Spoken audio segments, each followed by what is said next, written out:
అత్యుత్తమ ప్లేస్మెంట్స్ తో ఎంఎన్సీ కంపెనీలలో ఉద్యోగమే లక్ష్యమా? ఇంజనీరింగ్ చదవాలనే మీ పిల్లల కలని కేజీ రెడ్డి కాలేజ్ తో నిజం చేసుకోండి.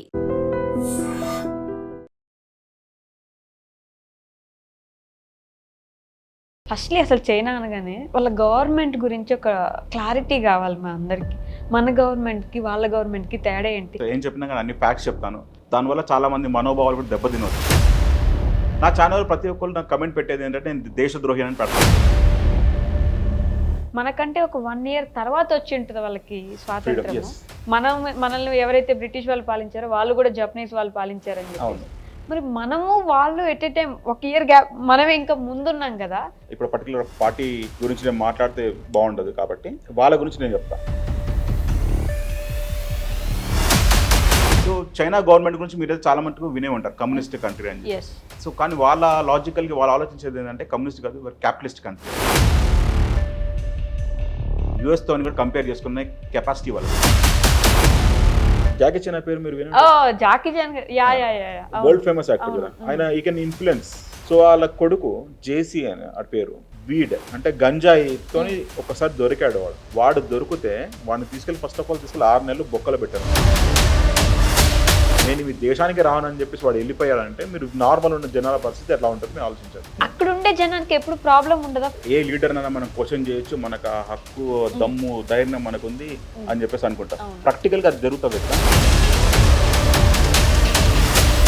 ఇక్కడ రోడ్ బాగలేదు అని చెప్పేసి మీరు క్వశ్చన్ చూపించండి వాడికి, వాడు విత్ ఇన్ 24 hours ఆ రోడ్ ఫిక్స్ కాలేదు అనుకోండి, వాడికి ఉంటుంది ఇంకా ఆ పర్టికులర్ లోకల్ పాములు, జర్రులు, తేళ్లు, బొద్దింకలు ఏం దొరికినా తింటారు వాళ్ళు. మనకన్నా అంటే మన అదృష్టం ఏంటంటే మన దేశం అన్నపూర్ణ దేశం అన్నమాట.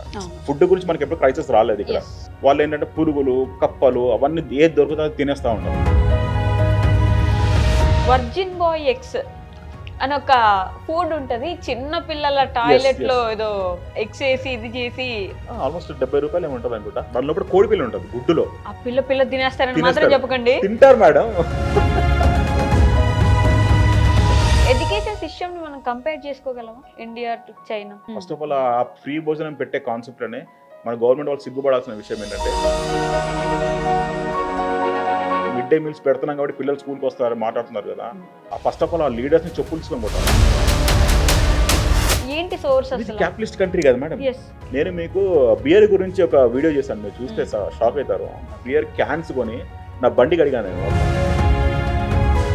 ఫిష్లు ఇచ్చేసి ఫ్రీ రేషన్ ఇచ్చేసి నువ్వు జబ్బలు దర్చుకుంటా అంటే అది తప్పంట. నేను 5% విక్టమ్ కార్డ్ అని మేడం, అది చాలా డేంజర్ మేడం మన సొసైటీకి. ఇంకొకటి ఏంటంటే శాటిలైట్స్ కూడా కనిపించకుండా శవాల్ని దాచిపెట్టే సిచ్యువేషన్ ఉండింది కోవిడ్ వచ్చినప్పుడు చైనాలో అని చెప్పేసి విన్నాం. ఇట్ ఈస్ వెరీ రిస్కీ అనమాట. అది చెప్పాలంటే నాకు కూడా కొంచెం భయంగా ఉంది. So I cannot left over women అసలు అదేం సిస్టమ్ అసలు ఎలా వర్క్ అవుతుంది అది? అంటే ఆడపిల్లలు ఉన్న తండ్రులకైతే దురదృష్టం అనుకోవాలి. వాళ్ళు కట్నాలు ఇచ్చి పెళ్లి చేయాలి. చైనాలో అలా కాదు, చైనాలో రివర్స్ అన్నమాట. అబ్బాయిలు కట్నం అబ్బాయి కట్నాలు ఇస్తారు. ఎంత వాళ్ళు ఒక పెళ్లి చేసుకోవాలంటే అబ్బాయిలు అది depending on the status madam. అసలు చైనాకి ఇండియాతో పోలిస్తే ఏ ఒక్క విషయంలోనూ ఇండియా బెటర్ గా లేదంటారా? ప్రతి ఒక్క విషయంలో మన దగ్గర ఉన్నంత స్కిల్స్ ప్రపంచంలో ఎక్కడ దొరకదు. హార్డ్ వర్కింగ్ యంగ్స్టర్స్ ఉన్నారు మన దగ్గర.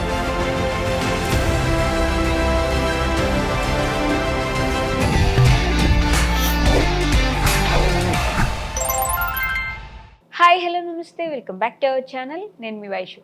బేసిక్గా చైనా గురించి మనలో చాలా మందికి నెగిటివ్ ఒపీనియన్ ఉంటుంది. వాళ్ళు ఏదేదో తింటారు, మనకి శత్రు దేశం, మనకి వాళ్ళకి పడదు, మనకి వాళ్ళకి యుద్ధాలు జరుగుతుంటాయని. కానీ చైనా గురించి తెలుసుకోవాల్సిన విషయాలు చాలా ఉన్నాయని ఈ మధ్యకాలంలో నేను బాగా అర్థం చేసుకుంటున్నాను అనమాట. వాళ్ళ ఎడ్యుకేషన్ సిస్టమ్ ఎలా ఉంటుంది, వాళ్ళ గవర్నమెంట్ ఎలా ఉంటుంది, ఎంత ఫ్రీగా వదిలేస్తారు, మనకి వాళ్ళకి అసలు తేడా ఏంటి, వాళ్ళు ఎందుకు 40 years ముందున్నారు మనకంటే. అంటే ప్రతి డెవలప్మెంట్లో మనం చూస్తే వాళ్ళకంటే చాలా బ్యాక్లో ఉన్నాం, పడిపోయాం అన్నట్టు అంటుంటారు. అసలు చైనా గురించి చాలా చాలా డౌట్స్ ఉండిపోయాయి అనమాట. సో చైనాలో ఉండి వచ్చిన మన ఇండియన్ పర్సన్ అయితే క్లారిటీ ఇవ్వగలరనే విషయం మీ అందరికి కూడా తెలుసు. వినోద్ బ్లాగ్స్ ఫ్రమ్ చైనా చాలా ఇయర్స్ నుంచి చైనాలో ఉంటున్నారు. ఈ మధ్యలోనే హాలిడేస్ ఉన్నాయి కాబట్టి ఒకసారి వచ్చారనమాట. సో వినోద్ గారిని తీసుకొచ్చేసాను. మనకున్న చాలా డౌట్స్ అయితే క్లారిఫై చేసుకునే ప్రయత్నం చేసేద్దాం. వచ్చేయండి. హలో అండి. హలో మేడం, ఎలా ఉన్నారు? Fine madam, good morning. Good morning. So Vinod గారు, ఫస్ట్లీ అసలు చైనా అనగానే వాళ్ళ గవర్నమెంట్ గురించి ఒక క్లారిటీ కావాలి మా అందరికి.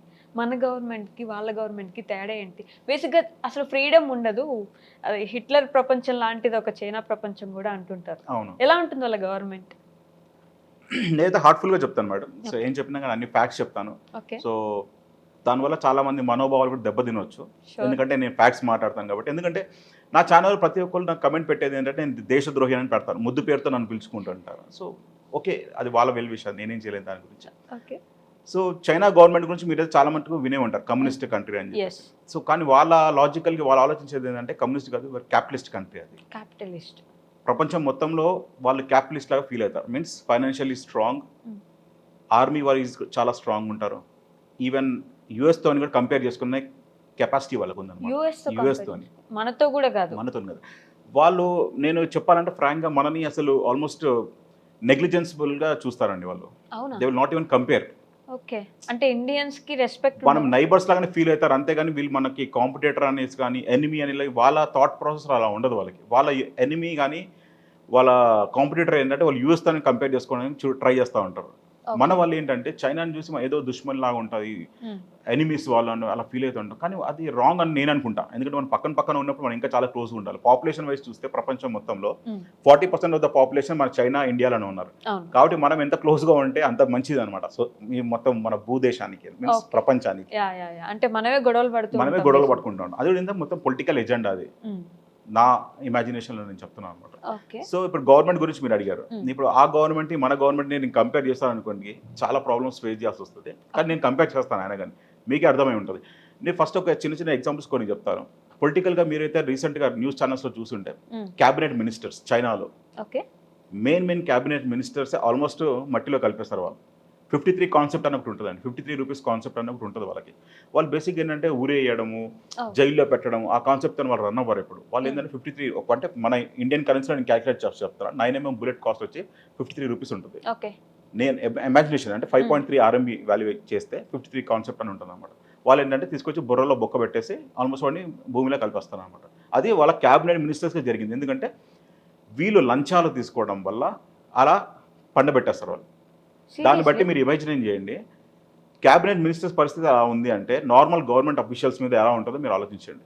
మనం బేసిక్ ఏంటంటే జనాల మీద మనం సర్వేలెన్స్ పెడతాం మన గవర్నమెంట్ వాళ్ళు, కానీ అక్కడ అట్లా ఉండదు. Central means government, Beijing government అనేది వాళ్ళ గవర్నమెంట్ ఉన్న స్టాఫ్ మొత్తం ప్రపంచం మీన్స్ వాళ్ళ చైనాలో ఉన్న గవర్నమెంట్ ఎంప్లాయీస్ మీద వీళ్ళు సర్వేలెన్స్ చాలా పెడతారు అనమాట. చాలా కరప్షన్ అనే కాన్సెప్ట్ వాళ్ళ దగ్గర ఉండదు. మ్యాక్స్ టు మ్యాక్స్ ఎవరైనా కరప్షన్ తీసుకున్నారంటే భయపడతారు, చాలా భయపడతారు. ఎందుకంటే వాళ్ళ దగ్గర పనిష్మెంట్స్ అలా కాన్సెప్ట్ అనేది ఉండదు అనమాట. తీసుకెళ్ళి డైరెక్ట్గా బొక్కలు కూర్చోబెడతారు. ఫర్ ఎగ్జాంపుల్ ఇప్పుడు మన దగ్గర డ్రంక్ అండ్ డ్రైవ్ కేసులో దొరికారు అనుకోండి, వాళ్ళ దగ్గర ఏమవుతుంది, మాక్సిమం మనం ఫైన్ కడతాము, లేకుంటే మన బండి సీజ్ కొని వెళ్తారు. వాళ్ళ దగ్గర అట్లాంటిది ఉండదు. బండి సీజ్ అనే కాన్సెప్ట్ ఏమి ఉండదు. వాడిని డైరెక్ట్గా తీసుకెళ్ళి 15 రోజులు జైల్లో కూర్చోబెడతారు. వాడిని 15 days just drunk and drive దొరికితే తీసుకెళ్ళి కూర్చోబెట్టేస్తారు. ఎవడు వాడిని ఇన్ఫ్లుయెన్స్ చేయలేరు. ఇప్పుడు ఇన్ కేసు మీకు నాకు ఆ పొలిటీషియన్ తెలుసు, నాకు ఈ లీడర్ తెలుసు, మన దగ్గర ఎగురుతుంటాం కదా, అక్కడ అట్లా ఏముండదు అనమాట. ఎవడన్నా కానీ తీసుకెళ్ళి కూర్చోబెట్టేస్తారు. సో వాళ్ళ రూలింగ్ అనేది మీకు తెలిసిందే, ఫిక్స్డ్ లీడర్. అదే కదా, షీ జిన్పింగ్ ఫిక్స్డ్ లీడర్ అన్నమాట. ఆయన చనిపోయే వరకు ఆయనే ఉంటాడు. ఆయన వెళ్తే తప్ప ఇంకొకరిని ఎంచుకోలేరు. ఎవరు ఎంచుకుంటారు అసలు? వాళ్ళకి ప్రజలు ఎంచుకోరు. సిసిపి పార్టీ అని ఒక గ్రూప్ ఉంటుంది మేడం. వాళ్ళు ఇంతకు ముందు యాక్చువల్లీ నేను చెప్పేది అరౌండ్ 15 years బ్యాక్ అట్లా ఎంచుకునే వాళ్ళు లీడర్ని. ఇప్పుడు అది ఆల్మోస్ట్ క్లోజ్ అయిపోయి షీ జిన్పింగ్ వచ్చేసి ఆల్మోస్ట్ ఆయన ఫిక్స్డ్. ఇంకా ఆయన చనిపోయేంత వరకు ఇంకా ఎవరు చేంజ్ చేస్తే ఉండదు. ఆయన కంట్రోల్లో ఆల్మోస్ట్ వచ్చేసింది. యాక్చువల్లీ అంటే ఆయన పాస్ట్ చూస్తే కూడా మనకి కొన్ని చాలా ఇంట్రెస్టింగ్ టాపిక్స్ అర్థమవుతాయి. సిసిపి పార్టీలో జాయిన్ అవ్వాలంటే వాడు చాలా క్వాలిఫైడ్ ఉండాలి. వాళ్ళకి ఎగ్జామ్స్ ఉంటాయి, రిటర్న్ ఎగ్జామ్స్. రిటర్న్ ఎగ్జామ్స్లో క్వాలిఫై అయితే ఆ సిసిపి పార్టీలో వాడు వెళ్తాడు అనమాట. మన దగ్గర ఉండవు కదా అట్లాంటి ఎగ్జామ్స్. మన దగ్గర మీకు తెలిసిందే కదా మేడం, ఆల్మోస్ట్ చాలా గొప్ప లీడర్స్, ఎడ్యుకేటెడ్, వెల్ ఎడ్యుకేటెడ్, పెద్ద ఇన్స్టిట్యూట్స్ నడిపే వెల్ ఎడ్యుకేటెడ్ లీడర్స్ ఉన్నారు మన దగ్గర అట్లా. సో వాళ్ళ దగ్గర ఎలా ఉంటుందంటే సిసిపి పార్టీ అనేది చాలా ఇన్ఫ్లుయెన్స్ వస్తుంది ప్రతి ఒక్క విషయంలో గవర్నమెంట్ ఆఫీషియల్స్లో. నేను ఇంతకుముందు చెప్పాను కదా లంచాల కేసులో. ఇప్పుడు మనము యాక్చువల్ ప్రతి ఒక్క దగ్గర లోకల్ పార్టీ ఆఫీసెస్ ఎట్లా ఉంటాయో సిసిపి పార్టీ ఆఫీసెస్ కూడా ఉంటాయి అక్కడ. ప్రతి ఒక్క ప్రావిన్స్లో కానీ డిస్ట్రిక్ట్ ఏరియాస్లో కూడా ఉంటాయి. మనం డైరెక్ట్గా వెళ్ళి మనం కంప్లైంట్ చేయొచ్చు. ఈ సర్టన్ ఆఫీసర్ మన దగ్గర ఇంత లంచం డిమాండ్ చేశాడు అని చెప్పేసి కంప్లైంట్ చేస్తే వాళ్ళు ఫర్దర్గా తీసుకెళ్తారు అనమాట. అంటే మన లోకల్ లీడర్ లాగా అనమాట అతను. అట్లా ఉంటుంది అన్నమాట వాళ్ళ దగ్గర కాన్సెప్ట్. అంటే బేసిక్ గా ఫ్రీడమ్ ఉండదు అంటారు కదా, అవును. అక్కడ ఉండే జనానికి ఎప్పుడు ప్రాబ్లం ఉండదా? ఫ్రీడమ్ లేదు మీరు చెప్పండి మేడం, ఫ్రీడమ్ అంటే మీరేమనుకుంటున్నారు? మీ మనకి కాన్సెప్ట్ ఇక్కడ ఎవరి ఇష్టం వచ్చినట్టు వాళ్ళు బిహేవ్ చేస్తారు, ఎవరి ఇష్టం వచ్చినట్టు వాళ్ళు మాట్లాడతారు, వాళ్ళకి నచ్చింది చేస్తారు. గవర్నమెంట్ పెట్టిన రూల్సే ఫాలో అవ్వాలి అట్లా ఏం ఉండదు మనకి. మనం ఏమనుకుంటే ప్రజాపాలన కదా ఇక్కడ సాగుతుంది బేసిక్ గా, ప్రజల కొరకు ప్రజల కోసం ప్రజల చేత పాలించబడుతుంది అని చెప్పి మనకు ఉంటుంది. ఓకే, అక్కడ అలా ఎందుకు ఉండదు? అక్కడ అది లేదు అనేది అక్కడ ఉండే జనానికి ప్రాబ్లం కాదా అని. నేను చెప్పేది ఏంటంటే, ఇప్పుడు మనము ఫ్రీడమ్ డెమోక్రసీ అని చెప్పేసి మనం మాట్లాడుతూ ఉంటాం. Freedom of speech for example మీరు అంటాం, మనం ఏ లీడర్ అయినా మనం క్వశ్చన్ చేయొచ్చు, మనకు ఆ హక్కు దమ్ము ధైర్యం మనకు ఉంది అని చెప్పేసి అనుకుంటాం. ప్రాక్టికల్గా అది జరుగుతుంది ఇక్కడ? మీరు చెప్పండి, జరుగుతా? అంటే మరీ ఏదైనా ఒక సిచ్యువేషన్ వస్తే అట్లీస్ట్ మాట్లాడగలం కదా. ఫర్ ఎగ్జాంపుల్ ఇప్పుడు మీ ఇంటి దగ్గర ఉంది మేడం, మీ ఇంటి దగ్గర ఒక రోడ్ ప్రాబ్లం వచ్చింది, దానికి అన్ని గుంతలు ఉన్నాయి, మీరు 1 month 2 months నుంచి చూస్తూ ఉన్నారు. మీరు ఒకసారి హైలైట్ చేశారు, ఇక్కడ రోడ్డు మీద గుంతలు ఉన్నాయి, మీన్స్ జిహెచ్ఎంసీ వాళ్ళు ఏమి యాక్షన్ తీసుకోవట్లేదు, లోకల్ లీడర్ ఏం రెస్పాండ్ అవ్వట్లేదు, ఇదేంటి అని చెప్పి మీరు అంటారు. దాని తర్వాత ఏమవుతుంది మీ పొజిషన్? అక్కడ ఉన్న లోకల్ లీడర్స్ ఉంటారు కదా, అంటే టెర్రరిస్ట్ల కన్నా డేంజర్ క్యాండిడేట్లు కొంతమందిని బతుకుతూ ఉంటారు, ఎవరు వెనకాల పారాసైట్స్ లాగా పొలిటీషియన్ లీడర్ వెనకాల తిరుగుతుంటారు, వాళ్ళు చాలా డేంజర్. లీడర్ పాప నాకు తెలిసినంత వరకు ఎమ్మెల్యే ఎంపీఓ వాళ్ళు ఇన్వాల్వ్ కారేమో పర్సనల్, కానీ వాడు వెనకాల ఉన్న చెంచాగాలు ఉంటారు చూడండి, వాళ్ళు ఇన్వాల్వ్ అవుతారు అనమాట. డైరెక్ట్ మీ ఇంటికి వచ్చేస్తాడు, మీ ఇంటికి వచ్చి మీకు వాళ్ళని క్వశ్చన్ అడుగుతారు, అంటే ప్రపంచం మీన్స్ మీరు ఇక్కడ ఉన్న వాళ్ళకి ఎవరికి ప్రాబ్లం లేదు, మీ ఒక్కరికి ఎందుకు ప్రాబ్లం వచ్చింది అంటాడు. మీరు తలతికి ఏమైనా సమాధానం చెప్పారనుకోండి, అదేంటి మేము ట్యాక్సీలు కడుతున్నాము అది అని చెప్పేసి అంటే మిమ్మల్ని ఊరుకుంటారు, 2 పీకుతారు గట్టిగా. పీకిన తర్వాత మళ్ళీ నెక్స్ట్ టైం మీరు క్వశ్చన్ చేయాలంటే కూడా భయం వేస్తుంది మీకు. అట్లా ఉంది పరిస్థితి ఇప్పుడు సిచ్యువేషన్ మన ఇండియాలో. మనం వీడియోస్ అయితే చేస్తాం కదా ఇన్స్టాగ్రామ్ లోనో సోషల్ మీడియాలోనో, మాకు ఇది ప్రాబ్లం ఉంది అని చైనాలో కూడా చేస్తారు మేడం. ఓకే, చైనాలో ఇంకా టిక్ టాక్ లో వాళ్ళు మెన్షన్ చేస్తారు, కొన్ని ఛానల్స్ ఉంటాయి పర్టికులర్ గా. ఫస్ట్ ఆఫ్ ఆల్ మీరు గవర్నమెంట్ ఛాలెంజ్ చేయొచ్చు డైరెక్ట్ గా, ఇక్కడ రోడ్ బాగలేదు అని చెప్పేసి మీరు క్వశ్చన్ చూపించండి వాడికి, వాడు విత్ ఇన్ 24 hours ఆ రోడ్ ఫిక్స్ కాలేదు అనుకోండి, వాడికి ఉంటుంది ఇంకా ఆ పర్టికులర్ లోకల్ గవర్నమెంట్ అఫీషియల్ ఉంటారు కదా, వాడికి ఉంటుంది ప్రాబ్లం.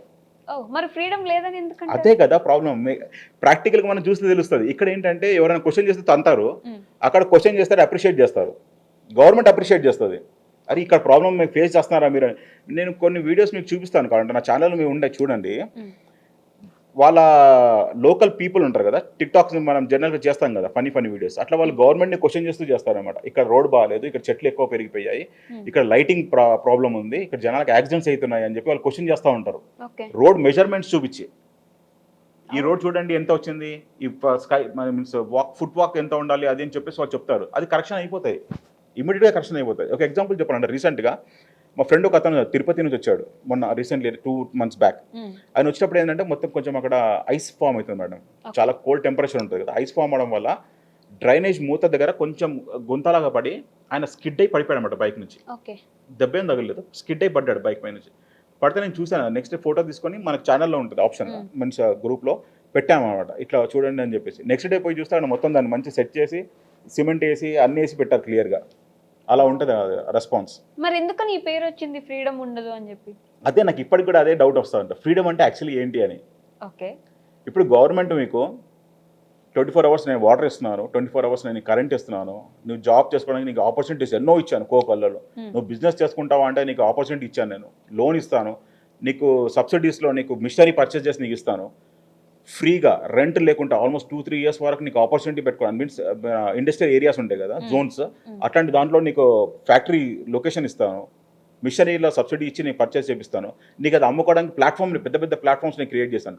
మేము ఉండే ఫుతేన్ యూబూలో ఫుతేన్ అనే ఒక మార్కెట్ ఉంది మేడం, ఆల్మోస్ట్ 8 kilometers రేడియస్లో దగ్గర 1,00,000 షాపులు ఉంటాయి. దాంట్లో 1,00,000 షాపులలో ఆల్మోస్ట్ ఫ్యాక్టరీస్ అవుట్లెట్స్ ఉంటాయి అనమాట. అవి వాళ్ళు ప్రపంచం మొత్తంలో ఎక్స్పోర్ట్ చేస్తారు. అంటే నాకు తెలిసినంత వరకు మన వాళ్ళకి తెలిసే ఉంటుంది బిజినెస్ చేసుకునే వాళ్ళకి. సో ప్రపంచం మొత్తంలో వచ్చి జనాలు అక్కడ పర్చేస్ చేసుకొని పోతారు. ఆ రేంజ్లో నీకు బిజినెస్ ఆపర్చునిటీ నేను ఇస్తాను. షిప్పింగ్ చేయడానికి నీకు ప్రాబ్లం ఉండదు. పెద్ద హైవే రోడ్స్ నీకు కట్టాను, నీకు ట్రక్ ఆపర్చునిటీస్ ఇచ్చాను. మీన్స్ షిప్పింగ్ ఏజెంట్స్ ఉంటారు కదా, అక్కడ చాలా కోకొల్లలో ఉంటారు. ఏ ప్రపంచాన్ని ఎక్కడైనా పోయి నువ్వు ఎక్స్పోర్ట్ చేసుకో, అమ్ముకో అని చెప్పేసి. జనాల దగ్గరికి వెళ్ళి నువ్వు వెళ్ళి అమ్ముకునే అవసరం లేదు, జనాలు వచ్చి నీ దగ్గర పర్చేస్ చేసుకుంటారు. ఆ ఆపర్చునిటీస్ నేను నీకు క్రియేట్ చేసి ఇచ్చాను, నువ్వు చేయగలుగుతావా అంటే డెఫినెట్లీ నేను చేస్తా అంటాడు. వాడికి ఆపర్చునిటీ ఏముంది? ఇంకా ఫ్రీడమ్ అని అంటాం. ఇక్కడ మనం రోడ్ మీద కూర్చొని బీర్ తాగుదామంటే పోలీసు వాళ్ళు వచ్చి మక్కలు ఎరగొడతారు. ఇక్కడ అట్లా ఏముండదు. నువ్వు రోడ్ మీద కూర్చొని బీర్ తాగో నిన్ను క్వశ్చన్ చేయడు. ఇక్కడ మనకి స్పెషల్లీ వైన్ షాప్స్ అనేది ఉంటుంది, కాన్సెప్ట్ ఉంది అక్కడ. అట్లా కాదు, నువ్వు ఎక్కడికన్నా వెళ్ళు, ఏ షాప్ అన్నా చూడు, ఏ ప్రొవిజన్ ఏ షాప్ ప్రొఫెషనల్ షాప్లో నీకు దొరుకుతుంది మందు తాగడానికి. నిన్ను క్వశ్చన్ చెయ్యడు. నువ్వు ఎన్ని సిగరెట్లు అన్నా తాగు, ఏ రెస్టారెంట్ కన్నా పోయి సిగరెట్ తాగు, నేను క్వశ్చన్ చెయ్యడు. అలా ఉంటుంది పరిస్థితి అక్కడ. ఓకే. ఫ్రీడమ్ అని చెప్పి మనం అనుకుంటాం. బట్ చైనా మనకంటే 40-50 ఇయర్స్ ముందుందా అని నేను ఇంటర్వ్యూ ముందడిగితే అంతకంటే ఇంకా ఎవో ఉంది అన్నారు మీరు. అవును మేడం. 40-50 ఇయర్స్ డెవలప్మెంట్లో మనకంటే ముందుంది అనగానే మనకంటే ఒక 1 ఇయర్ తర్వాత వచ్చి ఉంటుంది వాళ్ళకి ఫ్రీడమ్. స్వాతంత్రం. ఎస్. మనల్ని ఎవరైతే బ్రిటిష్ వాళ్ళు పాలించారో వాళ్ళు కూడా జపనీస్ వాళ్ళు పాలించారని చెప్పి. అవును.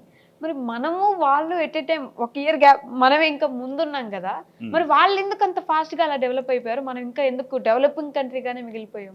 ఓకే, మంచి క్వశ్చన్ వేశారు. యాక్చువల్లీ ప్రాక్టికల్గా ప్రాబ్లం ఏమొచ్చిందంటే మేడం, మనకు ఫ్రీడమ్ వచ్చినప్పుడు ఏంటంటే లైసెన్స్ రాజా అని ఒక కాన్సెప్ట్ నడిచింది. ఇప్పుడు పర్టికులర్ పార్టీ గురించి నేను మాట్లాడితే బాగుండదు కాబట్టి వాళ్ళ గురించి నేను చెప్తా. వాళ్ళు మనకన్నా అంటే మన అదృష్టం ఏంటంటే మన దేశం అన్నపూర్ణ దేశం అన్నమాట. ఫుడ్ గురించి మనకి ఎప్పుడు క్రైసిస్ రాలేదు ఇక్కడ, కాబట్టి మనకైతే ప్రాబ్లం ఫేస్ చేయలేదు. కానీ వాళ్ళ దగ్గర ఏంటంటే ఫుడ్ క్రైసిస్ చాలా ఉంటాయి. వాళ్ళ క్లైమేట్ చాలా దారుణంగా పడిపోతూ ఉంటాయి. మైనస్ టెంపరేచర్ వెళ్ళిపోవడం వల్ల, ఐస్ ఫామ్ అవడం వల్ల వాళ్ళకి ఫార్మింగ్ అనేది జరగకపోవడం వల్ల వాళ్ళు ఏంటంటే పురుగులు, కప్పలు అవన్నీ ఏది దొరుకుతుందో అది తినేస్తూ ఉంటారు.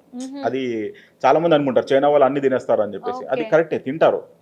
తిని తిని తిని అట్లా అలవాటు అయిపోయింది వాళ్ళకి. ఎందుకంటే వాళ్ళకి ఏం దొరకక. బిగినింగ్ లో ఫుడ్ అలా ఉండేది వాళ్ళకి దొరకక తిని తిని అట్లా అలవాటు చేస్తున్నారు వాళ్ళు అట్లా. కానీ మనకు అట్లా ఆ దురదృష్టం లేదు. వాళ్ళ గవర్నమెంట్ వాళ్ళు ఏం చేశారంటే ఫస్ట్ ఆఫ్ ఆల్ ఫిష్ బేసిక్గా తెలుసు. మన దగ్గర ఏంటంటే ఫిష్ ఫ్రీగా ఇవ్వడం మనకు కాన్సెప్ట్. అంటే పుకట్ బిచ్చం అని నేను ఒక బేసిక్ వర్డింగ్ నేను యూజ్ చేస్తాను. పుకట్ బిచ్చం కాన్సెప్ట్ అనేసి అంటే ఫ్రీ స్కీమ్స్. నీకు నేను పెన్షన్ ఇస్తాను, రైస్ ఇస్తాను, రైతు బంధు ఇస్తాను, ఆ బంధు ఇస్తాను, ఈ బంధు ఇస్తాను అని చెప్పేసి మాట్లాడుతుంటారు. ఏంటంటే వీళ్ళు 5% విక్టమ్ కార్డ్ అని ఒకటి ప్లే చేసి 5% బిలో పావర్టీ ఉన్న జనాలను చూపిస్తూ వీళ్ళు కుప్పలు తెప్పలుగా డబ్బులు దొబ్బుతూ ఉంటారు. అది ప్రతి ఒక్కరికి తెలుసు. అది ఎవరు పాయింట్అవుట్ చేసి మాట్లాడలేరు దాని గురించి. చైనాలో అట్లాంటి కాన్సెప్ట్ ఉండదు మేడం. ఫ్రీ అనేది ఒకటి, నీకు ఎక్కడ ఫ్రీగా ఏది దొరకదు, ఏదన్నా ఫ్రీగా దొరకదు. వాళ్ళు ఏంటంటే ఫిష్ ఎట్లా పట్టాలో నేర్పిస్తారు. నీకు ఫిష్ పట్టడానికి నీకు గాలం కావాలా, నీకు అది నీకు కొనిస్తా. నీకు ఫిష్ పట్టడానికి నీకు టాలెంట్ కావాలా, స్కిల్స్ కావాలా, నీకు నేర్పిస్తా. నువ్వు పట్టుకో, నువ్వు పట్టుకొని బతుకు. నువ్వు 10 పట్టుకుంటావా, దాంట్లో నుంచి ట్యాక్స్ ఒకటి మాకు 2 పే చేయి. అలా ఆ స్కిల్స్ అట్లా డెవలప్ చేస్తారు వాళ్ళని. అంటే అప్పటి నుంచి ఫస్ట్ నుంచి అలా చేసుకుంటారు. మన దగ్గర దౌర్భాగ్యం ఏంటంటే, అరే బాబు నువ్వు కష్టపడకరా, నేను ఉన్నా కదా, నువ్వు టెన్షన్ పడకు, నేను 10 మందిని కొట్టానా, నీకు ఫిష్లు తీసుకొచ్చి నీకు పెడతాను ఫ్రీగా. ఫిష్లు ఇవ్వడం అలవాటు చేస్తారు. మన జనాలకు కూడా అదే అలవాటు అయింది, ఫ్రీ రేషన్. మన గవర్నమెంట్ వాళ్ళు ఏంటంటే ఫస్ట్ ఆఫ్ ఆల్ వాళ్ళు ఆలోచించట్లేదు మేడం. ఏమనంటే ఫ్రీగా ఫిష్లు ఇస్తున్నాం జనాలకి, కష్టపడడం అలవాటు చేయట్లేదు. ఫర్ ఎగ్జాంపుల్ రైతు బంధు అనుకోండి, నేను యాక్సెప్ట్ చేస్తాను 5% విక్టమ్ కార్డ్ అని నేను చెప్పాను చూడండి. 5% విక్టమ్ కార్డ్ అంటే రియల్గా జెన్యున్గా రిక్వైర్మెంట్ ఉన్నవాళ్ళు, వాళ్ళకి గవర్నమెంట్ హెల్ప్ చేస్తుందంటే నేను యాక్సెప్ట్ చేస్తాను. ఇట్స్ రియల్లీ నీడెడ్ కాబట్టి. కానీ ఆ 5% విక్టమ్ కార్డ్ వాళ్ళని చూపించి రిమైనింగ్ 95% వాళ్ళు ఉంటారు చూడండి, ఎకరాలు వేల ఎకరాలు ఉన్న కూడా తీసుకుంటారు. రీసెంట్గా ఒక పొలిటీషియన్ చెప్పాడు, అదే ఆయనే చెప్పాడు డైరెక్ట్గా, నాకు 45 కోట్ల నాకు రైతు బంధు వస్తుంది అని చెప్పేసి చెప్పాడు అన్నమాట. అంత ల్యాండ్ ఉంది నాకు, అంత రైతు బంధు వస్తుంది అని చెప్పి మాట్లాడుతున్నారు చూడండి. అది మన గవర్నమెంట్ సిగ్గుచేట అంటారు దాన్ని. నేను చెప్తున్నాను ప్రాక్టికల్గా. ఎందుకంటే ప్రతి ఒక్కరి దగ్గర ట్యాక్సులు డబ్బులు కలెక్ట్ చేసేదంటే ఇన్ఫ్రాస్ట్రక్చర్ డెవలప్మెంట్ చేయడానికి నువ్వు కలెక్ట్ చేస్తున్నావు ట్యాక్సులు. అంతేగాని జనాలకి పుక్కట్ల బిచ్చం వేసేసి నీకు ఇది ఇస్తాను, నీకు ఫ్రీగా అది ఇస్తాను అని చెప్పేసి మాట్లాడుతున్నారు చూడు, దానికి సిగ్గుశరం ఉండాలి ఫస్ట్. మనం ఇలా ఇవ్వడమే మనకు మైనస్ అయింది, వాళ్ళు అలా ఇవ్వరు కాబట్టి నేను ప్లస్ అవుతుంది. ఎందుకంటే జనాలకి కష్టపడి బతకాలి, అలవాటు చేసుకోవాలి, అది వాళ్ళకి క్లిక్ అయిపోయింది. ఇప్పుడు మన దగ్గర మనం ఎగ్జాంపుల్ గవర్నమెంట్ హాస్పిటల్స్ తీసుకున్నాం అనుకోండి, అది గవర్నమెంట్ హాస్పిటల్ గవర్నమెంట్ రన్ చేస్తుంది ఫండింగ్ ఇచ్చి. గవర్నమెంట్ స్కూల్స్ ఫండింగ్ ఇచ్చి గవర్నమెంట్ రన్ చేస్తుంది. చైనాలో అట్లా ఫ్రీగా ఉండదు. గవర్నమెంట్ కాలేజెస్, స్కూల్స్ అవన్నీ డిఫరెంట్ పార్ట్. దీని గురించి మేము తర్వాత చెప్తాను. అది ఫ్రీయే, మొత్తం పర్ఫెక్ట్లీ ఫ్రీ. అది ఎడ్యుకేషన్, దాని గురించి మనం తర్వాత మాట్లాడతాం. ఫస్ట్ గవర్నమెంట్ హాస్పిటల్స్ గురించి మాట్లాడతాం. ఇక్కడ గవర్నమెంట్ హాస్పిటల్స్ ఏంటంటే బేసిక్గా ఒక పేషెంట్ పోతాడు, ఆయన ఫీలింగ్ ఏముంటుంది ఒక పేషెంట్ది, అరే నేను ఫ్రీగా ట్రీట్మెంట్ చేయించుకుంటున్నాను కాబట్టి ఇదేదో వాళ్ళు మన జాలి పడి నాకు చేస్తున్నారు అని ఫీలింగ్ వాళ్ళకు కూడా ఉంటుంది. వాడు ఎలా ఫీల్, డాక్టర్ ఎలా ఫీల్ అవుతారు అంటే అరే ఫ్రీగానే ట్రీట్మెంట్ చేస్తున్నాను కాబట్టి మన ఇష్టం, మన యాటిట్యూడ్, మన మూడ్ బట్టి మనం ట్రీట్మెంట్ చేద్దామని ఆ ఫీలింగ్ వాళ్ళకు ఉంటుంది. కానీ చైనాలో అట్లా ఉండదు అనమాట. చైనాలో ఏంటంటే నువ్వు ట్రీట్మెంట్ చేయించుకోకూడదు, ఫ్రీగా వాడు ట్రీట్మెంట్ నీకు చేయడు. సొసైటీ ఇన్సూరెన్స్ అనే కాన్సెప్ట్ ఉంటుంది వాళ్ళ దగ్గర, మెడికల్ ఇన్సూరెన్స్ లాంటిది. నెలకి 50 రూపాయలు 100 రూపాయలు ఏమో వాళ్ళు కడుతూ ఉంటారు లైఫ్ టైం, నెలకి కడుతూ వాళ్ళ ఫండింగ్ అనేది అకామిలేట్ అవుతూ ఉంటుంది. ఓకే. దాని తర్వాత ఇప్పుడు ఏదైనా గవర్నమెంట్ హాస్పిటల్కి వెళ్ళామనుకోండి, ఆల్మోస్ట్ ఇప్పుడు గవర్నమెంట్ హాస్పిటల్స్ నేను వీడియో చేస్తాను, మీరు చూస్తే సర్ప్రైజ్ అవుతారు. మన కార్పొరేట్ హాస్పిటల్ మనం కంపేర్ చేయలేము అనమాట. ఆ రేంజ్లో ఉంటాయి హాస్పిటల్స్ వాళ్ళు ఏంటంటే పేషెంట్స్ నెగ్లెక్ట్ చేసే ఛాన్స్ ఉంటుంది. ఎందుకంటే పేషెంట్స్ కూడా డిమాండ్ చేయొచ్చు, అరే భయ్ నేను ఆల్మోస్ట్ ఇన్సూరెన్స్ తీసుకున్నా, సొసైటీ ఇన్సూరెన్స్, నువ్వు ట్రీట్మెంట్ నాకు చేయాలి పర్ఫెక్ట్గా, నువ్వు ఇగ్నోర్ చేస్తావా, నేను నెగ్లెక్ట్ చేస్తానా? మన గవర్నమెంట్ హాస్పిటల్స్ పరిస్థితి మీకు తెలిసిందే. దాంట్లోకి normal people, middle class people అయితే వెళ్తారంటే ఆల్మోస్ట్ చచ్చే బయటకు వస్తారు వాళ్ళు. నేను చూసాను ప్రాక్టికల్గా గాంధీ హాస్పిటల్ కానీ ఉస్మానియా హాస్పిటల్ కానీ, అమ్మో ఆ పరిస్థితి ఆ లొకాలిటీ మనం అసలు కంపేర్ చేయలేము మేడం. ఫండింగ్ డబ్బుల గవర్నమెంట్ ఇస్తుందా అంటే ఇస్తుంది, అన్ని కోట్ల డబ్బులు ఇచ్చినా కానీ ఆ కండిషన్లు ఉన్నాయంటే ఆల్మోస్ట్ ఇక నేను చెప్పాల్సిన అవసరం లేదు, మీకు తెలిసే ఉంటుంది ఎవరు ఎక్కడెక్కడ ఎంతెంత మింగుతున్నారు. బట్ అక్కడ మీరు అన్నట్టు అన్ని పెట్టుకోవడానికి వాళ్ళే సదుపాయం కల్పిస్తారు అంటున్నారు కదా. ఇప్పుడు వాళ్ళు బిజినెస్ చేయాలనుకుంటే నేను ఇస్తాను నీకు ఫండ్స్, నువ్వు బిజినెస్ పెట్టుకో, నువ్వు సపోర్ట్ చేసుకో, నాకు ట్యాక్స్ కట్టు అని చెప్పేసి ప్రతిదానికి అలానే జరుగుతుంది కదా అక్కడ. ఫ్రమ్ ఎడ్యుకేషన్ టు బిజినెస్ కానీ ఇంకేదైనా కానీ వాళ్ళే సపోర్ట్ చేస్తారు. మన దగ్గర అలా ఉండదు కదా. ఇప్పుడు మేడం ఫర్ ఎగ్జాంపుల్ ఒక యంగ్స్టర్ ఉన్నాడు, బీటెక్ మన దగ్గర పాస్ అయ్యాడు, వాడు వెళ్ళేసి ఏదైనా బ్యాంకర్ అప్రోచ్ అయ్యాడు అనుకోండి, నాకు లోన్ కావాలండి, నాకు ఈ ఐడియా ఉంది, నేను బిజినెస్ చేస్తాను అంటే మన దగ్గర చేస్తారా? Not at all possible. తాకట్టుకి లోన్ పెట్టాలంటే మనకు కావాలి, కొలాటరల్ చేయాలి, మీ ఇల్లు పేపర్లు పెట్టండి, మీ అమ్మి నగలు తీసుకురండి, అప్పుడు ఇస్తాను నీకు లోన్ అని చెప్పేసి అంటారు. అక్కడ పీపుల్స్ బ్యాంక్ అనే ఒక కాన్సెప్ట్ ఉంది, నువ్వు ఎడ్యుకేషన్ నీది కంప్లీట్ అయింది, నాకు లోన్ కావాలి, ఈ బిజినెస్ కాన్సెప్ట్ నాది, నీది పెట్టుకుంటాను ఫ్యాక్టరీ అని చెప్పేసి అంటే వాడు అక్కడికి అప్రోచ్ అవుతాడు. వాళ్ళ పేరెంట్స్ క్రెడిట్ హిస్టరీ చూడడం కానీ వీడి ఎడ్యుకేషన్ క్వాలిఫికేషన్స్ అని చూసి వీడికి లోన్ అప్రూవ్ చేస్తారు. వాడికి ఏమేమి కావాలో అన్ని వాళ్ళు ప్రొవైడ్ చేస్తారు. నువ్వు ఫ్యాక్టరీ రన్ చేసుకోవాలి, నీ క్రెడిటబిలిటీ అనేది నువ్వు ఇంప్రూవ్ చేసుకోవాలి. వాళ్ళకి ఏంటంటే ఆపర్చునిటీస్ చాలా ఉంటాయి కదా మేడం. ఇప్పుడు ఒక పర్టికులర్ ప్రోడక్ట్ నువ్వు తయారు చేసావు, నీకు అమ్మే కెపాసిటీ ఉంది, నువ్వు పోయి ఎక్కడో మార్కెటింగ్ చేసి అమ్ముకునే కెపాసిటీ అవసరం లేదు అక్కడ. చైనాలో అంటే ప్రపంచంలో ఉన్న జనాలు అందరూ వచ్చి నీ దగ్గర వచ్చి పర్చేస్ చేసుకుంటారు కాబట్టి నీకు అంత ప్రాబ్లం ఉండదు. ఫర్ ఎగ్జాంపుల్ మన ఇండియన్స్లో క్వాలిటీ ఉంది, క్వాలిఫికేషన్ ఉంది, ఇంగ్లీష్ మాట్లాడే స్కిల్ ఉంది. చైనాలో అంత లేదు మేడం, ఇంగ్లీష్ మాట్లాడలేరు వాళ్ళు, పొట్టకోస్తే అక్కడ ముక్క ఇంగ్లీష్ రాదు. వాళ్ళ దగ్గర డీల్ చేయడానికి ఎవరెవరు వస్తారు, అంత US clients, London clients, Netherland clients. ఆ క్లయింట్స్ వచ్చి వీళ్ళతో మాట్లాడుకుంటారు, వీళ్ళతో బతలాడుకుంటారు, ఎందుకంటే వాళ్ళ దగ్గర వేరే దగ్గర నుంచి తీసుకోవడానికి ఆపర్చునిటీ లేదు కదా. అండ్ వాళ్ళు ఇంగ్లీష్ నేర్చుకోవడానికి కూడా అంత పెద్ద ఇంట్రెస్ట్ ఇష్టపడరు. స్కూల్స్లో కూడా నేర్పించరు, వాళ్ళకి అవసరం లేదంటారు మేడం. వాళ్ళ దగ్గరికి అందరు రావాలి, అంతే.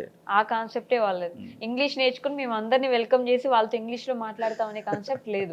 ఇప్పుడు మనకు ప్రోడక్ట్ అవసరం ఉంది మేడం, మనం వెళ్ళి మనం కొనుక్కుంటాం కదా. వాళ్ళకి ఇప్పుడు నువ్వు కొనుక్కోకపోతే నీలాంటి 10 మంది వస్తారు మా దగ్గర కొనడానికి అని చెప్పి వాళ్ళ ఫీలింగ్ ఉంది. ఎందుకంటే ఆ పర్టికులర్ ప్రోడక్ట్ వేరే వాళ్ళు మ్యానుఫ్యాక్చర్ చేయలేరు. అది వాళ్ళ ఓవర్ ప్రౌడ్నెస్ అనుకోవాలా, ఇంకా మా ప్యూర్ లాంగ్వేజ్ మాట్లాడిన బల్బ్ అనుకోవాలంటే ఎస్ బల్బే. ఆ బలుపుకు వాళ్ళ దగ్గర రీజన్ ఉంది, ఆన్సర్ ఉంటుంది. గవర్నమెంట్తో అక్కడ ఉన్న ప్రజలకి అసలు ప్రాబ్లమే లేదు. అదే నేను మీకు ఆల్రెడీ ఫస్ట్ స్టేట్మెంట్ నేను క్లియర్ చేశాను కదా, 24 hours వాటర్ ఇస్తున్నాను, 24 hours కరెంట్ ఇస్తాను, నీకు బిజినెస్ చేసుకోవడానికి ఆపర్చునిటీ ఇస్తున్నాను, జాబ్ చేసుకోవడానికి కోకలర్ ఆపర్చునిటీ ఇస్తున్నాను, ఇంకా నీకేం ప్రాబ్లం ఉంటుంది అని అంటారు. ఓకే, క్వశ్చన్ చేయాల్సిన అవసరం లేదు, అసలు అవసరమే ఉండదు వాళ్ళకి, కాబట్టి ప్రాబ్లం ఉండదు. అది మనకి తప్పుగా అర్థం చేసుకునేలాగా, అంటే వాళ్ళంతా హిట్లర్ లాగా పాలిస్తారు, ఆయన చెప్పిందే జరుగుద్ది అన్నట్టు. అట్లా మన జస్ట్ సైకలాజికల్ ఫీలింగ్ అంతే మేడం. హిట్లర్ లాగా పాలిస్తారంటే హిట్లర్ లాగా ఏం చేస్తారు వాళ్ళని? ఇప్పుడు కిమ్ జాంగ్ యూన్ లాగా పోయి షూట్ చేసి చంపేస్తా అంటే కాదు కదా. మీకు ఫ్రీడమ్ లేదంటే చాలా చాలా ఫ్రీడమ్ ఉంటుంది అక్కడ చైనాలో. నేను మీరు ఫీమేల్ కాబట్టి అన్ని నేను చెప్పలేను, కానీ you have lot and lot of freedom, ample number of freedom ఉంటుంది. మీకు కొంచెం స్కిల్ ఉంది, కొంచెం క్వాలిటీ మీన్స్ కొంచెం ఎడ్యుకేషన్ ఉంది, మీ లైఫ్ లగ్జరీస్ లైఫ్ లీడ్ చేయొచ్చు అక్కడ. ప్రతి ఒక్కళ్ళకి you can not even compare, అన్ని లగ్జరీస్ కార్సే ఉంటాయి వాళ్ళ దగ్గర. వాడి క్వాలిటీ వాడి క్వాలిఫికేషన్ చూస్తే అంత చాలా తక్కువ ఉంటుంది మనం కంపేర్ చేసి చూసుకుంటే, మన స్కిల్కి కంపేర్ చేసి చూసుకుంటే. మనం ఇంగ్లీష్లో మాట్లాడగలము, మన ఎడ్యుకేషన్ సిస్టమ్ మంచిది, అన్నీ బాగానే ఉన్నాయి, కానీ మనం చేయలేకపోతున్నాం. ఎందుకు చేయలేకపోతున్నాం అంటే మన గవర్నమెంట్ ప్రాబ్లం అట్లాంటిది. ఓకే, సో వాళ్ళ ఎడ్యుకేషన్ సిస్టమ్ గురించి, చైనాలో ఎడ్యుకేషన్ సిస్టమ్ ఎలా ఉంటుంది, ఎస్పెషల్లీ పిల్లలకి స్కూల్స్ ఎలా ఉంటాయి అని? మేడం ఇది ఏంటంటే వీళ్ళది రియల్ ఎస్టేట్ కాన్సెప్ట్ అని నేను చెప్తాను. అంటే నాకు అర్థమైనంత వరకు రియల్ ఎస్టేట్ కాన్సెప్ట్ లాంటిది అనమాట. గవర్నమెంట్ వాళ్ళు ఏం చేస్తారంటే ఒక పర్టికులర్ ఏరియా ఉంటుంది మేడం, 5 kilometers 3 kilometers రేడియస్, దాన్ని డెవలప్ చేయాలంటే వాళ్ళు ఏం చేస్తారంటే ఒక మంచి హై క్లాస్ హై స్టాండర్డ్స్ ఉన్న గవర్నమెంట్ స్కూల్ అక్కడ కన్స్ట్రక్ట్ చేస్తారు. కన్స్ట్రక్ట్ చేసిన తర్వాత వాళ్ళు ఫస్ట్ ప్రిఫరెన్స్ వాళ్ళు ఏమి ఇస్తారంటే ఆ 5 kilometers రేడియస్లో ఎవరెవరు ఇల్లులు ఉంటాయో వాళ్ళకి దాంట్లో అడ్మిషన్ ఇస్తారు అన్నమాట ఫ్రీగా. చైనాలో ఎడ్యుకేషన్ ఫ్రీ, కంప్లీట్లీ ఫ్రీ, అవునా? మొత్తం ఫ్రీయే. ఓకే. నువ్వు ఎంతైనా చదువు. వాళ్ళు ఏంటంటే ఫిల్టర్ చేసిన ప్రాసెస్ ఉంటుంది మేడం. మీ క్వాలిటీని బట్టి వాళ్ళు ఫిల్టర్ చేసుకుంటూ వస్తారు. టీచర్స్ వాళ్ళు అక్కడ చాలా మేజర్ రోల్ ప్లే చేస్తారన్నమాట. ఓకే. నీ ఫ్యూచర్ ఎలా ఉండాలి, ఏం సంగతి వాళ్ళు అక్కడ నుంచే చేస్తారు. ఎడ్యుకేషన్ చైల్డ్హుడ్ నుంచే చేసుకుంటూ వస్తారన్నమాట, ఫ్రమ్ ది స్కూల్ లెవెల్ నుంచి. సో వాళ్ళ ఎడ్యుకేషన్ సిస్టమ్ ఏంటంటే వీళ్ళు ఏంటంటే ప్రతి ఒక్కటి కమర్షియలైజ్ చేసి పెట్టారు మేడం. ఈవెన్ ఎడ్యుకేషన్ కూడా. ఇప్పుడు చిన్న పిల్లలు అనుకోండి 6 years 7 years వచ్చే వరకు వాళ్ళ పేరెంట్స్ గైడెన్స్లో ఉంటారు. 7 years తర్వాత ఆల్మోస్ట్ 6th class వచ్చిన తర్వాత వాళ్ళు ఏంటంటే స్కూల్ రెస్పాన్సిబిలిటీ అనమాట.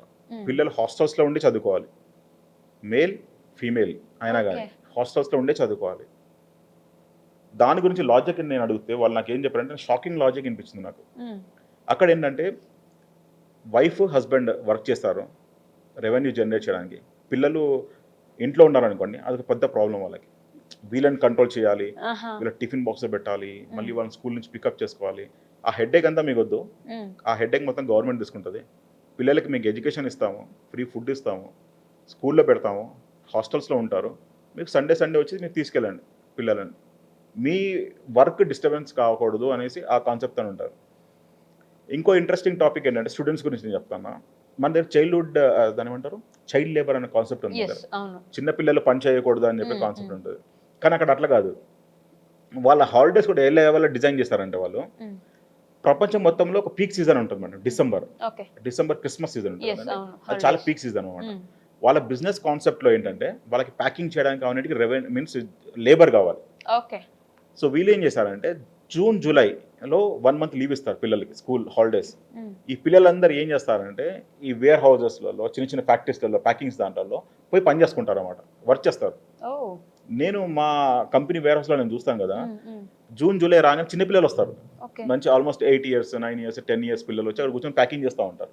ఆల్మోస్ట్ అరౌండ్ మన ఇండియన్ కరెన్సీలో కంపేర్ చేసుకుంటే 50 నుంచి 60 వేల రూపాయలు ఆ పర్టికులర్ 25 daysలో రెవెన్యూ జనరేట్ చేసుకొని వాళ్ళు వెళ్ళిపోతారు అనమాట. అలా రెవెన్యూ జనరేట్ చేస్తారు అనమాట. వీళ్ళకి ఏంటంటే గవర్నమెంట్ ఆలోచించే విధానం ఏంటంటే వాళ్ళకి పీక్ సీజన్ అంటే డిసెంబర్ వరకు స్టాక్ వెళ్ళిపోవాలంటే వాళ్ళు జూలై నుంచి సెప్టెంబర్ వరకు ఎక్స్పోర్ట్ చేసేయాలి. సో ఇక్కడంతా ప్యాకింగ్ అయిపోతుంది జూలై వరకు. వీళ్ళు ఏంటంటే మొత్తం ఫస్ట్ మార్చి నుంచి జూన్ వరకు ఏమేమి మ్యానుఫ్యాక్చర్ అవుతాయి ప్రోడక్ట్స్ అన్ని వేర్ హౌస్కి గోడౌన్స్కి వచ్చేస్తాయి. జూన్ జూలైలో మొత్తం ప్యాకింగ్ చేసేస్తారు, సెప్టెంబర్ నుంచి ఎక్స్పోర్ట్ చేసేస్తారు. దాని తర్వాత ఏంటంటే నవంబర్ నుంచి వాళ్ళు సేల్ చేసుకొని స్టార్ట్ చేస్తారు అనమాట. ఆ కాన్సెప్ట్ వీళ్ళు చేస్తారన్నమాట. ఫ్యామిలీని అట్లా ఆ లెవెల్లో డిజైన్ చేసి పెట్టారు వీళ్ళు. ఎడ్యుకేషన్ సిస్టమ్ ని మనం కంపేర్ చేసుకోగలమా ఇండియా టు చైనా? ఇప్పుడు గవర్నమెంట్ స్కూల్స్ని కంపేర్ చేసుకోవడం అంటే ఇట్స్ ఆల్మోస్ట్ అబ్సల్యూట్లీ రాంగ్ అని నేనే అంటాను.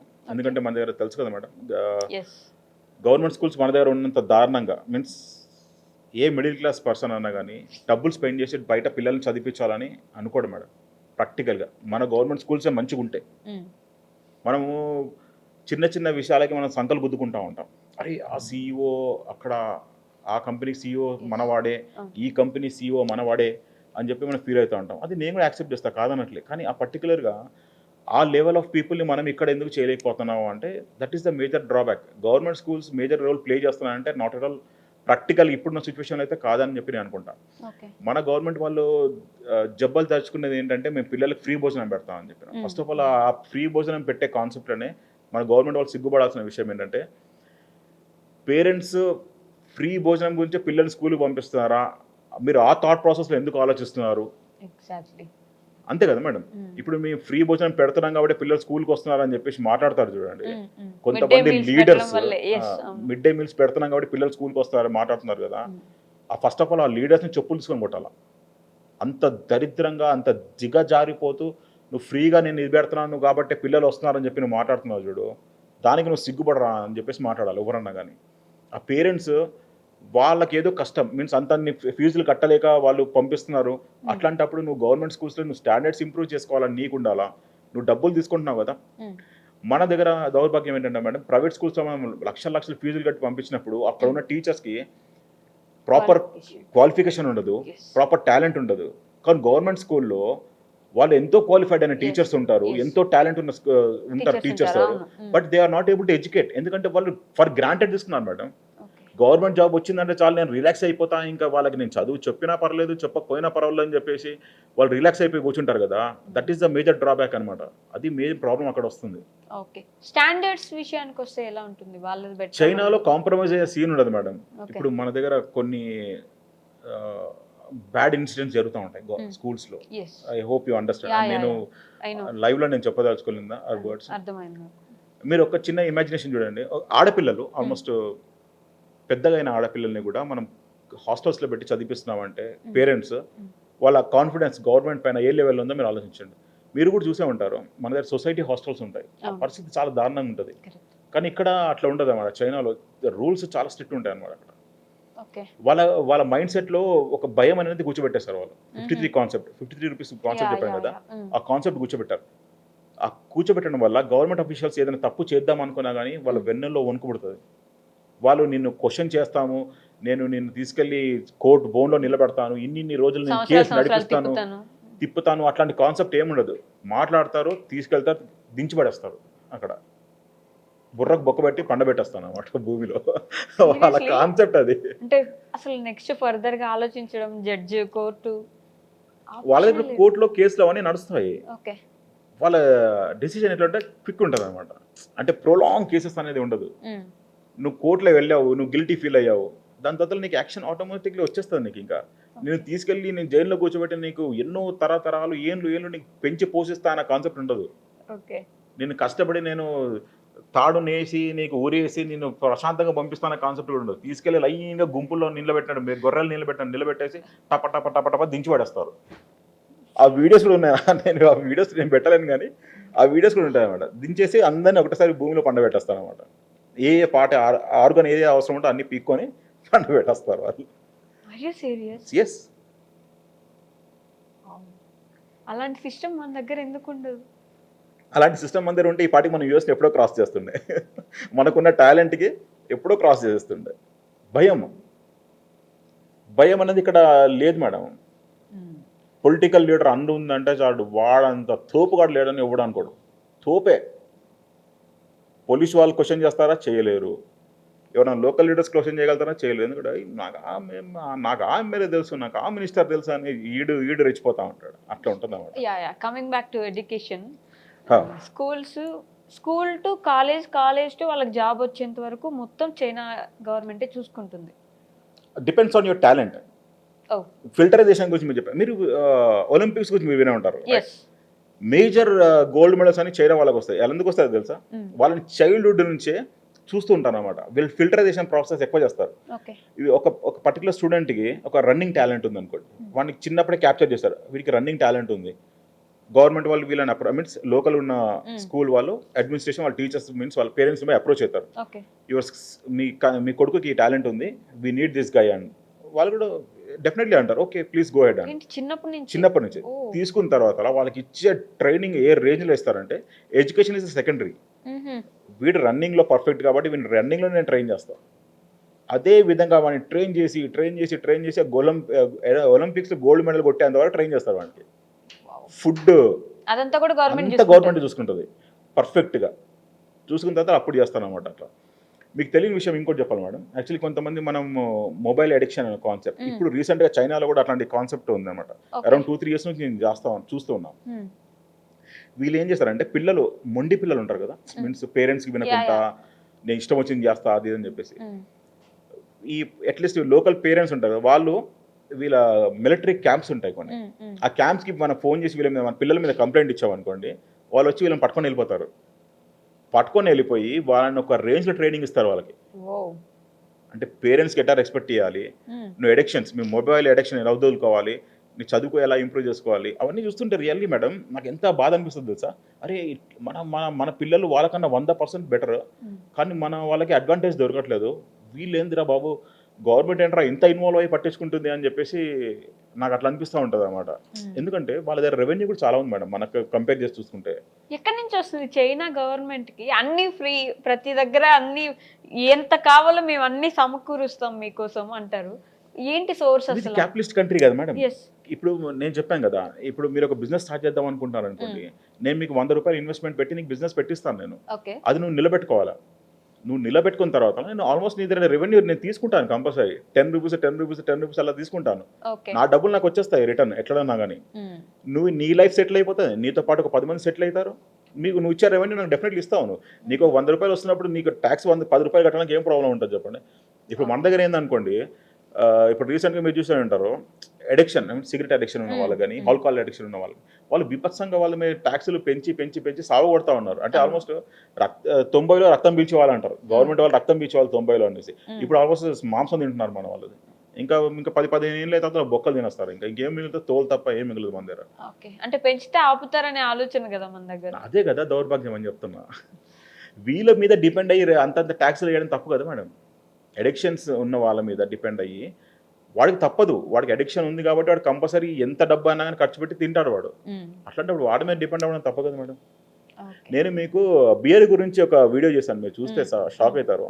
బియర్ క్యాన్స్ కొని నా బండికి అడిగాను నేను మొత్తం ఆల్మోస్ట్ చూపించడానికి కంపారిజన్. అక్కడ ₹10, ₹15, ₹20 దొరికే బియర్ మన దగ్గర 280 అంత అమ్ముతున్నారు ఆ రేంజ్లో. ఎందుకంత జనాలు ఎందుకంత పీల్చుకొని తింటున్నారు?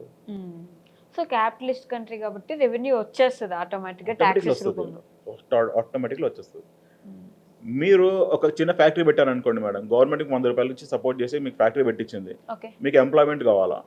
ఎంప్లాయీస్ కావాలి కదా మీకు. కంపల్సరీ మీరు ఒక 10 మందికి ఎంప్లాయ్మెంట్ ఇస్తారు, ఫ్యాక్టరీ మీరు రన్ చేస్తారు. మీ దౌర్భాగ్యానికి మీరు లాస్ అయ్యారు, రన్ అవ్వట్లేదు అంటే యాక్చువల్లీ ఆల్మోస్ట్ 99% అయితే ఉండదు మేడం అట్లా. నువ్వు ఏ ప్రోడక్ట్, ఎందుకంటే మీకు చెప్పిన కాన్సెప్ట్ అయితే మీకు అర్థమైంది కదా మేడం.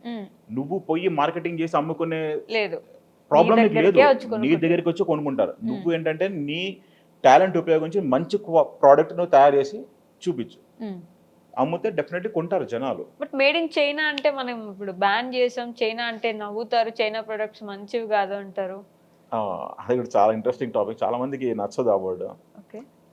నాకు వచ్చే కమెంట్ కూడా ఎలా ఉంటాయంటే బ్యాన్ చైనా అని చెప్పేసి కమెంట్ పెడతాను. నేను దానికి రిప్లై ఏమి ఇస్తానంటే, బ్రదర్ నువ్వు పెట్టావు చాలా బాగుంది, నువ్వు పెట్టిన మొబైల్ ఎక్కడ ఏ దేశం నుంచి వచ్చిందని అడుగుతాను నేను రిటర్న్. వాడు మళ్ళీ రిటర్న్ నాకు చెప్పాడు, ఎందుకంటే వాడు పెట్టిన మెసేజ్ ఉంటుంది కదా మేడం, అది కూడా చైనా నుంచి వచ్చిన ప్రోడక్ట్. వాడు యూజ్ చేసేదేమో చైనా నుంచి వచ్చిన ప్రోడక్ట్ యూజ్ చేస్తా ఉన్నాడు, దాంట్లో పెట్టింది బ్యాన్ చైనా అని మెసేజ్ పెడతాడు. అదే ఇల్లాజికల్. అంటే ఇప్పుడు బ్యాన్ చేసాం కదా, చైనాలో వచ్చినవి ఏవి మనం వాడట్లేదు, ఆల్మోస్ట్ తగ్గించారు, కొనట్లేదు, ఏది తీసుకోవట్లేదు. ఫోన్స్ కానీ మనమే తయారు చేసుకుంటున్నాం, లేదంటే అమెరికా అదే ఐఫోన్లు వీటి మీద ఆధారపడుతున్నాం, కానీ చైనా వాడట్లేదు అని అయితే వింటున్నాం. ఐఫోన్ అమెరికాలో ఎక్కడ మ్యానుఫ్యాక్చర్ అవుతుంది మేడం? ఎక్కడైనా కానీ చైనా వాళ్ళైతే కాదు కదా. అది మన మైండ్ ఉన్న గేమ్ అంతే మేడం. ప్రతి ఒక్క ప్రోడక్ట్, మీరు ఏ ప్రోడక్ట్ అన్నా చూడండి, ఎనీ బ్రాండెడ్ ప్రోడక్ట్ వాళ్ళ మెయిన్ హబ్స్ మ్యానుఫ్యాక్చరింగ్వి ఉంటే చైనాలో ఉంటాయి, వియత్నాంలో ఉంటాయి, కంబోడియాలో ఉంటాయి. అవన్నీ హ్యాండిల్ చేసేది కూడా చైనా గవర్నమెంట్లో ఉన్న చైనా వాళ్ళు ఉంటారు కదా, వాళ్ళే హ్యాండిల్ చేస్తారు అవి.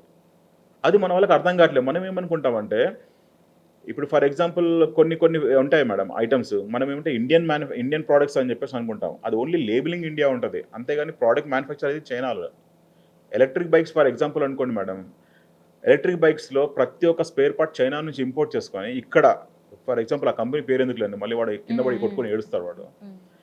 వాడు ఏం చేస్తాడంటే స్పేర్ పార్ట్స్ అన్ని ఇంపోర్ట్ చేసుకొని చైనాలో ఇండియాలో దాన్ని అసెంబుల్ చేసి అమ్ముతున్నాడు. అది ఎంత, అక్కడ నుంచి ₹25,000 టోటల్ ప్రోడక్ట్ ఇక్కడికి వస్తే దాన్ని అసెంబుల్ చేసి వాడు ₹70,000 ₹1,00,000 పెట్టి అమ్ముతున్నాడు. అది ఇంకా దానికన్నా దౌర్భాగ్యం ఇంకేముంటుంది చెప్పండి మనకి. మనం ఉట్టి బ్రాండింగ్ చూసి అనుకుంటున్నాం, అరే మేడ్ ఇన్ ఇండియా కాబట్టి మనము.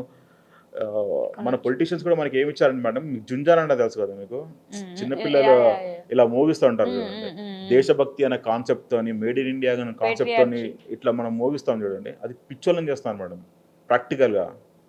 అది నా బాధ అనమాట. అంటే మన దేశం మీద మన భక్తి ఉండడం తప్పని కాదు మేడం, భక్తి ఉండాలి, అంతేగాని మనని పిచ్చోళ్ళని గొర్రెల్లాగా చేసేసి నువ్వు చేస్తే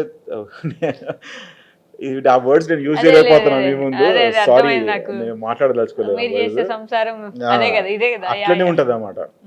వాళ్ళు చేసేవన్నీ చేస్తూనే ఉంటారు, మనకేమో జుంజునా వచ్చి వాయించుకో, నువ్వు ఇది ఫాలోగా మన ఇండియన్ బ్రాండ్స్ యూస్ చేయండి. అరే ఫస్ట్ ఆఫ్ ఆల్ నువ్వు లాజిక్ అర్థం చేసుకోరా భయ్, ఆ ఇండియన్ బ్రాండ్స్ అనే పేరుతో వాడు వస్తున్నాడు కదా, ప్రోడక్ట్ అమ్ముతున్నాడు మేడ్ ఇన్ ఇండియా అనేసి, అది ఎక్కడి నుంచి తీసుకొస్తున్నాడు, అది కనుక్కో ఫస్ట్. మన ఇండియాలో ఎందుకు మ్యానుఫ్యాక్చర్ చేయలేకపోతుంది, అది కనుక్కో ఫస్ట్. నువ్వు మ్యానుఫ్యాక్చర్ చేయడానికి నువ్వేమి ఇచ్చే ఆపర్చునిటీస్, అది కనుక్కో ఫస్ట్. అవన్నీ నువ్వు చెయ్యవు, కానీ నువ్వు క్వశ్చన్ చేస్తావు అంతే. మేడ్ ఇన్ ఇండియానే వాడాలి, అది వాడాలి స్లోగన్స్. మన దగ్గర ఏంటి మేడం, ప్రతి ఒక్క పొలిటికల్ స్టంట్ అనేది ఒక డ్రామా అనమాట. ఓకే. స్టేజ్ డ్రామాస్ ఉంటాయి చూడండి మేడం, డ్రామా పెట్టేసి స్టేజ్ డ్రామా అయిపోయిన దిగేసి వెళ్ళిపోతారు చూడండి. స్లోగన్స్ ఇవ్వడానికి, పబ్లిసిటీ స్టంట్ చేయడానికి, ఫ్రీ స్కీమ్స్ ఎక్స్పోజ్ చేయడానికి ఈ శిలాపలకం అన్న కాన్సెప్ట్ ఉంటుంది మేడం. అది నాకు ఇప్పటికి అర్థం కాదు మేడం, శిలాపలకం ఎందుకు ఇస్తున్నారు అనేసి. వాడు సొంత డబ్బులతోని నువ్వేమైనా కట్టించావా? అది గవర్నమెంట్ డబ్బులతోని, జనాలు కట్టిన ట్యాక్సులతోని నువ్వు ఏదైనా కట్టించినప్పుడు నీ శిలాపలకం వేసి నీ పేరెందుకు రా? నాకు అది ఇప్పటికి అర్థం కాదు. అంటే అక్కడ వాళ్ళకి ఫొటోస్ ఉండవు స్కూల్లో, వీళ్ళు మన స్వాతంత్రం సంపాదించారు, ఈయన మన ప్రెసిడెంట్, ఈయన మన ప్రైమ్ మినిస్టర్ అని మనకు ఉంటాయి కదా. మన దగ్గర ఉంటాయి మేడం, మనకు అందరూ నేర్పిస్తారు కూడా పేర్లు చెప్పి, మన ఎంపీ ఎవరు, ఎమ్మెల్యే ఎవరు, మన ప్రెసిడెంట్ ఎవరు, ప్రైమ్ మినిస్టర్ ఎవరు, మనకి ఎవరు స్వాతంత్రం తెచ్చారు అని చెప్పేసి చిన్నప్పటి నుంచి స్కూల్లో పట్టిస్తారు కదా. అవును మేడం, అది నువ్వు పట్టించడం తప్పేం కాదు, కానీ నువ్వు దాన్ని పబ్లిసిటీ చేయడం తప్ప అంటున్నాను నేను. ఓకే. అక్కడ ఉండే వాళ్ళ అట్లాంటిది ఏం పబ్లిసిటీ వాళ్ళు స్టంటులు చేయరు.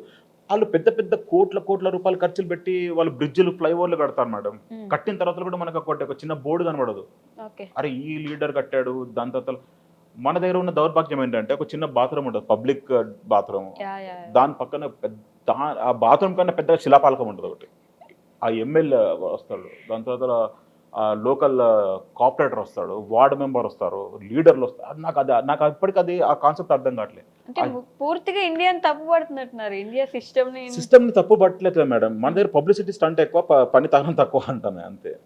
ఓకే. వాళ్ళ దగ్గర పబ్లిసిటీ ఉండదు, పని చేసుకుంటూ పోతారు. నీ పని నువ్వు చెయ్యి.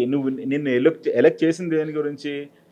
నీ పని చేయడానికే కదా, జనాలకి ఏమో సేవ చేయడానికే కదా. సేవ మీన్స్ యాక్చువల్లీ నువ్వు పర్సనల్గా ఫీల్ అయిపోయి నేను ఫ్రీ స్కీమ్స్ ఇస్తాను సేవ కాదు, అది సేవ కాదు. నువ్వు ఇన్ఫ్రాస్ట్రక్చర్ డెవలప్ చెయ్యి, జనాలకు ఆపర్చునిటీ చూపించు, జనాలు ఎలా బతకాలో ఫిష్లు పట్టుకోవడం నేర్పిస్తురా బాబు. నువ్వు ఫిష్లు ఇవ్వకు, నువ్వు ఫిష్లు ఇచ్చేసి నువ్వు ఫ్రీ రేషన్ ఇచ్చేసి నువ్వు జబ్బలు దర్చుకుంటా అంటే అది తప్పంటా నేను. 5% విక్టమ్ కార్డ్ అని మేడం, అది చాలా డేంజర్ మేడం మన సొసైటీకి. కదా 5% విక్టమ్ కార్డ్, అది చాలా డేంజర్.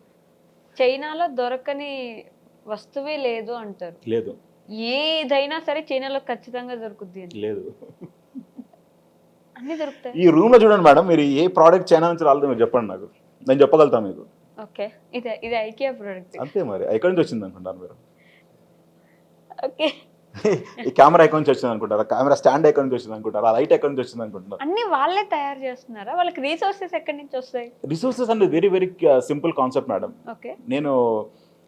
మనకి R&D అనేది చాలా ఎక్స్పెన్సివ్ విషయం యాక్చువల్లీ. మన దగ్గర ఏంటంటే గవర్నమెంట్ R&Dలో ఎప్పుడు ఇన్వెస్ట్మెంట్ చేయదు, అది మన పెద్ద డ్రాబ్యాక్. మన దగ్గర టాలెంట్ ఉంది కానీ R&Dలో మనం ఇన్వెస్ట్ చేయం. ఇప్పుడు ఒక కొత్త సైంటిస్ట్ వచ్చేసి నీ పర్టికులర్ దాన్ని నేను తయారు చేస్తాను, నువ్వు నాకు ఫండింగ్ చేస్తావు అంటే చెయ్యరు మన వాళ్ళు. వాళ్ళ దగ్గర ఏంటంటే R&D ఫార్మ్స్ అని ఉంటాయి వాళ్ళ దగ్గర. చిన్న చిన్న పిల్లలు ఉంటారు, స్కూల్ పిల్లలు, కాలేజ్ పిల్లలు ఉంటారు కదా, వాళ్ళు కొత్త కొత్త ప్రాజెక్ట్స్ తయారు చేస్తూ ఉంటారు. వాళ్ళు వీళ్ళని ఫండింగ్ చేస్తారు, R&D వాళ్ళు ఫండింగ్ చేసి వాళ్ళ టాలెంట్ అంతా వీళ్ళు క్యాప్చర్ చేస్తారు అనమాట, కొత్త కొత్త ప్రోడక్ట్స్ ఇన్వెన్షన్ గురించి. మీరు చూసారనుకుంటా రీసెంట్ గా AI కాన్సెప్ట్ మన దగ్గర చాలా డీప్ సీక్ అనే కాన్సెప్ట్ అని నడుస్తూ ఉంటుంది. వీళ్ళు ఏంటంటే AI రోబోట్స్ రోడ్ మీద వదిలేస్తారు మేడం, AI రోబోట్స్ని. దానికి డిసిజన్ తీసుకుని అదే వాకింగ్ చేసుకుని మీరు కొన్ని క్లిప్సింగ్ చూసే ఉంటారు రీసెంట్గా. డాగ్స్ కానీ, రోబోట్స్ కానీ, even trucks, food delivery trucks, courier trucks, వాళ్ళు వదిలేస్తారు రోడ్ల మీద ఫన్నీగా. అది చాలా ఇంట్రెస్టింగ్ ఉంటుంది మేడం. అట్లాంటి తయారు చేయడానికి మన వాళ్ళ టాలెంట్ లేదనుకుంటున్నారా మీరు? కోకోలో టాలెంట్ ఉంది మన ఇండియన్స్లో. మరి ఎందుకు వాళ్ళలాగా మనం అన్ని తయారు చేసేసి పిల్లల నుంచి ఫ్రమ్ ది స్టేజ్ అంటే ఎడ్యుకేషన్ వాళ్ళు చదువుకుంటుండగానే వాళ్ళు ఇష్టమైన ప్రాజెక్టులు తయారు చేసేస్తూ ఉంటారు అక్కడ, కరెక్టే. మన దగ్గర ఎందుకు లేదు అలా? అదే కదా మేడం ప్రాబ్లం. మన దగ్గర అంటే టాలెంట్ లేదా అంటే గూగుల్ కి మన వాళ్ళే CEO ఉంటారు, మైక్రోసాఫ్ట్ ఏ కంపెనీ తీసుకున్నా మన వాళ్ళే ఉంటారు, చదువుకొని దాంట్లో బ్యాక్ ఎండ్ లో చేసే స్టాఫ్ అంతా మన వాళ్ళే ఉంటారు, అంతా మన వాళ్ళే ఉంటారు. కానీ అట్లాంటి కంపెనీ మన దగ్గర లేదు, ఆ కంపెనీసే లేవు. ఎందుకలా? అదే కదా మన పొలిటికల్ సిస్టమ్ అట్లాంటి. లైసెన్స్ రా ప్రతిదానికి గవర్నమెంట్ నే తప్పు పట్టాలంటారా? గవర్నమెంట్ తప్పు పట్టాల్సిన అవసరం లేదు మేడం. ఒక రకంగా చూస్తే ఇది ఆల్మోస్ట్ ఏంటంటే అన్సాల్వబుల్ క్వశ్చన్ అనమాట. నేను చెప్పాను కదా మీకు, ఆ లెవెల్కి మనం రావాలంటే మన ఇప్పుడున్న యంగ్స్టర్స్ కొంచెమన్నా మెచ్యూర్ అయ్యి లాజికల్లీ ఆలోచిస్తే బాగుపడతారని చెప్పేసి నేను అనుకుంటాను. అంటే ఫుడ్ క్రైసిస్ వచ్చి చెట్లలో ఉండే చెత్త ఇది ఏరుకొని తినే కంట్రీ వాళ్ళు అక్కడి నుంచి ఇప్పుడు అందరికంటే ముందుకెళ్ళిపోయి USA తో పోటీ పడుతున్నారు. మనది అన్నపూర్ణ దేశం అంటారు, మనం ఎప్పుడు తిండికి ఏ రోజు క్రైసిస్ రాలేదు, మనం ఎందుకు వెనకబడి ఉన్నాం, వాళ్ళు ఎందుకు ముందుకు వెళ్ళిపోతున్నారు అనేది బిగ్గెస్ట్ క్వశ్చన్ నాకు. అది యాక్చువల్లీ ఏంటంటే మేడం, మనని ఇప్పుడు నేను చెప్తే ప్రతి ఒక్కటి పొలిటికల్ అయిపోద్ది కాబట్టి నేను దాని గురించి ఎక్కువ స్ట్రెచ్ చేసి మాట్లాడట్లేదు. Yeah. మన మన జనాలను అలా తయారు చేస్తారని చెప్పి నేను అయితే అనుకుంటున్నాను మేడం. మన దగ్గర ఎవరికైనా టాలెంట్ ఉందంటే ఆల్మోస్ట్ వాడు యూఎస్కి వెళ్ళిపోవాలా అనుకుంటాడు, లండన్కి వెళ్ళిపోవాలా అనుకుంటాడు, లేకుంటే వేరే దేశానికి వెళ్ళిపోయి అక్కడ బతుకుదాం లగ్జరియస్గా అనుకుంటాడు. కానీ మన దగ్గర ఉండి మనం చేద్దాం అనుకున్నా కానీ మన దగ్గర ఆపర్చునిటీస్ లేవు అని చెప్పి నేను అనుకుంటాను. ఆపర్చునిటీస్ లేవు అంటే ఎస్ అఫ్ కోర్స్ లేవు, ఓకే. లేవని అంటా నేను. ఒక యంగ్స్టర్కి లోన్ రాదు, ఫ్యాక్టరీ పెట్టుకున్నా అంటే వాడికి ఆపర్చునిటీ ఇవ్వరు, వాడు టాలెంట్ ప్రూవ్ చేసుకుందాం అంటే ఆపర్చునిటీ ఉండదు. మనం ఏంటంటే కొన్ని ఎంటర్ప్రీనర్స్ కొంతమంది ఉన్నారు, కొన్ని యాప్స్ తయారు చేసి వాళ్ళు మంచి రేంజ్కి వచ్చారు, అది రియల్లీ అప్రిషియేట్ చేస్తాను, కాదనట్లేదు. కానీ ఏంటంటే మనము మ్యానుఫ్యాక్చరింగ్ బేస్లో ఉంటే అది ఏ దేశానికన్నా ఉపయోగపడుతుంది. ఎందుకంటే మ్యానుఫ్యాక్చరింగ్ యూనిట్స్ అనేది ఉంటుంది కదా మేడం. మ్యానుఫ్యాక్చరింగ్ చేసినప్పుడు వాడు ఒకటి చేయడు, వాడు ఒక 10 మందికి ఎంప్లాయ్మెంట్ ఇస్తాడు. దాంతోపాటు వాడు కూడా గ్రో అవుతాడు, వాడితో చుట్టుపక్కల ఉన్న సేలర్స్ వాళ్ళంతా డెవలప్మెంట్ వస్తుంది. సర్వీస్ బేస్డ్ అంటే మనం ఒక సర్వీస్ చేస్తూ ఉంటాం, దానివల్ల ఏంటంటే లిమిటెడ్ ఎంప్లాయ్మెంట్ వస్తుంది, కానీ గ్రో అయ్యేది మాత్రం ఆ పర్టికులర్ కంపెనీ ఒకటే గ్రో అవుతూ ఉంటుంది. వాడి సరౌండింగ్లో పనిచేసే వాళ్ళంతా సఫర్ అవుతూ ఉంటారు. అది మరి మీరు కూడా వినే ఉంటారు చాలా మందికి, సమ్ గిగ్ వర్కర్స్ అని చెప్పేసి అంటారు, సర్వీస్ బేస్డ్ గిగ్ వర్కర్స్ అన్న. గిగ్ వర్కర్స్ సఫర్ అవుతున్నారంటే ఎస్ ఎంప్లాయ్మెంట్ వస్తుంది కానీ సఫర్ అవుతున్నారు చాలా, అది మెయిన్ ప్రాబ్లం. ఓకే. మరి వాళ్ళ దగ్గర అంత మంచి టాలెంట్ ఉండి అంత బాగా చేయగలిగినప్పుడు ఎందుకు అంత వరస్ట్గా ఉంటాయి చైనా ప్రొడక్ట్స్ అన్ని? అంతకు ముందు అయితే మరి ఘోరంగా ఏదైనా తెచ్చుకుందా ఈ ఒక నెల వాడితే పాడైపోతే అలాంటి సిచ్యువేషన్ ఉండేది కదా, మరి అంత వరస్ట్గా ఎందుకు వచ్చాయి? చాలా ఇంట్రెస్టింగ్ క్వశ్చన్ అడిగారు మీరు మేడం. మీకు ఒక కంపెనీ ఉంది, నేను మిమ్మల్ని ఎగ్జాంపుల్ తీసుకొని మాట్లాడుతున్నాను. మీరు ఒక 10 లక్షల రూపాయలు పెట్టి ఇన్వెస్ట్మెంట్ పెట్టి ఒక మిషనరీ కొన్నారు. ఫర్ ఎగ్జాంపుల్ ఈ ఫోన్ అనుకోండి, ఈ ప్రోడక్ట్ మీరు కొన్నారు.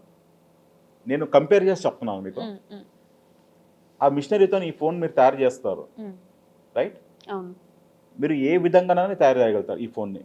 అంటే ఓన్లీ క్వాలిటీలో డిఫరెన్స్ వస్తుంది. క్వాలిటీలో డిఫరెన్స్ ఎలా వస్తుంది అంటే, ఫర్ ఎగ్జాంపుల్ మీరు యూఎస్ క్లయింట్ మీకు వచ్చాడు, మీకు 100 రూపాయలు నేను ఇస్తాను, నాకు ఇట్లాంటి ఫోన్ నువ్వు తయారు చేసేవాలి, నా రిక్వైర్మెంట్స్ ఇవి అంటావు. అంటే నాకు ఈ ప్లాస్టిక్ కావాలి, ఈ గ్లాస్ కావాలి, ఇట్లా ఉండాలి, క్వాలిటీ అన్బ్రేకబుల్ ఉండాలి అంటే మీరు 100 రూపాయలకి మీ మార్జిన్ చూసుకుంటారు, ఓకే అంటారు, మీరు చేయించుకుంటారు 100 రూపాయలకి. మీరు యూజ్ చేసేది ఏంటి, రా మెటీరియల్ ఒకటే తేడా ఉంటుంది, మిషనరీ అంతా సేమ్ ఉంటుంది. మన ఇండియాలో ఎందుకు ప్రోడక్ట్స్ అలా ఇరిగిపోతాయి అంటే, మన దగ్గర మీన్స్ ఇంపోర్ట్ చేసుకున్న వాళ్ళంతా గుజరాతీస్, సింధీస్, నార్త్ ఇండియన్స్ అనమాట, మార్వడీస్, వాళ్ళు బాగా చాలా కమర్షియల్ పీపుల్. వాళ్ళకి ఇదే ప్రోడక్ట్ అమెరికా వాడు 100 రూపాయలు కొంటున్నప్పుడు అదే ప్రోడక్ట్ వాడు 10 రూపాయలకు కావాలంటాడు వాడు. అప్పుడు వాడు ఏం చేస్తాడు, చైనా వాడు ఏం చేస్తాడు మీరు చెప్పండి, 10 రూపాయల వాడి దగ్గర ఉండే వాటిని అది తప్పు అనమాట. వాడు ఏం చేస్తాడంటే ఇదే పర్టికులర్ ప్రోడక్ట్ 10 రూపాయలు మనం వాడు డిమాండ్ చేస్తాడు. వాడు ఏంటంటే వాడి మిషనరీ వాడు ఎంగేజ్ చేసి పెట్టాలి, ఎందుకంటే వాడు హ్యూజ్ ఇన్వెస్ట్మెంట్ వాడు మిషనరీ చేశాడు కాబట్టి వాడికి ఎంతో కొంత రిటర్న్ రావాలి. వాడి మిషనరీ ఖాళీ ఉండకూడదు. నేను 100 రూపాయలు చేసినా నా మిషనరీ రన్ అవుతుంది, 10 రూపాయలు చేసినా నా మిషనరీ రన్ అవుతుంది, కాబట్టి నా రెవెన్యూ నాకు వస్తుంది. కాబట్టి వాడు 10 రూపాయలు కూడా వాడు తీసేసుకుంటాడు ఆర్డర్. వాడు నో అని చెప్పాడు. చైనా వాడు బుద్ధి బుర్ర ఏంటంటే, నేను నో చెప్పను, ఏ కస్టమర్కి నేను నో చెప్పను, 100 రూపాయలైనా తీసుకుంటా, 100 రూపాయలైనా తీసుకుంటా, రెండిట్లో ఏదైనా తీసుకుంటా, 100, 10 నాకు 2 ఈక్వలే, నా మార్జిన్ నేను చూసుకుంటా, నా మిషనరీ మాత్రం రన్ అవ్వాలి. అట్లాంటప్పుడు మన ఇండియన్ ఉన్న లోకల్ ఇంపోర్టర్స్ ఉంటారు కదండి, వాడికి 10 రూపాయలకి ఈ ప్రోడక్ట్ కావాలి. ఆ చైనా వాడు ఏం చేస్తాడు, చేస్తా సరే నో ప్రాబ్లం, 10 రూపాయలు కదా నీకు కావాల్సింది, సేమ్ ప్రోడక్టే కదా నీకు కావాల్సింది, చేస్తా అని చెప్పేసి worst quality of raw material use చేసి వాడు ప్రోడక్ట్ తయారు చేసి పంపిస్తాడు. వాడు తీసుకొచ్చి ఇక్కడ అమ్ముతాడు, అది విరిగిపోతుంది. విరిగిపోగానే మనం ఏమనుకుంటాం, చైనా ప్రోడక్ట్స్ అంత వరస్ట్ క్వాలిటీ, అంటే ఉంటే ఇరిగిపోతాయి అని చెప్పేసి మనం ఫీలింగ్లో ఉంటాం. అది మన చైనా వాడు తప్ప అని మనం అనుకుంటాం, కానీ చైనా వాడు తప్ప ఏం లేదు. వాడు ఏంటంటే అదే ప్రోడక్ట్ బెస్ట్ క్వాలిటీ యూజ్ చేసి మెటీరియల్ యూజ్ చేసి వాడు యూఎస్కి ఎక్స్పోర్ట్ చేస్తాడు.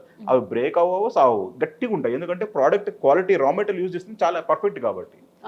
అది అనమాట. మీ డౌట్ అయితే క్లియర్ అయిపోయింది కదా దాని గురించి, ఎందుకంటే నేను చాలాసార్లు చెప్పాను, చాలా మంది యాక్సెప్ట్ చేయరు ఆ విషయం. అంటే మనం ఆర్డర్ చేసుకునేదే వాడు ఇష్టం వచ్చిన మెటీరియల్ పెట్టేసి ఇచ్చేస్తాడు, మార్జిన్ చూసుకోవాలి. సూపర్ అసలు. అంతే కదా మేడం, 10 రూపాయలకు కావాలంటే వాడు ఇంకేం చేస్తాడు, మీకు 100 రూపాయలు రా మెటీరియల్ అయితే యూజ్ చేయడు కదా, 10 రూపాయలది యూజ్ చేస్తాడు కాబట్టి అది తిరిగిపోతుంది తొందరగా. నో మ్యాటర్ వాట్, నో అయితే చెప్పడు, నో చెప్పడు, వాడికి డబ్బులు రావాల్సిందే, ఎప్పటికీ నో చెప్పడు వాడు, అది రన్ అవుతూనే ఉండాలి. సో అన్ని మేడ్ ఇన్ చైనా లాగే కోవిడ్ కూడా మేడ్ ఇన్ చైనా. అమ్మో, కోవిడ్ ఒక బీభత్సం. ఈ పబ్లిక్ ప్లాట్ఫామ్ మీద ఈ క్వశ్చన్ నేను ఆన్సర్ చెప్పాను అనుకోండి, ఆల్మోస్ట్ నెక్స్ట్ టైం వచ్చినప్పుడు నన్ను డబ్బాలో ప్యాక్ చేసి పంపిస్తారు వాళ్ళు. అంటే డైరెక్ట్ గా ఆల్మోస్ట్ అందరూ ఒప్పుకున్నారు కూడా, కోవిడ్ చైనాలోనే తయారైంది, అక్కడి నుంచే వచ్చింది అని చెప్పేసి. ఆ తర్వాత ఈ మధ్య కాలంలో ఎప్స్టైన్ ఫైల్స్ అని ఒక Okay. చూసినప్పుడు దాంట్లో వేరే మాటలు వినిపించడం, వైరస్ గురించి గవర్నమెంట్ ఏదో ఈ కార్పొరేట్ వాళ్ళు మాట్లాడుకోవడం చూసాం. కానీ అందరూ బిలీవ్ చేసింది అయితే Covid made in China. But China వాళ్ళు ఫస్ట్ నుంచి కూడా అది అమెరికాలో తయారైంది, నేను చెప్పలేను, నేను ప్రూవ్ చేయలేను, బట్ నమ్మండి అని చెప్పేసి ఒక Okay. పోరాటం కూడా జరిగింది. నిజంగానే కోవిడ్ మేడ్ ఇన్ చైనా అసలు ఎలా ఉండింది సిచ్యువేషన్? ఇంకొకటి ఏంటంటే శాటిలైట్స్ కూడా కనిపించకుండా శవాల్ని దాచిపెట్టే సిచ్యువేషన్ ఉండింది కోవిడ్ వచ్చినప్పుడు చైనాలో అని చెప్పేసి విన్నాము. అదైతే మిత్ మేడం, దాని గురించి నేను ఆన్సర్ చేయగలుగుతాను. కానీ మీరు అడిగిన ఫస్ట్ క్వశ్చన్కి నేను స్ట్రైట్ ఫార్వర్డ్గా ఆన్లైన్ ప్లాట్ఫామ్ మీద ఆన్సర్ చేయడం ఇట్ ఈస్ వెరీ రిస్కీ అనమాట. అది చెప్పాలంటే నాకు కూడా కొంచెం భయంగా ఉంది. So I cannot answer. ఎవరు బెదిరిస్తారు మిమ్మల్ని? బెదిరించామనే కాన్సెప్ట్ ఏముండదు మేడం, మీకు ఆల్రెడీ నేను చెప్పాను కదా, డైరెక్ట్ వేసేయడమేనా? వేసేయడమే. నన్ను తీసుకెళ్ళి నేను చేసిన క్వశ్చన్ నన్ను ఆల్మోస్ట్ 2 times పికప్ చేశారు. కోవిడ్ టైంలో ఒకసారి పికప్ చేశారు, దానికంటే ముందు వీడియోస్ తీస్తున్నందుకు ఒకసారి పికప్ చేశారు పోలీస్ వాళ్ళు, ఓకే, లోకల్ పోలీస్ వాళ్ళు పికప్ చేసి నన్ను తీసుకెళ్ళి క్వశ్చన్స్ అడిగారు. వాళ్ళు నా ఛానల్ని వెరిఫై చేశారు, నేను అసలు ఏం వీడియోస్ పెడుతున్నాను వాళ్ళు ట్రాన్స్లేట్ చేసుకుని మరి వింటారు అనమాట, నేను ఏం మాట్లాడుతున్నాను ఏంటనేసి. అంటే మీరు బేసిక్ గా వీడియోలో కూడా మాట్లాడేటప్పుడు కూడా చైనా వాడి ఇబ్బంది ఇది తిడతాను. తిడతానే ఉంటారు కదా, తిడతాను. మరి వాళ్ళు దానికి అఫెండ్ అవ్వలేదా ఇప్పుడు? అఫెండ్ అవ్వడం అన్న నేను చెప్పాను కదా, క్లియర్గా ఎక్స్ప్లెయిన్ చేస్తాను వాళ్ళకి. అరే you have use certain words అని నాకు క్వశ్చన్ చేస్తారు వాళ్ళు. అడిగినప్పుడు చెప్పాను, what ever I'm saying it's positive only, right? మీరు ఇలా మెయింటైన్ చేస్తున్నారు కాబట్టి మీ గురించి ఇలానే చెప్పాను నేను. దాంట్లో తప్పేం చెప్పానంటే ద ఇగ్నోర్డ్. అంటే ఫారినర్స్ వాళ్ళతో ఎక్కువ గొడవ పెట్టుకోరు వాళ్ళు, దే ఇగ్నోర్. అట్లాంటి అంటే నేను మరీ ఇన్వాల్వ్ అయిపోయి నేను పొలిటికల్గా ఈ గవర్నమెంట్ అట్లుంది అట్లా ఫస్ట్ ఆఫ్ ఆల్ అట్లా ఉండదు. దాని గురించి నేను మాట్లాడేంత సాహసం చేశారంటే ఆల్మోస్ట్ సూసైడ్ చేసుకున్నట్టు అన్నమాట, చంపేస్తాను. సో 2 times మిమ్మల్ని యూట్యూబ్ ఛానల్ చూసి పిలిచారు కూడా, పిలిచారు, జైలుకి తీసుకెళ్లారు. ఎస్, జైలుకి కాదు, సారీ పోలీస్ స్టేషన్ కి తీసుకెళ్లారు. పోలీస్ స్టేషన్ తీసుకెళ్ళి ఎంక్వైరీ చేశారు. ఏంటంటే నేను కోవిడ్ టైంలో నేను వీడియోస్ తీస్తాను మేడం. ఇప్పుడు కోవిడ్ టైమ్స్లో మీరు వీడియోస్ చూస్తే మీరు షాకింగ్ అండ్ సర్ప్రైజ్ అయిపోతారు. ఇది ఆల్మోస్ట్ ఓపెన్ జైలు అనమాట. 3 years ఆల్మోస్ట్ నేను స్టక్డ్, ఆల్మోస్ట్ చైనాలో స్టక్ అయిపోయాను. నేను అక్కడ నుంచి బయటికి వెళ్ళలేను, లోపలికి రాలేను, ఫ్లైట్స్ అన్ని క్యాన్సల్, ప్రతిరోజు టెస్ట్ చేయించుకోవాలి. స్వైప్ టెస్ట్ మన దగ్గర కొంచెం ప్రాబ్లం ఉండే అనుకుంటున్నా, నాకు తెలిసి మన లోకల్ న్యూస్ ఛానల్స్లో నేను చూసింది. అక్కడ అట్లా కాదు, కంపల్సరీ కమ్యూనిటీ చెకింగ్ ఉంటుంది, కంపల్సరీ చెక్ చేయించుకోవాలి. అది వచ్చేసి మన ఆలీపే యాప్కి లింక్ అయి ఉంటుంది అనమాట. నీకు ఏమైనా ప్రాబ్లం వచ్చిందంటే మీన్స్ కోవిడ్ సిమ్టమ్స్ ఏమైనా ఉంటుందంటే ఆల్మోస్ట్ నీ బార్ కోడ్ అనేది చేంజ్ అయిపోద్ది, అక్కడ కలర్ చేంజ్ అయిపోద్ది. నేను తీసుకెళ్ళి పట్టుకొని నేను తీసుకుపోయి క్వారంటైన్లో వేసేస్తాను అనమాట. ఎందుకంటే నా ఫ్రెండ్ కూడా పికప్ చేసి క్వారంటైన్లో వేసారు. వాళ్ళే వచ్చి పికప్ చేసుకుని తీసుకెళ్తారు. స్టార్ హోటల్స్లో పెడతాను అనమాట. సర్ప్రైజ్డ్, ఎందుకంటే ఎవరు ఫారినర్స్ లేరు, వాళ్ళకి ఎస్టాబ్లిష్మెంట్స్ కావాలి, హాస్పిటల్స్ అన్ని ఫిల్ అయిపోయి ఇంకేముంటాయి, హోటల్స్ ఉంటాయి. హోటల్స్లో తీసుకెళ్ళి పెట్టారు, పెద్ద పెద్ద కమ్యూనిటీ హాల్స్లో మంచి మంచి పార్టీషన్స్ లాగా కట్టేసి, కంటైనర్స్ లాగా కట్టేసి దాంట్లో పెట్టారు క్వారంటైన్లో. ఫుడ్ ఇచ్చారు, ఆల్మోస్ట్ 1 week ఏమో పెట్టుకున్నారు. మా ఫ్రెండ్ని పెట్టుకుని పంపించారు, ఆ వీడియో కూడా చేశాను నేను. పికప్ చేసుకుంటారు వచ్చి. సో కోవిడ్ గురించి అయితే మాట్లాడలేరు, బట్ నిజంగానే శాటిలైట్స్కి దొరకనంత జనం చనిపోవడం, దాచిపెట్టడం, తెలియకుండా చేయడం లేదు, అట్లాంటిది అయితే ఏం జరగలేదు. ఎందుకంటే నేను కూడా శ్మశానాలకు వెళ్ళి డైరెక్ట్గా వీడియోలు చేసి చూపించాను నేను. శ్మశానాలు అంత బిజీగా ఏం లేకుండా ఆ టైంలో, కొంత ఉండొచ్చు. మరి అంత కుప్పల తెప్పల జనాలు చనిపోవడం మాత్రం అబ్సల్యూట్లీ రాంగ్. అది అప్పుడు అసలు మీ ఫ్యామిలీ ఇక్కడ ఉన్నారు కదా, ఇండియాలోనే ఉన్నారు. నేను అక్కడ ఉండడం నాకు టెన్షన్ కాదు, నేను ఇండియాలో నా ఫ్యామిలీ ఏమవుతుందా అని చెప్పి అదొక పెద్ద టెన్షన్ నాకు.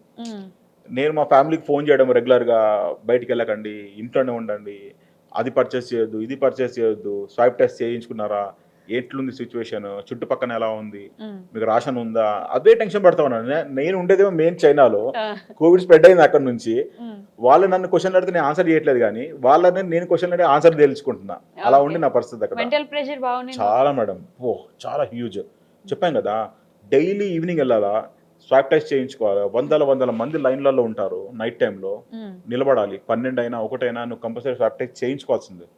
చేసుకున్న తర్వాత మళ్ళీ నెక్స్ట్ డే నైట్ వెళ్ళాలి, మళ్ళీ చేయించుకోవాలి, అట్లా చేయించుకుంటూ ఉండాలి. సో వాళ్ళు ఏం చేస్తారంటే మేడం, ప్రతి ఒక్క దగ్గర ఇప్పుడు ఒక 1/2 kilometers రేడియస్లో కాలనీ ఉంది అనుకోండి, పర్టికులర్ ఒక 2-3 వాళ్ళకి వచ్చింది అనుకోండి కోవిడ్, ఆ పర్టికులర్ ఏరియాని మొత్తం సర్కిల్ చేసేస్తారు అన్నమాట. ఆ కాలనీ నుంచి ఎవరిని బయటికి పోనీయరు. ఇంకా రాషన్ వాళ్ళే ఆల్మోస్ట్ దాని మొత్తం బార్డర్స్, అది బార్గెట్స్ ఉంటాయి కదా, పెద్ద పెద్ద బార్గెట్స్, ఐరన్ బార్గెట్స్ అన్ని సరౌండింగ్ చేసేసి దాంట్లో నుంచి బయటకు జనాలు పోకుండా 21 days క్యాప్చర్ చేసి పెట్టారనమాట. దాంట్లో నువ్వు బయటికి వెళ్ళి రేషన్ తెచ్చుకునే అవసరం కూడా ఉండదు, నీకు వాళ్ళే ఫుడ్ సప్లై చేస్తారు, ఇంటింటికి వచ్చి బ్యాగ్స్, పెద్ద పెద్ద క్యారీ బ్యాగ్స్ ఉంటాయి, దాంట్లో డిఫరెంట్ ఐటమ్స్ 1 వీక్ సరిపోయేంత గ్రాసరీస్ ఇచ్చేసి, ఆయిల్ డబ్బాలు ఇచ్చి అన్ని ఇచ్చి పెట్టేసిపోతావు వాడు డోర్ దగ్గరికి వచ్చి. నువ్వు అక్కడనే ఉండు, ఇంకా బయటికి రాకూడదు. అలా చేశారన్నమాట వాళ్ళు 21 days. అప్పుడు కూడా మీరు యూట్యూబ్ లో వీడియోస్ పెడుతున్నారు కదా, అక్కడ పెట్టాను. వాళ్ళకి యూట్యూబ్, ఫేస్బుక్ ఇవన్నీ ఉండవు కదా బేసిక్ గా. అవును, యాక్చువల్లీ వాళ్ళు ఏంటంటే వాళ్ళ ఓన్ ప్లాట్ఫామ్స్ ఉంటాయి మేడం. Yes, అదే. మనం అన్ఫార్చునేట్ ఏంటంటే మేడం, మనము అబ్రాడ్ కంట్రీ అన్ని ప్లాట్ఫామ్స్ దేశాలు మీద అడాప్ట్ డిపెండ్ చేసుకొని మనం మనము వాడుతున్నాం. ఉన్నాము. అవును. వాళ్ళు అట్లా కాదు, వాళ్ళు ఏంటంటే ఇవన్నీ యూజ్ చేయరు, అక్కడ పని చేయవు కూడా. మ్హూ. నేను ఏంటంటే VPN అన్న కాన్సెప్ట్ మీకు తెలుసు కదా, Yeah, VPN yeah. యూజ్ చేస్తూ నేను వాడుకుంటాను. కానీ నార్మల్గా వాళ్ళు జనాలకు చాలా మందికి తెలియదు కూడా, ఈ యూట్యూబ్ అనేసి, ఫేస్బుక్ అనేసి, ఇన్స్టాగ్రామ్ అని వాళ్ళకి తెలియదు. అన్ని వాళ్ళ లోకల్ యాప్సే వాడుకుంటారు, అన్ని వాళ్ళే యూజ్ చేసుకుంటారు. ఇప్పుడు కొంచెం మంచి పబ్లిసిటీ కొంచెం పెరుగుతూ ఉంది. ఏంటంటే ఇప్పుడు మేము యూజ్ చేస్తామనుకోండి, మమ్మల్ని ఇగ్నోర్ చేస్తారు గవర్నమెంట్ డిపార్ట్మెంట్ వాళ్ళు. మేము వీడియోస్ పెట్టామనుకోండి, నన్ను ఇగ్నోర్ చేస్తారు, ఎందుకంటే Foreigner. ఫారినర్ కాబట్టి వదిలేస్తారు. కానీ లోకల్స్ వాళ్ళు ఎవరైనా VPN యూజ్ చేస్తూ దొరికాడు అనుకోండి, వాడు ఉంటుంది మేడం, అప్పుడు వాడిని బగలు కొడతారు ఫస్ట్. ఓ, VPN ఇల్లీగల్, అక్కడ యూజ్ చేయకూడదు. అవునా? అంటే వాళ్ళవే వాడుకోవాలి, అంతే, బయట దేశాల వాళ్ళు ఏం వాడుతున్నారు అవి చూడకూడదు, వాడకూడదు. వాడకూడదు. మరి మీడియా ఎలా ఉంటుంది అంటే, మన మీడియాకి వాళ్ళ మీడియాకి తేడా ఏంటి? వాళ్ళు కూడా మన గురించి మాట్లాడతారా? అంటే మన గురించి ఓ గొడవలు జరిగిపోతున్నాయని చెప్పడము, వాళ్ళకి మనకి పడట్లేదు, పెద్ద పెద్ద యుద్ధాలే అవుతున్నాయి. అప్పట్లో ఒక బేసిక్ గా ఒక వార్ నడిచింది కదా, బార్డర్ border- ఇష్యూ గురించి, Yeah, yeah, Galwan yeah. Issue గురించి అవును. అంటారా? బేసిక్గా మేడం, మీడియా అనేది మొత్తం గవర్నమెంట్ అండర్లో ఉంటుంది. అది Under లో ఉంటుంది. 100% ట్రూ. అది ఓకే. వాళ్ళు బయటకు వచ్చి నేను ఏం మాట్లాడితే అది మాట్లాడేస్తాను, గవర్నమెంట్ నేను క్వశ్చన్ చేసేస్తాను అనేసి అక్కడ కుదరదు అన్నమాట. మీడియాకు కుదరదు, జనాలకు కుదురుతుంది. మీరు ఇందాక అన్నారు కదా, క్వశ్చన్ జనాలు రేస్ చేయొచ్చు అని. జనాలు దేని గురించి రేస్ చేస్తారు మీరు అది చెప్పండి. రోడ్లు బాగాలేవని, ఇది బాగాలేదు, అది బాగాలేదని. మీకు అన్ని అంబియన్స్ నేను ఇచ్చినాను పర్ఫెక్ట్గా, నీకు 100% రోడ్లు పర్ఫెక్ట్ నీట్ అండ్ క్లీన్గా ఉంటాయి, నీ పబ్లిక్ టాయిలెట్స్ అన్ని నీట్ అండ్ క్లీన్ ఉంటాయి, అన్ని గార్డెన్స్, గ్రౌండ్స్, నీకు ఏమేమి కావాలి ఫెసిలిటీస్ అన్ని నేను నీట్ అండ్ క్లీన్గా ఇచ్చాను. అట్లాంటప్పుడు మీరు ఏమొచ్చి క్వశ్చన్ చేస్తారు? ఓకే. ఇప్పుడు చైనా మీడియా కూడా పక్కన గవర్నమెంట్ గురించో లేకపోతే ఇంకో కంట్రీ గురించో వాళ్ళకి నచ్చింది వాళ్ళు మాట్లాడలేరు. గవర్నమెంట్ ఏం చెప్తే ఏం అది రాష్ట్రం చెప్తే మాట్లాడారు. మాట్లాడాల్సిందే కంపల్సరీ. వాళ్ళకి ఆపర్చునిటీ లేదు ఇంకా, ఎందుకంటే గవర్నమెంటే కదా ఫండింగ్ చేస్తుంది వాళ్ళని. ఇంకెందుకు మరి మీడియా ఇస్ అంటే క్వశ్చన్ చేయడానికి కదా మీడియా. ఏదైనా ఆ దేశంలో పొరపాటు ఉంది అంటే అది క్వశ్చన్ చేయడానికి మీడియా. పొరపాటు ఉంది కాబట్టి క్వశ్చన్ చేస్తారు, అక్కడ పొరపాట్లు లేవు కాబట్టి వాళ్ళు క్వశ్చన్ పొరపాటు లేవని గవర్నమెంట్ ఫిక్స్ అయిపోద్దా? చెప్పేసింది అంతే. ఓకే. నేను ఇప్పుడు గవర్నమెంట్ అంటది మేడం, నేను ఇది చేస్తున్నాను, మన దగ్గర ఏంటి మేడం, ఒక చిన్న ఫ్లైఓవర్ కట్టాం అనుకోండి, దాన్ని పబ్లిసిటీ ఇవ్వడానికి ఒక 10 మంది విలేకరులను కూర్చోబెట్టేసి ప్రెస్ మీట్ పెట్టేసి వాళ్ళు షో ఆఫ్ చేస్తూ, ఇది మేమే కట్టాము, మా టైమింగ్లో ఇంత ఇన్వెస్ట్మెంట్ చేసి కట్టాము. అది ఎక్కడి నుంచి వచ్చిందో అది సెకండరీ, అది వదిలేసేయండి. మేము కట్టామని చెప్పేసి వీడు సంకలు గుద్దుకుంటూ ఉంటాడు. కానీ అక్కడ గవర్నమెంట్, చైనా గవర్నమెంట్ ఏంటంటే జనాలకు ఓన్లీ ఇన్ఫర్మేషన్ ఇవ్వడానికి అంతే. అని ఈ రోడ్డు పైన ఇది ఫ్లైఓవర్ మేము కట్టాము, కట్టేసా, కన్స్ట్రక్షన్ అయిపోయింది, కట్టాము కూడా అన్నారు, కన్స్ట్రక్షన్ అయిపోయింది, మీకు ఇది ఈజీ యాక్సెస్ ఉంటుంది, ఇటు నుంచి వెళ్ళండి అని చెప్పి చెప్తారు అంతే. అంతేగాని పబ్లిసిటీ ఇవ్వరు అన్నమాట. పబ్లిసిటీ స్టంట్ అనేది ఉండదు. ఫర్ ఎగ్జాంపుల్ చెప్పాలంటే మెట్రో ఉంది మేడం, మా దగ్గర రీసెంట్గా 3 years బ్యాక్ మెట్రో స్టార్ట్ చేశారు, కొత్తగా కోవిడ్ టైం తర్వాతనే స్టార్ట్ చేశారు. అది నాకు సర్ప్రైజింగ్ ఏమనిపించింది అంటే, జనాలకు అలవాటు కావాలని చెప్పేసి ఆల్మోస్ట్ 4 to 5 months వరకు ఏమో ఫ్రీ ఇచ్చారన్నమాట యాక్సెస్. అప్పుడు కూడా వాడట్లేదు అది జనాలు ఎవరు. అలా ఉంది పరిస్థితి అక్కడ. పబ్లిసిటీ స్టంట్, జనాలకు నేను ఇది చెప్తాను, అది చెప్తాను, మాటలు చెప్తాను అని కాదు, ప్రాక్టికల్ వాళ్ళు చేస్తూ ఉంటారు. అంటే ఇన్ఫ్లుయెన్సర్స్, యూట్యూబర్స్ అసలు లేరా చైనాలో? ఉన్నారు మేడం, ఎందుకు లేరు? చైనా యూట్యూబ్ లో పెట్టుకుంటారా ఏంటి? కొన్ని ఫుడ్ ఛానల్స్ అట్లాంటివి అయితే రన్ అవుతూ ఉంటాయి, కొంతమంది చేస్తూ ఉంటారు. కొంతమంది ఇక చైనా పడని వాళ్ళు దానికి అగెన్స్ట్గా మాట్లాడే వాళ్ళు కొన్ని ఛానల్స్ రన్ చేస్తూ ఉంటారు. ఇక ఫ్యాక్ట్స్ చెప్పే అలాంటి ఏదో కూడా ఉంటారు సొసైటీలో. మీరు ఇండియన్ కదా, చైనా వాళ్ళు ఉండరా అని నేను అడిగేది. చైనా వాళ్ళు ఉండరు, నాట్ ఎట్ ఆల్. అందరూ జాబ్స్ చేస్తారు అక్కడ, అందరూ బిజినెస్ చేసుకోవడం. ఇప్పుడు ఏంటంటే వైఫ్ అండ్ హస్బెండ్ ఉంటారు, హస్బెండ్ ఫ్యాక్టరీ చూసుకుంటాడు, వైఫ్ వచ్చేసి అవుట్లెట్ చూసుకుంటారు. చెప్పాను కదా, ఫుతేన్ మార్కెట్ అని 8 kilometers రేడియస్లో అవుట్లెట్ ఉంది, 1 lakh shops ఉన్నాయి దాంట్లో. అవుట్లెట్స్ చూసుకుంటుంది ఆమె. ఆర్డర్స్ వస్తుంది, ఏమి ఆర్డర్ తీసుకుంటుంది, హస్బెండ్కి చెప్తుంది, అండ్ మ్యానుఫ్యాక్చరింగ్ ప్రోడక్ట్ అంతా మ్యానుఫ్యాక్చర్ చేసేసి వాళ్ళు ఎక్స్పోర్ట్ చేస్తారు. ప్రతి ఇంటికి ఒక జాబ్ ఉంటుంది ఏదో ఒక విధంగా, జాబ్ కానీ బిజినెస్ కానీ ఉంటుంది. పొలాలు అవన్నీ కూడా ఉంటాయి. వాళ్ళు ఏంటంటే విలేజెస్లో కొంచెం అవుట్స్కట్స్ మనం పోయామనుకోండి, అక్కడ పైననేమో ఫ్యాక్టరీ ఉంటుంది, కింద ఫాదర్ ఉంటారు కదా, ఫాదర్ వచ్చి పొలం అవన్నీ చూసుకుంటూ ఉంటారు అన్నమాట. అలా ఉంటుంది వాళ్ళకి సైమల్టేనియస్గా. ఇంట్లో ఆల్మోస్ట్ అందరు పని చేస్తారు వాళ్ళు అక్కడ. ఫార్మింగ్ ఎలా ఉంటుంది? మనకి తగ్గట్టుగా మన సైడ్ ఉన్నట్టే ఉంటుంది? ఆల్మోస్ట్ ఇంచుమించు అట్లనే ఉంటుంది మేడం, ప్రాబ్లం ఏముండదు. కానీ ఏంటంటే వాళ్ళ దగ్గర యూస్ చేసే ప్రోడక్ట్స్ ఉంటాయి కదా మేడం, గ్రాసరీ ఐటమ్స్ అన్ని చాలా హైబ్రిడ్ ఉంటాయి అన్నమాట. మీన్స్ జెనెటికల్లీ మాడిఫైడ్ ఫుడ్స్ ఉంటాయి అవి. అది మనకి అంత పడవు, నాట్ ఏబుల్ టు డైజెస్ట్ అనమాట, అంత దారుణంగా ఉంటాయి. ఎందుకంటే ఫర్ ఎగ్జాంపుల్ మన దగ్గర పచ్చిమిర్చి అనేది మిర్చి కొంచెం చిన్నగా ఉంటుంది కదా, వాళ్ళ దగ్గర ఇంత లావు ఇంత పొడుగు ఉంటాయి అనమాట, సన్నగా ఎంత పొడుగు ఉంటుంది. దాంట్లో కారం ఉండదు ఏముండదు, అది ఫిజికల్గా చూడడానికి ఇంత పొడుగు ఉంటుంది. అలా మాడిఫై చేస్తారన్నమాట చాలా మటుకు. Okay. So China marriage system, అసలు మ్యారేజ్ సిస్టమ్ అంటేనే మనకి మన ఇష్టం, పెళ్లి చేసుకుంటామా చేసుకోమా, అవుతుందా, డివర్స్ అయినా మళ్ళీ పెళ్లి చేసుకుంటారా, ఇలా ఉంటుంది. లెఫ్ట్ ఓవర్స్ అనే ఒక సిస్టమ్ ఉంటుంది చైనాలో. 30 years దగ్గరకు వస్తున్నారంటే పెళ్లి చేసేసుకోకపోతే ఇంకంతే, వాళ్ళకి లెఫ్ట్ ఓవర్ ఉమెన్. అసలు అదేం సిస్టమ్ అసలు, ఎలా వర్క్ అవుతుంది అది? ఓకే, దాని గురించి చెప్పడం కన్నా మీకు చిన్న ఇంట్రెస్టింగ్ చెప్తాను. మన దగ్గర ఏంటంటే మేడం, మ్యారేజ్ సిస్టమ్ అనుకోండి, ఎవరు మ్యాక్సిమం సఫర్ అవుతారంటే అమ్మాయి వాళ్ళ ఫాదర్ మదర్ సఫర్ అవుతారు. ఆడపిల్లకి పెళ్లి చేయడం అనేది చాలా పెద్ద సబ్జెక్ట్ మన దగ్గర. పెళ్లి చేయాలి, కట్నము ఇవ్వాలి, మంచి అబ్బాయిని వెతకాలి అని చెప్పేసి వాళ్ళ ఇంటెన్షన్ వాళ్ళు ఉంటారు. కానీ ఇక్కడ ఏంటంటే మేడం, చైనాలో పెళ్లిలో మ్యాక్సిమం సఫర్ అయ్యేదంటే అబ్బాయి, పెళ్లి కొడుకు. అది ఎందుకో తెలుసా మీకు? అవునా? ఇక్కడ ఏంటంటే మన దగ్గర ఫార్చునేట్లీ ఏంటంటే, ఫార్చునేట్లీ అన్ఫార్చునేట్ కావచ్చు, అంటే ఆడపిల్లలు ఉన్న తండ్రులకైతే దురదృష్టం అనుకోవాలి, వాళ్ళు కట్నాలు ఇచ్చి పెళ్లి చేయాలి. చైనాలో అలా కాదు, చైనాలో రివర్స్ అనమాట. అబ్బాయి కట్నాలు ఇస్తారు అక్కడ. అవునా? అబ్బాయిలు కట్నాలు ఇవ్వాలి, వాడి పొజిషన్, వాడి సొంత ఇల్లు ఉండాలి, సొంత కారు ఉండాలి, మంచి స్టేటస్ లో ఉండాలి, అప్పుడే వాడికి అమ్మాయి దొరుకుతుంది, మంచి అమ్మాయి దొరుకుతుంది అనమాట. మంచి అమ్మాయి అంటే ఏంటి? బాగా జాబ్ చేస్తూ బాగా సంపాదించే అమ్మాయా? అట్లా కాదు, మంచి బ్యూటిఫుల్ గా, వెల్ ఎడ్యుకేటెడ్.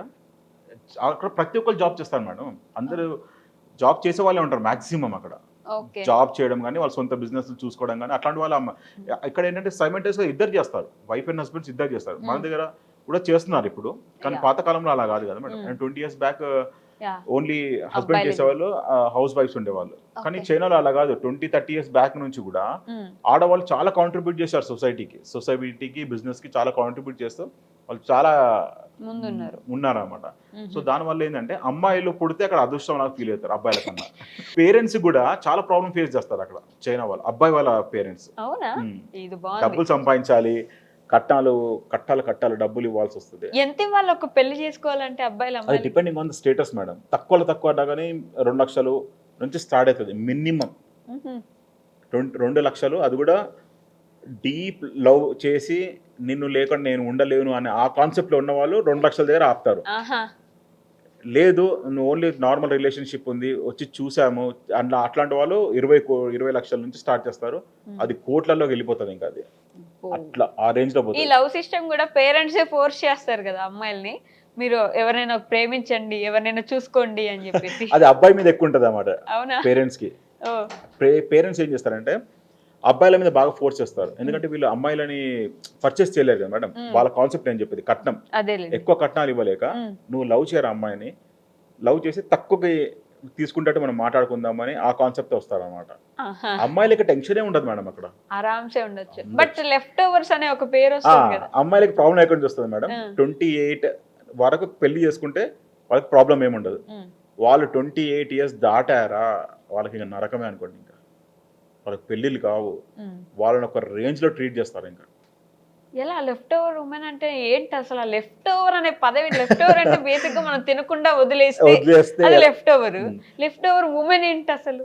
ఇప్పుడు ఏమంటారు మేడం, మన ఇండియాలో ఎస్పెషల్లీ అమ్మాయిలకు 30 years వచ్చినా 32 years వచ్చినా కానీ ఎవరు పట్టించుకోరు. మీన్స్ పెళ్లి చేసుకుంటారు, చేసుకొని డివోర్స్ అయితే మళ్ళీ చేసుకుంటారు, అది వాళ్ళ ఇష్టం, నడుస్తూ ఉంటుంది. కానీ చైనాలో ఏంటంటే ఆల్మోస్ట్ 30 years దాటింది అనుకోండి, ఎవరు చేసుకోరు, వాళ్ళని ఇంట్రెస్ట్ చూపించారు వాళ్ళ మీద. ఆల్మోస్ట్ వాళ్ళ లైఫ్ ఏంటంటే ఆల్మోస్ట్ పెళ్లికి అగైన్ ఎండ్ వచ్చేసినట్టు అని. ఇంకా ఎవరు వాళ్ళ ఇంట్రెస్ట్ చూపించారు వాళ్ళని చేసుకోవాలనేసి. అది చాలా ప్రెషర్ ఉంటుంది కదా, చాలా ప్రెషర్ ఉంటుంది. వాళ్ళ పేరెంట్స్ కి మాత్రం ఇంకా టార్చర్ అనుకోండి. ఇంకా అమ్మాయి అలా మిగిలిపోతే, ఇంకా డివోర్స్ అయితే, డివోర్స్ అయిపోయిన వాళ్ళ పరిస్థితి కూడా. డివోర్స్ రేట్ ఎలా ఉంటుంది చైనాలో? డివోర్స్ అక్కడ చాలా ఈజీగా అయిపోతుంది మేడం, పెద్ద ప్రాబ్లం ఏమి ఉండదు. చిన్న గొడవలకు డివోర్స్ తీసుకొని వెళ్ళిపోయే వాళ్ళు చాలా మంది. ఎందుకంటే మన వాళ్ళ దగ్గర ఏంటంటే ఇప్పుడు అమ్మాయి పోలీస్ కేసు పెట్టడము, ఆ కేసులు మీరు చూసి ఉంటారు కదా, అల్యూమినియం అంటారు కదా, యా అలిమోని అలమనీ అంటారు కదా, అక్కడ అట్లా అలమనీ కాన్సెప్ట్ అనేది లేదు మేడం. అక్కడ నేను కోర్టులోకి వెళ్తాను, వెళ్ళి డైవోర్స్ అప్లై చేస్తాను, ఆల్మోస్ట్ అబ్బాయికే సపోర్ట్ చేస్తారు గవర్నమెంట్ వాళ్ళు కూడా. ఎందుకంటే వీడు ఆల్రెడీ ఆ అమ్మాయికి డబ్బులు ఇచ్చాడు కదా, పెళ్లి టైంలో సమ్ లాక్స్ అన్నా కానీ క్రోర్స్ అన్న డబ్బులు ఇచ్చి వాడు పెళ్లి చేసుకున్నాడు. ఇప్పుడు ఆమె డైవోర్స్ అడుగుతున్నప్పుడు గవర్నమెంట్ వాళ్ళు, కోర్టు వాళ్ళు ఏం చేస్తారంటే ఆమెనే డిస్కరేజ్ చేస్తారు అన్నమాట. డిస్కరేజ్ చేసి ఆమెను సబ్సిడైజ్ చేసి డైవోర్స్ ఇప్పించి పంపిస్తారు. రీఫండ్ అనేది దట్ ఇస్ సెకండరీ పార్ట్, అది రాదనుకోండి నాకు తెలిసినంత వరకు. ఎందుకంటే అమ్మాయి తీసుకొని వెళ్ళిపోతుంది కాబట్టి ఆమె వెళ్ళిపోయి సంతోషం ఇంకోటి పెళ్లి చేసుకుంటుంది. చేసుకోవచ్చా? అవుతుందా అంత ఈజీగా? అమ్మాయి అందంగా ఉందంటే డెఫినెట్లీ చేసుకుంటారు మేడం. చైనాలో కూడా చేసుకుంటారు. బాగలేదు అంటే దట్ ఇస్ సెకండరీ. ప్రాబ్లం అంతా అబ్బాయిలకి చాలా ప్రాబ్లం మేడం. మెంటల్లీ చాలా ప్రెషర్ ఫీల్ అవుతూ ఉంటారు వాళ్ళు అబ్బాయిలు. ఎందుకంటే వాళ్ళు కెరియర్ చూసుకోవాలి, ఫైనాన్షియల్లీ గ్రో అవ్వాలి, అప్పుడే వాడికి అమ్మాయి దొరుకుతుందని వాళ్ళు స్ట్రాంగ్గా సైకలాజికల్గా చిన్నప్పటి నుంచి ఫిక్స్ అయి ఉంటారు వాళ్ళు. వాళ్ళ పేరెంట్స్ కూడా వాళ్ళని గ్రో చేసేటప్పుడు కూడా వాళ్ళని అదే ఆ లెవెల్లోనే గ్రో చేస్తారు. అంటే నీకు పెళ్లి కావాలంటే you should be self sustainable అనమాట. బిజినెస్లో కానీ, నీ ఎడ్యుకేషన్ పర్పస్లో కానీ, లైఫ్ సెటిల్ అవ్వాలంటే డెఫినెట్లీ నువ్వు చదువుకోవాలి, మంచి గ్రో అవ్వాలి, అప్పుడే నీకు పెళ్ళి అవుతుంది. లేకుంటే అబ్బాయిలకి లెఫ్ట్ ఓవర్ కాన్సెప్ట్ లేదు. అబ్బాయిలకి లేదండి లెఫ్ట్ ఓవర్ కాన్సెప్ట్ అనేది. వాళ్ళు 40 వచ్చినా 50 వచ్చినా పెళ్లి చేసుకోవచ్చు. ఎందుకంటే ఆ టైం వరకు వాళ్ళు ఫైనాన్షియల్లీ చాలా స్ట్రాంగ్ అయిపోతారు, చాలా బీభత్సంగా డబ్బులు ఉంటాయి. ఏ అమ్మాయి అయినా ఇంట్రెస్ట్ చూపిస్తుంది, నీ దగ్గర కోట్ల రూపాయలు ఉన్నాయంటే పెళ్లి చేసుకోవడానికి వెనుకపోరు కదా, చేసుకుంటారు డెఫినెట్లీ. సో పాపులేషన్ విషయంలో ఇంతకు ముందు మనకంటే ముందు చైనా ఉండేది, చైనా తర్వాత మనం ఉండేవాళ్ళం. మనం ఇప్పుడు చైనా క్రాస్ చేసి ఫస్ట్కి వెళ్ళిపోయాం. చైనా ఇప్పుడు పిల్లల్ని కనండి కనండి కనండి అని ఏంటంటే కూడా ఇప్పుడు వాళ్ళు డింక్ కాన్సెప్ట్ లో ఎక్కువ మునిగిపోయి డబుల్ ఇన్కమ్ నో కిడ్స్ అనే దాంట్లో ఉన్నారని చెప్పేసి. ఇప్పుడు ఎలా ఉంది? ఇప్పుడు పరిస్థితి ఎట్లా ఉందంట మేడం, రీసెంట్ గా మా కొలీగ్ ఆమెకి బేబీ బోర్న్ అయినప్పుడు ఏం చేశారంటే గవర్నమెంట్ వాళ్ళ నెక్స్ట్ హౌస్ పర్చేస్ ఉంటుంది మేడం, దాంట్లో సబ్సిడీ ఇస్తారనమాట. వాళ్ళ కాన్సెప్ట్ అది. సబ్సిడీ ఇచ్చి వాళ్ళకి ఆ ఇంటిలో మీన్స్ 1 crore ఉంది అనుకోండి, గవర్నమెంట్ అరౌండ్ 30% వరకు డబ్బుల్ పే చేస్తుంది నీకు న్యూ బేబీ పుట్టింది కాబట్టి. ఆ కాన్సెప్ట్ తో రన్ అవుతుంది అనమాట. అలా ఎంకరేజ్ చేస్తున్నారు మేము ఇస్తామని ఎంకరేజ్. ఎందుకంటే పిల్లలు లేకపోతే చాలా ప్రాబ్లం అవుతుంది మేడం. ఇప్పుడు ఏంటంటే మనకు ఆల్మోస్ట్ ముసలి వాళ్ళే కనిపిస్తూ ఉంటారు చైనాలో ఎక్కువ మటుకు. విలేజెస్ వెళ్తే సిటీస్ లో తక్కువ ఉంటారు, కానీ విలేజెస్ లో మాత్రం అంతా ముసలి వాళ్ళే కనబడతాం మనకి. వాళ్ళ లైఫ్ స్పాన్ కూడా చాలా ఎక్కువ ఉంటుంది మేడం. ఫిజికల్లీ వాళ్ళు ఏంటంటే వాళ్ళు తినే ఫుడ్ కూడా న్యాచురల్ ప్రోడక్ట్స్ ఎక్కువ తింటారు కాబట్టి, అంటే మనము రైస్ ఎక్కువ ప్రిఫర్ చేస్తాము, వాళ్ళు రైస్ చాలా తక్కువ తింటారు. సో వాళ్ళు దానివల్ల ఏంటంటే వాళ్ళ మెడిసిన్స్ కానీ అవన్నీ న్యాచురల్గా యూజ్ చేస్తారు. మన ఆయుర్వేదిక్ మెడిసిన్ మనం ఇగ్నోర్ చేస్తాం, వాళ్ళు అలా చెయ్యరు. హెర్బ్స్ చాలా వాడతారు. టీఎంసీ చైనీస్ మెడిసిన్ వాళ్ళు బాగా వాడడం వల్ల వాళ్ళు అలా రూట్ అయిపోయి కూర్చున్నారు అన్నమాట వాళ్ళు. ఓకే, అట్లా. సో ఫుడ్ సిస్టమ్ విషయానికి వస్తే I never support China about food. అంటే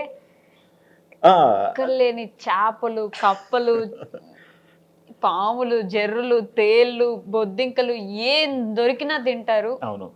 ఎలా అయినా అసలు అవన్నీ ఎలా తింటారనే అంటే మనకి ఇప్పుడు బేసిక్గా కోళ్ళు తింటామంటే కోళ్ళకి ఒక పౌల్ట్రీ ఉంటుంది, మేకలు తింటామంటే దానికి సంబంధించింది, ఫిష్ తింటామంటే దానికి సంబంధించింది, మన దగ్గర అన్ని పౌల్ట్రీస్ ఉంటాయి. ఇప్పుడు వాళ్ళు కప్పలు, పాములు, తేళ్ళు, జర్రులు తింటారు కదా. వాళ్ళ కల్చర్ నేను తప్పు పట్టట్లేదు, బట్ స్టిల్ అవి తింటారంటే వాటికి కూడా పౌల్ట్రీస్ ఉండాలి కదా, వాటికి కూడా ఫార్మ్స్ ఉండాలి కదా. ఇప్పుడు వాళ్ళు పాముల్ని పెంచుతారా? బేసిక్ గా తినడానికి వాళ్ళు పాముల్ని పెంచుతారా? ఫ్రాగ్స్ పెంచుతారు, బల్లులు పెంచుతారు, చిన్న చిన్నగా అన్ని ఆల్మోస్ట్ మీరు ఇమాజిన్ చేయలేరు, ప్రతి ఒక్కటి వాళ్ళు తింటారు. చైనీస్లో ఒక సేయింగ్ ఉంది, అదేంటంటే any item which is walkable except chairs and tables is eatable. అది మీరు వినే ఉంటారు. సో వాళ్ళు అది రిలీజియస్ గా ఫాలో అవుతారు. దానికి కూడా ఒక పెద్ద హిస్టరీ ఉంది మేడం. మన అదృష్టం ఏంటంటే మనం పుట్టింది ఇండియాలో. మన ఇండియా దేశం అనేది అన్నపూర్ణ దేశం కాబట్టి మనకి ఫుడ్కి ఎప్పుడు అంత క్రైసిస్ రాలేదు. బాగా మనం రియల్లీ వీఆర్ వెరీ ఫార్చునేట్ అనుకోవాలి ఆ విషయంలో. మనకి ఫుడ్కి ఎప్పుడు ప్రాబ్లం ఉండదు, మనం ఎక్కడన్నా సర్వైవ్ అవ్వగలుగుతాం ఈజీగా, ఫుడ్ విషయంలో తినగలుగుతాం. కానీ చైనాలో అలా కాదు. వాళ్ళకి ఫ్రీడమ్ వచ్చినప్పుడు they gone in to peaks అనమాట. ఫుడ్ లేక వాళ్ళ క్లైమేట్ అనేది వర్స్ట్ క్లైమేట్ అనమాట. డిపెండింగ్ ఆన్ వాళ్ళ సీజన్స్ చేంజ్ అవుతాయి. వింటర్ సీజన్ వచ్చినప్పుడు ఆల్మోస్ట్ వాళ్ళది ఇట్లా ఐస్ ఫామ్ అయిపోద్ది, అక్కడ నుంచి మనకి కల్టివేషన్ అది ఉండదు. కాబట్టి వాళ్ళు ఏంటంటే ఈ చిన్న చిన్న పురుగులు పట్టుకోవడము, ఈ కప్పలు పట్టుకోవడము అన్ని తినడం వాళ్ళు అలవాటు చేసుకున్నారు. అది ఏంటంటే వాళ్ళకి ఒక రొటీన్ ట్రెడిషన్ లాగా అయిపోయింది అనమాట. మనకి చూస్తే కొంచెం ఆడ్గా ఫీలింగ్ వస్తుంది, అంటే కొత్త వాళ్ళకి చూస్తే ఆడ్గా ఫీలింగ్ వస్తుంది. మరి ఈవెన్ ఫస్ట్ స్టార్టింగ్ లో పోయినప్పుడు నేను చాలా ఆడుగా ఫీల్ అయ్యాను. అండ్ మీరు కప్పలు కూడా తిన్నారు. లేదు మేడం, నిజం లేదు. చెప్పండి. ఇప్పుడు మనకు 10 మంది ఫ్రెండ్ సర్కిల్ ఉంది మేడం, Yeah. చైనీస్ అనుకోండి, మనం వాళ్ళతో రెగ్యులర్ గా మనం లంచ్ చేయడానికి వెళ్తాము, రెస్టారెంట్స్కి వెళ్తాం తినడానికి, కూర్చుంటాము 1 year 2 years తినము, దాని తర్వాత ఈ పబ్లిక్ ప్లాట్ఫామ్ మీద ఆన్సర్ చేస్తే బాగుండదు అనుకోండి. మా ఫ్యామిలీ నుంచి నాకు హిట్ బ్యాక్ వస్తుంది అన్నమాట. తిన్నారా లేదా మీరు కప్పలు? దీని గురించి నేను ఆన్సర్ చేయదలుచుకోలేదు, నేను చెయ్యను కూడా. అసలే నా మీద నెగిటివిటీ చాలా ఉంది, దాని గురించి ఆన్సర్ చేస్తాను చంపేస్తారు ఇంకా. ఓకే, బట్ వాళ్ళైతే అవన్నీ చాలా ఇష్టంతో తింటారు మేడం. పాములు పెంచుకోవడం అంటే సీరియస్లీ చంపేయడానికి వాళ్ళు పెంచుతారు మేడం, మంచిగా ఫార్మింగ్ చేస్తారు. You will not even imagine. పాములు ఫార్మింగ్. పాములు ఇస్ సెకండరీ పార్ట్. మీరు బల్లీలు చూస్తారు కదా, మనకి బల్లులు చూస్తేనే ఒక రకంగా ఫీలింగ్ వస్తుంది ఇండియన్స్కి ఎస్పెషల్లీ. వాళ్ళు ఫామ్ చేస్తారు బల్లులని. బల్లులను ఫామ్ చేసినప్పుడు దాని ఫుడ్ లాగా ఆలోచిస్తారంటే we can not even imagine, right? అలా ఉంటుంది. ఫ్రాగ్ కూడా ఫార్మింగ్ చేస్తారు. ఫ్రాగ్ను కూడా మనము చికెన్ 65 చికెన్ ఐటమ్స్ ఉంటాయి కదా, పన్నీర్ మంచూరియా, అవన్నీ మనం ఎంత ఇష్టంతో తింటామో వాళ్ళు ఫ్రాగ్స్ అలా తింటారు అంత ఇష్టంతో. ఫ్రాగ్ క్రాబ్స్ కూడా కాదు, ఫ్రాగ్స్ డైరెక్ట్ ఫ్రాగ్స్. తేళ్ళు తింటారు, జర్రులు తింటారు. మనము కబాబ్స్ మనం ఫ్రై చేసుకుంటాం కదా, అట్లా తేలుని ఫ్రై చేసుకొని తింటారు. నేను ఒక వీడియో చేశాను, నేను తిని చూపించాను మీకు. చిన్న చిన్న తేలు తిన్నాను, కానీ వాళ్ళు పెద్ద పెద్ద తేలు కూడా తిన్నారు. మీరు తిన్నా, మంచిగా ఫ్రై చేస్తారు అని. బాగుంటాయి అవన్నీ. అసలు నేను అడుగుదలుచుకోలేదు ఎప్పుడు ఆ క్వశ్చన్, బాగుంటాయి అనే క్వశ్చనే లేదు. బట్ స్టిల్ నాకు కళ్ళు వాళ్ళ ఫుడ్ కల్చర్ కొంచెం ఆడుగానే ఉంటది, కానీ ఏంటంటే చాలా ఆడండి అది. మీరు ఇందా నుంచి చైనాను పొగుడుతుంటే I could accept at least, yeah ఓకేలే మనకంటే ముందున్నారు అని. మీరు అదే అనుకుంటాను మేడం, ప్రతి ఒక్కరు అదే అనుకునేది. అది అందరు ఏమనుకుంటారంటే నేను ఏదో చైనా పొగుడుతున్నా అని చెప్పి మీరు ఫీల్ అవుతున్నారు కదా, అబ్సల్యూట్ రాంగ్. అది నిజాలు చెప్తున్నా, నాకు ఉండే కడుపు మంట నేను చెప్తున్నా. మన దేశం అంత టాలెంట్ ఉండి మనం చేయలేకపోతున్నాం కదా. ఆ ఎదోలు చేయగలుగుతున్నారు ఎలా అంటే వాళ్ళ గవర్నమెంట్ లీడర్స్ అలా ఉన్నారు కాబట్టి వాళ్ళు చేయగలుగుతున్నారు. అక్కడ జనాలు ఎదవలు మేడం, నేను చెప్తాను ఫ్రాంక్ గా, జనాలు ఎదవలు, లీడర్లు వాళ్ళు ఉన్నారు కదా వాళ్ళు స్ట్రాంగ్. వీళ్ళతో ఏంటంటే వీళ్ళని ఒక రోబోస్ లాగా ట్రైన్ చేసి మీరు ఇలా బతుకుతేనే బతుకుతారు సొసైటీ మీద, లేకుంటే మీ బతుకు వేస్ట్ అన్నట్టు వాళ్ళు ప్రూవ్ చేసి పెట్టేస్తారు వాళ్ళని. దానివల్ల వాళ్ళు ఆ లెవెల్కి వచ్చేస్తారు ఆటోమేటిక్లీ. మన దగ్గర ఏంటంటే జనాలు టాలెంటెడ్, ఇక డాష్ డాష్ డాష్ అని పెట్టుకోవచ్చు. ఇంకా బట్ ఫుడ్ విషయంలో అయితే కప్పల్ని పెంచుకుంటారు, పాముల్ని పెంచుకుంటారు, బల్లులు పెంచుకుంటారు, బల్లులు పెంచుకుంటారు, అన్ని ఫ్రై చేసుకుంటారు, ప్రశాంతంగా తింటారు, దానిపైన స్పైసెస్ చేసుకుంటారు, అన్ని ఆయిల్స్ అన్ని తింటారు. పోన్లేండి, అవి కూడా అందరం యాక్సెప్ట్ చేసేసామని అనుకోండి. నేను ఇంకో కొత్త విషయం విన్నాను, వర్జిన్ బాయ్ ఎగ్స్ అని ఒక ఫుడ్ ఉంటది. చిన్న పిల్లల టాయిలెట్ లో ఏదో ఎగ్స్ వేసి ఇది చేసి ఇచ్చేస్తారు తినడానికి. అన్ఫార్చునేట్లీ చెప్పాలంటే మేడం, నేను ఉండే ప్రావిన్స్ నుంచి అరౌండ్ 7 kilometers దూరంలో జీజియాంగ్ ప్రావిన్స్ ఒకటి ఉంది మేడం.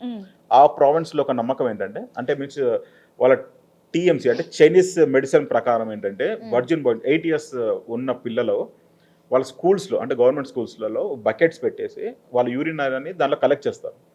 కలెక్ట్ చేసిన తర్వాత ఆ పర్టికులర్ యూరిన్ తీసుకెళ్ళి ఆ విలేజ్లో వాళ్ళు ఎగ్స్ బాయిల్ చేసి, ఆ ఎగ్స్ని వాళ్ళు మంచి పర్ఫెక్ట్గా ప్యాక్ చేసి వాళ్ళు సేల్ చేస్తారు అనమాట. వాళ్ళ నమ్మకం ఏంటంటే, అది తింటే బ్యాక్ పెయిన్ అనేది రాదు, మీన్స్ మగవాళ్ళకి చాలా మంచిది అనేసి వాళ్ళ నమ్మకం. అది చైనీస్ ట్రెడిషన్ ప్రకారం. అది కరెక్టా రాంగ్ అనేది నాకు తెలియదు, కానీ ఆ స్మెల్ అనేది మనం తట్టుకోలేము, ఎందుకంటే యూరిన్ లో ఉడకబెట్టిన యూరిన్ కదా అది. ఎందుకంటే ఒకటేసారి చిన్నపిల్లలు అంతంత బకెట్స్ లో ఫిల్అప్ చేయలేరు కదా మేడం. అది అకామిలేట్ కావడానికి చాలా టైం పడుతుంది. అది అక్యుములేట్ అయిన తర్వాత అప్పుడు తీసుకెళ్ళి చేయడానికి చాలా టైం పడుతుంది. So it's there. Virgin boy eggs దాని స్పెషాలిటీ. అది కాస్ట్లీనా? ఆల్మోస్ట్ 70 రూపాయలు ఏమి ఉంటుంది అనుకుంటా. నేను తినలేదు, మీరు మళ్ళీ నన్ను అడుగుతారా ఒకసారి. నేను తిన్నానే, నేను తినలేదు, విన్నా ఉంది. మీరు చెప్తే మీరు ఇమాజిన్ చేయలేరు మేడం. కోడి పిల్లలు ఉంటాయి కదా, గుడ్డుల్లో వాళ్ళు అమ్ముతారు అన్నమాట. దాని లోపల కోడి పిల్ల ఉంటుంది గుడ్డులో. ఆ పిల్ల తినేస్తారని మాత్రం చెప్పకండి. తింటారు మేడం. సీరియస్లీ అది సీరియస్లీ కనిపిస్తుంటది. నేను తినిపించాను మా ఫ్రెండ్స్ కి పర్చేజ్ చేసి వీడియో చేద్దాం అనేసి. ఈయన కూడా తిన్నారు గైస్. నేను తినలేదు మేడం, నేను తినలేదు కానీ తినిపించాను నేను. ఆ కోడి పిల్లని దానికి ఆల్మోస్ట్ ఫెదర్స్ అనేది పెరుగుంటాయి, దాని ముక్కు ఉంటుంది, దాని చేతులు ఉంటాయి. వాళ్ళు తీసుకొని వాళ్ళు ఇంత ఇష్టంతో తింటున్నాడు అంటే నాకైతే కళ్ళ నుంచి నీళ్ళు వచ్చేసినది చూస్తే. పాపం కదా అది. ఇంత దారుణంగా అంటే ఆల్మోస్ట్ చనిపోయి ఉంటుంది అనుకోండి పిల్ల, దాన్ని తీసుకొని తింటారు వాళ్ళు. అమ్మ బాబోయ్, వాళ్ళ ఫుడ్స్ మనం కంపేర్ చేయలేము లేండి. కంపారిజన్ అసలు ఇండియాలో పుట్టినందుకు చాలా గర్వంగా హ్యాపీగా ఫీల్ అవుతాను తెలుసా. ఆ ఒక్క విషయంలో నేను మ్యాండేటరీ. ఆ వీడియోలో నన్ను తిట్టకుండా తిట్టాను నన్ను అయితే ఆ వీడియో అప్లోడ్ చేసినందుకు. తిన్నది మా ఫ్రెండే. వాడిని క్వశ్చన్ అడిగాను, ఏంటో నచ్చిందా నీకంటే, ఇట్స్ వెరీ టేస్టీ. ఆ ఒక్క వర్డ్కి నన్ను తిట్టారు కమెంట్స్ లో, అంత దారుణంగా తిట్టారు. సో మీరేం చేస్తారు అక్కడ బేసిక్గా నేను వర్క్ చేస్తే ఒక ఎక్స్పోర్ట్ కంపెనీకి వర్క్ చేస్తాం మేడం. మేము సౌత్ ఆఫ్రికా, యూఎస్ కంపెనీస్కి అట్లా ఎక్స్పోర్ట్ చేస్తాము. చైనా ప్రోడక్ట్స్ అన్ని ప్రొక్యూర్ చేసి ఎక్స్పోర్ట్ చేస్తాం. ఇక్కడ నుంచి అసలు Hyderabad, Born and brought up in Hyderabad కదా, ఎందుకు వెళ్ళారు అసలు చైనాకి? అంటే యాక్చువల్లీ నేను ఇంతకుముందు ఎలక్ట్రానిక్స్ లో వర్క్ చేసామండి. మీకు తెలిసి ఉంటుంది ఎలక్ట్రానిక్స్, యాపిల్ స్టోర్, దాంట్లో వర్క్ చేసాము సర్వీస్ మేనేజర్ లాగా. ఆల్మోస్ట్ 5 years ఏమో అయిపోయింది. నేను జనరల్ గా అబ్రాడ్ కి ట్రై చేస్తాం అన్న. అదే బేసిక్ యూఎస్, యూకే ఆ కంట్రీస్ కి ట్రై చేస్తాను. బేసిక్ చాలా మంది నాకు అడిగే క్వశ్చన్ కూడా అదే, ఏంట్రా నువ్వు పోయి చైనాకు పోయావేంట్రా బాబు, ఇది ఒక డిఫరెంట్ ఉంది నీ లైఫ్ స్టైల్ అని చెప్పేసి అన్నాను నన్ను. నా అదృష్టం అనుకోవచ్చు, దరిద్రం అనుకోవచ్చు, రెండు సైమెంటైజ్ గా చెప్పాలంటే మేడం. యూఎస్ కి పోతే మనం బేసిక్ ఆల్మోస్ట్ రెవెన్యూ జనరేట్ చేసుకుని రిటర్న్ వచ్చేస్తాం. కానీ చైనాకి పోతే ఆపర్చునిటీ ఏదైనా వస్తుందంటే మనకి లైఫ్ తెలుస్తుంది, అక్కడ బిజినెస్ చేసుకోవడం సర్కిల్ తెలుస్తుంది, స్కిల్స్ అనేది డెవలప్ అయింది చైనాలో ఎస్పెషల్లీ చెప్పాలి. ఎందుకంటే మనకు ఇప్పుడు నేను ఇన్ కేస్ చైనా నుంచి రిటర్న్ వచ్చినా కానీ నా సొంతగానే బిజినెస్ పెట్టిన కెపాసిటీ నాకు ఉంది, పెట్టుకోవచ్చు ఈజీగా. ఎందుకంటే నాకు అంతా అన్ని లూప్స్, అన్ని లింక్స్ నాకు తెలుసు, ఫ్యాక్టరీ ఎట్లా పెట్టొచ్చో నాకు తెలుసు, మిషన్ ఏ కొంచెం పర్చేస్ చేసుకోవాలో నాకు తెలుసు. కానీ అమ్ముకునే ఆపర్చునిటీ చాలా తక్కువ అనమాట ఇక్కడ. ఎక్స్పోర్ట్ చేయాలంటే మన దగ్గర చాలా రిస్ట్రిక్షన్స్ అవన్నీ ఉంటాయి కాబట్టి అలా. సో నేను ఏం చేశానంటే ఎలక్ట్రానిక్స్ లో జాబ్ చేసేటప్పుడే నేను జాబ్ సర్చ్ లో ఉన్నాను అనమాట. చూద్దాం ఒకసారి ఇంటర్నేషనల్ ప్లాట్ఫామ్స్ ఎట్లుంటుంది అమ్మ పరిస్థితి అనేది. దాంట్లో ఒక వెబ్సైట్లో నేను అప్లికేషన్ పెట్టాను. కాల్ వచ్చింది, జస్ట్ మెయిల్ రిటర్న్ వచ్చింది, you are been shortlisted, you want to go for further interviews అని చెప్పేసి ఒక 3 ఇంటర్వ్యూస్ ఏమో కండక్ట్ చేస్తాను నాకు ఆన్లైన్లో. నా ఫార్చునేట్లీ ఏంటంటే నాకున్న కొలీగ్స్ అంతా ఇండియన్స్ అక్కడ.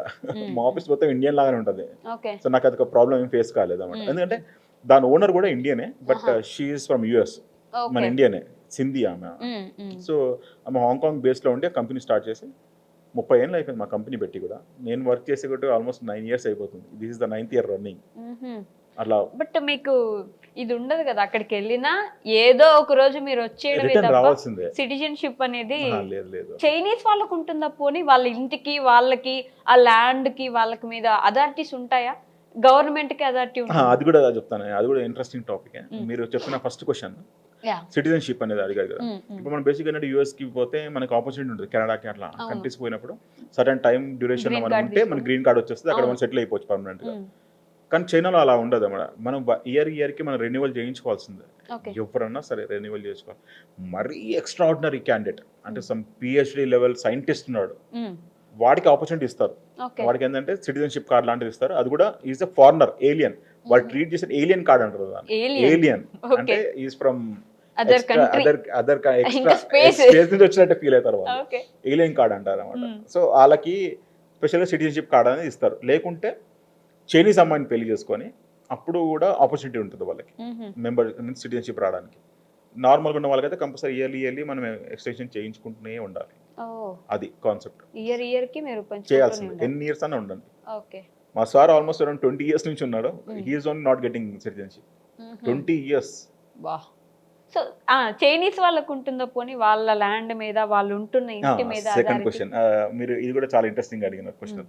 ఇది యాక్చువల్లీ ఏంటంటే మన దగ్గర అన్ఫార్చునేట్ చెప్పాలంటే మేడం, గవర్నమెంట్ రన్ చేయడానికి మనం ఏంటంటే గవర్నమెంట్ ల్యాండ్స్ అమ్మేసి మనం గవర్నమెంట్ రన్ చేస్తాం. అది మన దౌర్భాగ్యం అనుకోవచ్చు.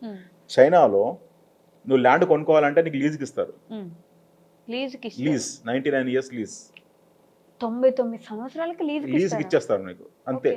That is not your property. Government తీసుకోవాలన్నప్పుడు గవర్నమెంట్ డెఫినెట్లీ వచ్చి తీసేసుకుంటుంది ప్రసాదంగా, అంతే.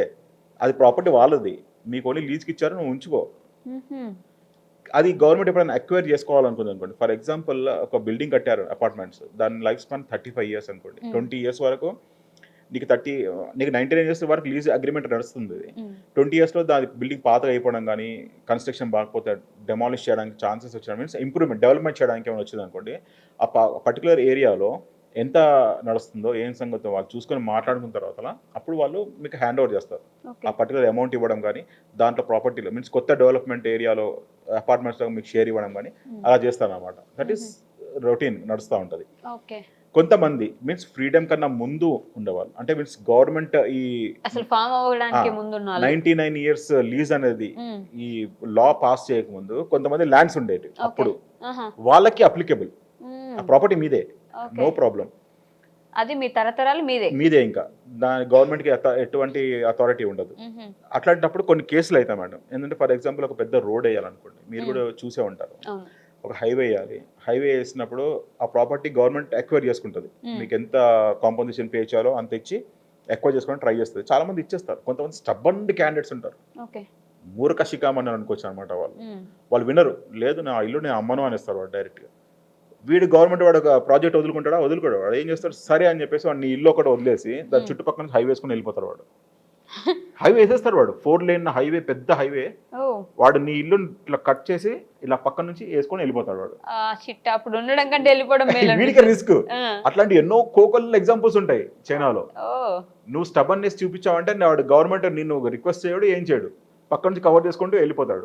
తీసేద్దామంటే డబ్బులు ఇస్తారా? బేసిక్ ఆ ఇల్లు తీసేయచ్చు అంటే డబ్బులు ఇస్తారా? కాంపన్సేషన్ పే చేస్తారు. ఫస్ట్ వాడు వచ్చి నీ రిక్వెస్ట్ చేస్తే అదే నీ కాంపన్సేషన్ ఇస్తా, నువ్వు వెళ్ళిపో అంటాడు. చుట్టుపక్కల వాళ్ళందరూ అంతే, అట్లాగే కదా మనం ఎంత అడిగితే అంత ఇస్తారా? వాళ్ళు ఇచ్చింది తీసుకోవాలి. గవర్నమెంట్ వాల్యూ ల్యాండ్ ఉంటుంది కదా, దాన్ని బట్టి మనం తీసుకొని పోవాల్సింది. అంటే మరీ తక్కువ అని ఏముండదు, ఆ లోకాలిటీ బట్టి వాళ్ళు కాంపన్సేషన్ పే చేస్తారు. అంత ఇది ఉంటుందా? ఉంటుంది, మాక్సిమం ఉంటుంది. అట్లా ఉండేవారు చాలా మంది ప్రాపర్టీస్ అట్లనే ఉన్నాయన్నమాట. కొన్ని రోడ్ల పైన ఉండడము, దాని తర్వాత వీళ్ళు ఆ రోడ్ల మీద యాక్సిడెంట్ అయ్యారు, ట్రక్స్ వస్తాయి, కంపల్సరీ ట్రక్స్ వచ్చి ఆగుతుంది, వెళ్ళి ఎక్కేస్తారు వాడి మీదకి, ఆటోమేటిక్గా వాడే వెళ్ళిపోతాడు. ఇంకా అట్లా చేస్తారు అన్నమాట. చాలా. సో సిటిజన్షిప్ అనేది అక్కడున్న వాళ్ళకి కూడా 99 సంవత్సరాలు లీజ్ కి తీసుకొని నీ జనరేషన్స్ నువ్వు పెంచుకోగానే నీది కాదు, అంతే, ఇది మాదే గవర్నమెంట్ ల్యాండ్, అది అలా ఉంటుంది. ఫారినర్స్ ని ఎలా చూస్తారు, ఎస్పెషల్లీ ఇండియన్స్ ని? మన మీద వాళ్ళ అభిప్రాయం ఏంటి అసలు? మనం అనుకున్నట్టే వాళ్ళు కూడా ఎనిమీస్, మాకు పడరు, మాకు గొడవలు ఉన్నాయి అలా అనుకుంటారు? అది సైకలాజికల్గా చెప్పాలంటే మేడం, ప్రతి ఒక్క హ్యూమన్ నేచర్ అట్లనే ఉంటుంది. సో ఆ వర్డ్ని ఏమంటారు యాక్చువల్లీ, మీన్స్ చిన్న చూపు చూడడము అనేది ఉండే కాన్సెప్ట్ అయితే ఉంటుంది మేడం. అది కాదు మరి ఓపెన్గా చెప్పలేం కానీ ఉంటుంది. అది కూడా తెలుగే కదా. ఓకే, మనల్ని చులకన చేయడం, చిన్న చూపు చూడడం అయితే ఉంటది, కానీ మరి పబ్లిక్ గా మనం చూపించారు. ఇప్పుడు యూఎస్ లో అనుకోండి, డైరెక్ట్ ముఖం మీద తిట్టేస్తారు. వీళ్ళు అట్లా కాదు, వీళ్ళు తిట్టారు. వీళ్ళు ఏంటంటే మేడం, మీరు ఏ దేశ పరుడు అన్నా కానీ వెళ్తే నీకు రెస్పెక్ట్ ఇస్తారు ఒక రకంగా. ఎందుకంటే నిన్ను వాడు గొర్రెలా ట్రీట్ చేస్తాడు అనమాట, మీన్స్ షీప్ బిజినెస్. నువ్వు నాకు డబ్బులు ఇస్తున్నావు, నువ్వు వచ్చింది అదే పర్చేస్ చేయడానికి. ఎప్పుడన్నా ఏదైనా ప్రోడక్ట్ పర్చేస్ చేయడం మనం పోయినప్పుడు ఆ పర్టికులర్ అమ్మేటోడు ఎట్లా రెస్పెక్ట్ ఇస్తాడు, ఎందుకంటే నువ్వు డబ్బులు ఇచ్చి మరి కొంటున్నావు కాబట్టి. వాళ్ళ ట్రీట్మెంట్ కూడా అట్లనే ఉంటుంది అనమాట. మీరు అక్కడే ఉండిపోవడానికి వెళ్ళినా కూడా అంతే చూస్తారా? ఇప్పుడు ఇండియా వదిలేసి మీరు చైనాలో ఉంటున్నారు, అవును, అయినా కూడా అలానే రెస్పెక్ట్ ఇస్తున్నారా? నా ఫ్రెండ్స్, నా కొలీగ్స్ వాళ్ళు రెస్పెక్ట్ ఇస్తారు కంపల్సరీ. ఇప్పుడు బయట మనం ఎవరికైనా దగ్గరికి వెళ్ళామనుకోండి, వాడు డెఫినెట్లీ రెస్పెక్ట్ ఇస్తారు మనకి. ఎందుకంటే నేను ఫారినర్ అనుకుంటాడు అంతేగాని నేను చైనాలోనే ఉంటాను 9 ఏళ్ళ నుంచి వాడు అనుకోడు, వాడు తెలియదు కదా. రెస్పెక్ట్ ఇస్తారు, ఫారినర్స్ రెస్పెక్ట్ ఇస్తారు, రెస్పెక్ట్ అయితే ఇస్తారు. చీప్ గా చూసినా కొంచెం, అంటే ఎస్పెషల్ మన ఇండియన్స్ చీప్గా చూడడానికి కూడా పెద్ద కారణం ఉంది మేడం. అన్ఫార్చునేట్లీ ఏమైందంటే మేడం, ఏ బిజినెస్ చేద్దాం అనుకున్న వాడు కూడా వాడు డెవలప్మెంట్ గురించి చూస్తాడు. కాబట్టి ఏంటంటే స్టార్టింగ్లో అరౌండ్ 15 years బ్యాక్లో ఏమైందంటే వీళ్ళ బిజినెస్ గ్రోత్ గురించి మన ఇండియన్స్కి ప్రతి ఒక్క ప్రపంచం మొత్తం ఇండియా ఇస్ బిగ్ మార్కెట్, అది అందరికీ తెలిసిన విషయం. పాపులేషన్ మంది ఎక్కువ ఉంది, పర్చేసింగ్ కెపాసిటీ మంది ఎక్కువ ఉంది, కాబట్టి బిగ్ మార్కెట్. చైనా వాళ్ళు కూడా అదే ఇమాజినేషన్, ఎస్పెషల్లీ ఫుతేన్ మార్కెట్ ఎగ్జాంపుల్ నేను చెప్తా ఉన్నా. వాళ్ళు ఏం చేస్తారంటే మనకు క్రెడిట్ ఇవ్వడం మొదలుపెట్టారు చాలా. ఈ నార్త్ ఇండియన్స్, చెన్నై వాళ్ళు ఏం చేస్తారంటే తెచ్చుకున్నారు గూడ్స్, కోట్ల రూపాయలు ట్రక్స్, కంటైనర్స్ గూడ్స్ ఫిల్అప్ చేసుకొని వాళ్ళు డబ్బులు కట్టడం మానేస్తారు అనమాట. ఇప్పుడు 100 రూపాయల ప్రోడక్ట్ ఉంది, 30 రూపాయలు మీకు అడ్వాన్స్ ఇచ్చాను నేను, ఇంకా 70 రూపాయలు కట్టాలి, ప్రోడక్ట్ నీకు పంపించేస్తాను, ఆ 70 రూపాయలు కట్టవు, ఇంకా వదిలేస్తాను అనమాట. దానివల్ల ఏమైందంటే ఇండియా మీద క్రెడిటబిలిటీ అనేది పోయింది మేడం. ఇండియన్స్ నమ్మడం వాళ్ళు బంద్ చేశారనమాట. అరే ఇండియన్స్ ఆర్ చీటర్స్ అనేసి ఆ లెవెల్ తీసుకొచ్చి వదిలేరనమాట. దానివల్ల ప్రాబ్లం. ఓకే. అంతే కదా మేడం. ఇప్పుడు ఒక పర్టికులర్గా ఒక దేశంలో ఒక వ్యక్తి మీకు మోసం చేశారనుకోండి, మీరు ఏమనుకుంటారు? ఒక వ్యక్తి గురించి మీరు ఆలోచించారు, ఆ దేశం గురించి మీరు ఆలోచిస్తారు కదా. సో వాళ్ళ కూడా ఇమాజినేషన్ వాళ్ళది అట్లనే ఫిక్స్ అయిపోయింది అనమాట. అది మన దౌర్భాగ్యం అనుకో. కొంతమంది చేసిన దాని గురించి అందరు సఫర్ అవ్వాల్సి వస్తుంది. అర్థమైంది. సో వాళ్ళ కల్చర్ ఎలా ఉంటుంది? లైక్ వాళ్ళ ఫెస్టివల్స్ ఏంటి? వాళ్ళ దేవుళ్ళు ఎవరు? ఎలా చూస్తారు? మీరు అనుకోవచ్చు చైనా అంటే చాలా అడ్వాన్స్డ్ డెవలప్డ్ కంట్రీ, అది ఇది అనుకుంటారు. వాళ్ళ ప్రపంచం మొత్తంలో ఎక్కువ మటుకు చేతబడులు జరిగేది చైనాలో. మీకు తెలుసా ఆ విషయం? మీరు ఎప్పుడైనా గూగుల్లో సెర్చ్ చేసి చూడండి. బ్లాక్ మ్యాజిక్స్ ఎక్కడ జరుగుతాయి ఎక్కువ అంటే చైనాలో జరుగుతాయి అనమాట. వాళ్ళ నమ్మకం అండి అది. యాక్చువల్లీ ఏంటంటే అమ్మాయిల వశీకరణ అని నా దగ్గర వీడియోస్ ఉన్నాయి. అవి కూడా మీరు చూస్తే సర్ప్రైజ్ అవుతారు. ఆ పూజలు చేసేటప్పుడు వాళ్ళ అమ్మాయిల ఫోటోలు పెట్టి, అంటే మీన్స్ మన దగ్గర బాబాలు ఎలా ఉంటారో వాళ్ళ దగ్గర చైనాలో కూడా ఉంటారు బాబాలు. సో ఈ అబ్బాయిలు పోయి ఆ అమ్మాయిలను వశీకరించుకోవాలని చెప్పేసి వాళ్ళ ఫోటోలు పెట్టి పూజలు చేయిస్తారు అక్కడ. అంటే వశీకరణ పూజలు అంటారు వీటిని. ఆ నమ్మకాలు ఉండే వాళ్ళ దగ్గర చాలా ఇప్పటికీ. మరి అంత డెవలప్డ్ కంట్రీ అంటారు. అదే కదా, సైమల్టేనియస్గా రెండు ఉంటాయి వాళ్ళకి. ట్రెడిషన్ ఉంటుంది ప్లస్ ఇది కూడా డెవలప్మెంట్ కూడా ఉంటుంది. ఓకే. వాళ్ళ దేవుళ్ళు కూడా మన దేవుళ్ళు లానేనా? అంటే ఇంచుమించు అప్రాక్సిమేట్లీ అలానే ఉంటారు మేడం. కానీ షేప్స్ ఇక్కడ డిజైన్స్ డిఫరెంట్ ఉంటుంది అంతే. లక్ష్మీదేవి కానీ నరసింహస్వామి కానీ మన గ్రామ దేవతలు ఉంటారు కదా, అట్లా వాళ్ళవి కూడా కొంచెం ఉంటుంది సేమ్. పోతరాజులు అంటారు కదా, అలా ఉంటారు. కానీ మనకి వాళ్ళకి కొంచెం తేడా ఉంటుంది అంతే. వాళ్ళు పూజించే విధానం వేరే ఉంటుంది, మనం పూజించే విధానం వేరే ఉంటుంది. కానీ ఆల్మోస్ట్ మనలాగానే ఇంచుమించు మనం ఆల్మోస్ట్ నైబర్స్ కదా మేడం. మన కల్చర్ ట్రెడిషన్స్ కూడా ఆల్మోస్ట్ ఇంచుమించు సేమే ఉంటాయి. ఓకే. ఫెస్టివల్స్ బిగ్గెస్ట్ ఫెస్టివల్ ఏంటి వాళ్ళకి? Spring festival. అది spring Chinese new year. Chinese new year బాగా చాలా హ్యూజ్గా సెలబ్రేట్ చేస్తారు. అది ఆల్మోస్ట్ ఏంటంటే అరౌండ్ 30 days వరకు లీవ్ ఉంటుంది అనమాట. మొత్తం almost China to China total close ఉంటుంది మొత్తం. షాప్స్ అన్ని అందరు ఊర్లలోకి వెళ్ళిపోతారు. ఎమర్జెన్సీస్ ఏమైనా ఉంటే గవర్నమెంట్ ఆఫీసర్స్ ఉంటారు కొంతమంది అంతే, ఆన్ జాబ్ స్పెషల్ డ్యూటీస్ లో ఉంటారు. మిగతా అంతా క్లోజ్. ఓకే. స్ప్రింగ్ ఫెస్టివల్ బాగా జరుపుకుంటారు. బాగా ప్రపంచం మొత్తంలో హైయెస్ట్ మైగ్రేషన్ జరిగేది అదొకటే అనమాట. మన దగ్గర ఇక్కడ ఇప్పుడు ఆంధ్ర వాళ్ళంతా ఆంధ్రాకి వెళ్ళిపోతారు కదా సంక్రాంతికి. ఇప్పుడు హైదరాబాద్ ఆల్మోస్ట్ సగం ఎంటీ అయిపోతుంది కదా. సేమ్ అట్లా చైనాలో సిటీస్ అన్ని ఎంటీ అయిపోతాయి, విలేజెస్ అన్ని ఫుల్ అయిపోతాయి. ఆ టైంలో అందరూ వెళ్ళిపోతారు కంపల్సరీ. అలా ఉంటుంది పరిస్థితి. ఓకే. కాస్ట్ ఫీలింగ్, రిలీజియన్స్ ఇవి ఉంటాయి వాళ్ళకి. రిలీజియన్ అనేది మంచి కాన్సెప్ట్ మేడం చైనాలో. రిలీజియన్ అనేది ఎలా ఉంటుంది అంటే మన దగ్గర అన్ఫార్చునేట్ మైనారిటీ గేమ్స్ చాలా మటుకు ప్లే చేస్తూ ఉంటారు రిలీజియన్ పేరు పెట్టుకొని. మన దగ్గర ఉన్న దరిద్రం ఏంటంటే క్యాస్ట్ రిలీజియన్ బట్టి ఓటింగ్ అనేది స్టార్ట్ ఉంటుంది. కానీ చైనాలో కాన్సెప్ట్ ఒకటే ఉంటుంది మేడం. రిలీజియన్ అనేది నీ ఇంటి వరకే, అంటే నీ ఇంటి గడప వరకే నువ్వు రిలీజియన్ పెట్టుకో. నువ్వు బయట పెట్టే అడుగు అంటే నువ్వు ఆల్మోస్ట్ ఒక మనిషివి, సాధారణమైన మనిషివి. నేను రిలీజన్ పెట్టుకుంటాను, నేను స్లోగన్లు ఇచ్చుకుంటాను, నేను జెండాలు పట్టుకొని తిరుగుతాను, లేకుంటే పొద్దున 5 గంటలకు లేచి నేను అరుస్తాను మైక్లలో అంటే కుదరదు. మక్కలు ఇరగొట్టి ఇస్తారు అక్కడ. అవునా? వాళ్ళ ఇంటి వరకే క్రిస్టియన్ అని, ఇంకేదైనా ఇంటి వరకే. నీ ఇంటి గడప దాటిన తర్వాత నువ్వు మనిషివే. అక్కడ ఇంకేదో డిస్క్రిమినేషన్ ఉండదు మేడం. నువ్వు రిచ్ నేను పూర్ అనే కాన్సెప్ట్ ఉండదు. ఎప్పుడైనా ఈక్వలే. నేను నీకు నీ దగ్గర డబ్బులు లేవు, నేను చీప్గా చూస్తా అంటే అక్కడ కుదరదు. అక్కడ you are equal to me. మనిషి లాగానే చూడు. ఓకే. క్యాస్ట్ ఫీలింగ్ ఉంటుందా? క్యాస్ట్ ఫీలింగ్ చాలా తక్కువ మేడం, అది బయట మనకు కనబడదు.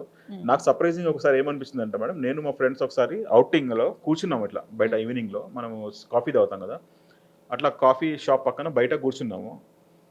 ఒక బెగ్గర్ లాంటాడు వాడు, అడుగుతున్నాడు అందరినీ. అడిగిన తర్వాత వచ్చి నా పక్కన కూర్చున్నాడు. నేను షాక్ అండ్ సర్ప్రైజ్ అయినా. ఈడంటే ఇప్పటిదాకా నేను అడిగాడు, డబ్బులు అడిగాడు, ఇక్కడ వచ్చి కూర్చున్నాడు అనుకున్నాను. అనగానే ఆ షాప్ అన్న అడిగాను, ఇదేంటి ఇక్కడ కూర్చున్నాడంటే పర్లేదు ఏమైంది అంటున్నాడు.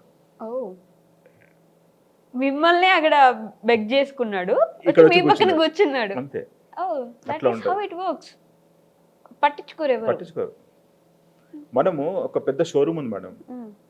షోరూమ్ బయట ఒక బజ్జీ బండి పెడతాము అంటే ఆ షోరూమ్ ఒప్పుకుంటాడు. ఏంట్రా నేను ఇన్ని లక్షలు కోట్లు పెట్టి నేను పెట్టుకున్నాను, నువ్వు వచ్చి నా ముందు బజ్జీ బండి పెట్టావు అంటే వాడు పెట్టనివాడు కదా.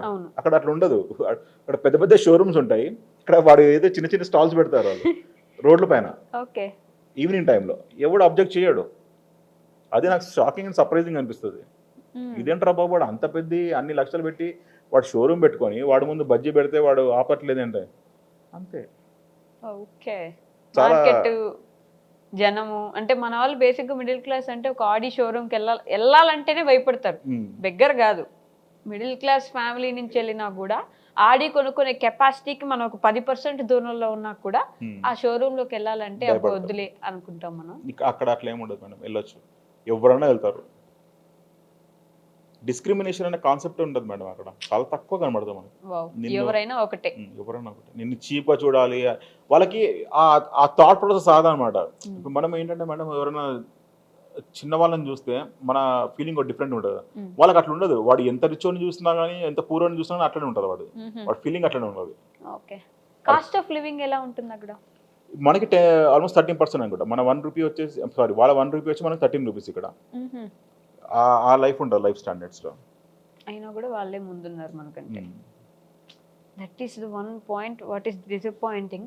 పాకిస్తాన్తో, జింబాబ్వేతో, శ్రీలంకతో పోల్చుకొని మనం ఎదిగిపోయాం, మనం వాళ్ళకంటే బాగున్నాం అనే ఇదిలో ఇండియన్స్ ఉంటారు. అది మన దౌర్భాగ్యం అనుకోవాలి మేడం. మనము చిన్న చిన్న చెత్త కంట్రీస్తో మనం కంపేర్ చేసుకుంటే మనం ఫీల్ అవుతున్నాం కదా, దానంత దౌర్భాగ్యం ఇంకేం లేదనుకోవాలి. మనం కాంపిటేట్ చేయాల్సింది చైనాతో కాంపిటేట్ చేయాలా, యూఎస్తో కాంపిటేట్ చేయాలా, ఇంగ్లాండ్తో కాంపిటేట్ చేయాలి. అటువంటి వారి కంట్రీస్తో కాంపిటేట్ చేసి అరే నాది ఇది అని పొజిషన్ చెప్పుకోవాలి. కానీ నేను పాకిస్తాన్ కాంపిటేట్ చేసుకుంటా, బంగ్లాదేశ్తో, నేపాల్తో, శ్రీలంకతో చేసి అరే అవన్నీ పిచ్చి పిచ్చి దేశాలతో కంపేర్ చేసుకుంటూ ఇంతమంది జనాలను, ఇంత టాలెంటెడ్ జనాలను పెట్టుకొని నువ్వు దాంతో కంపేర్ చేసుకోవడం అంటే దాంతో దౌర్భాగ్యం ఇంకేం లేదు కదా.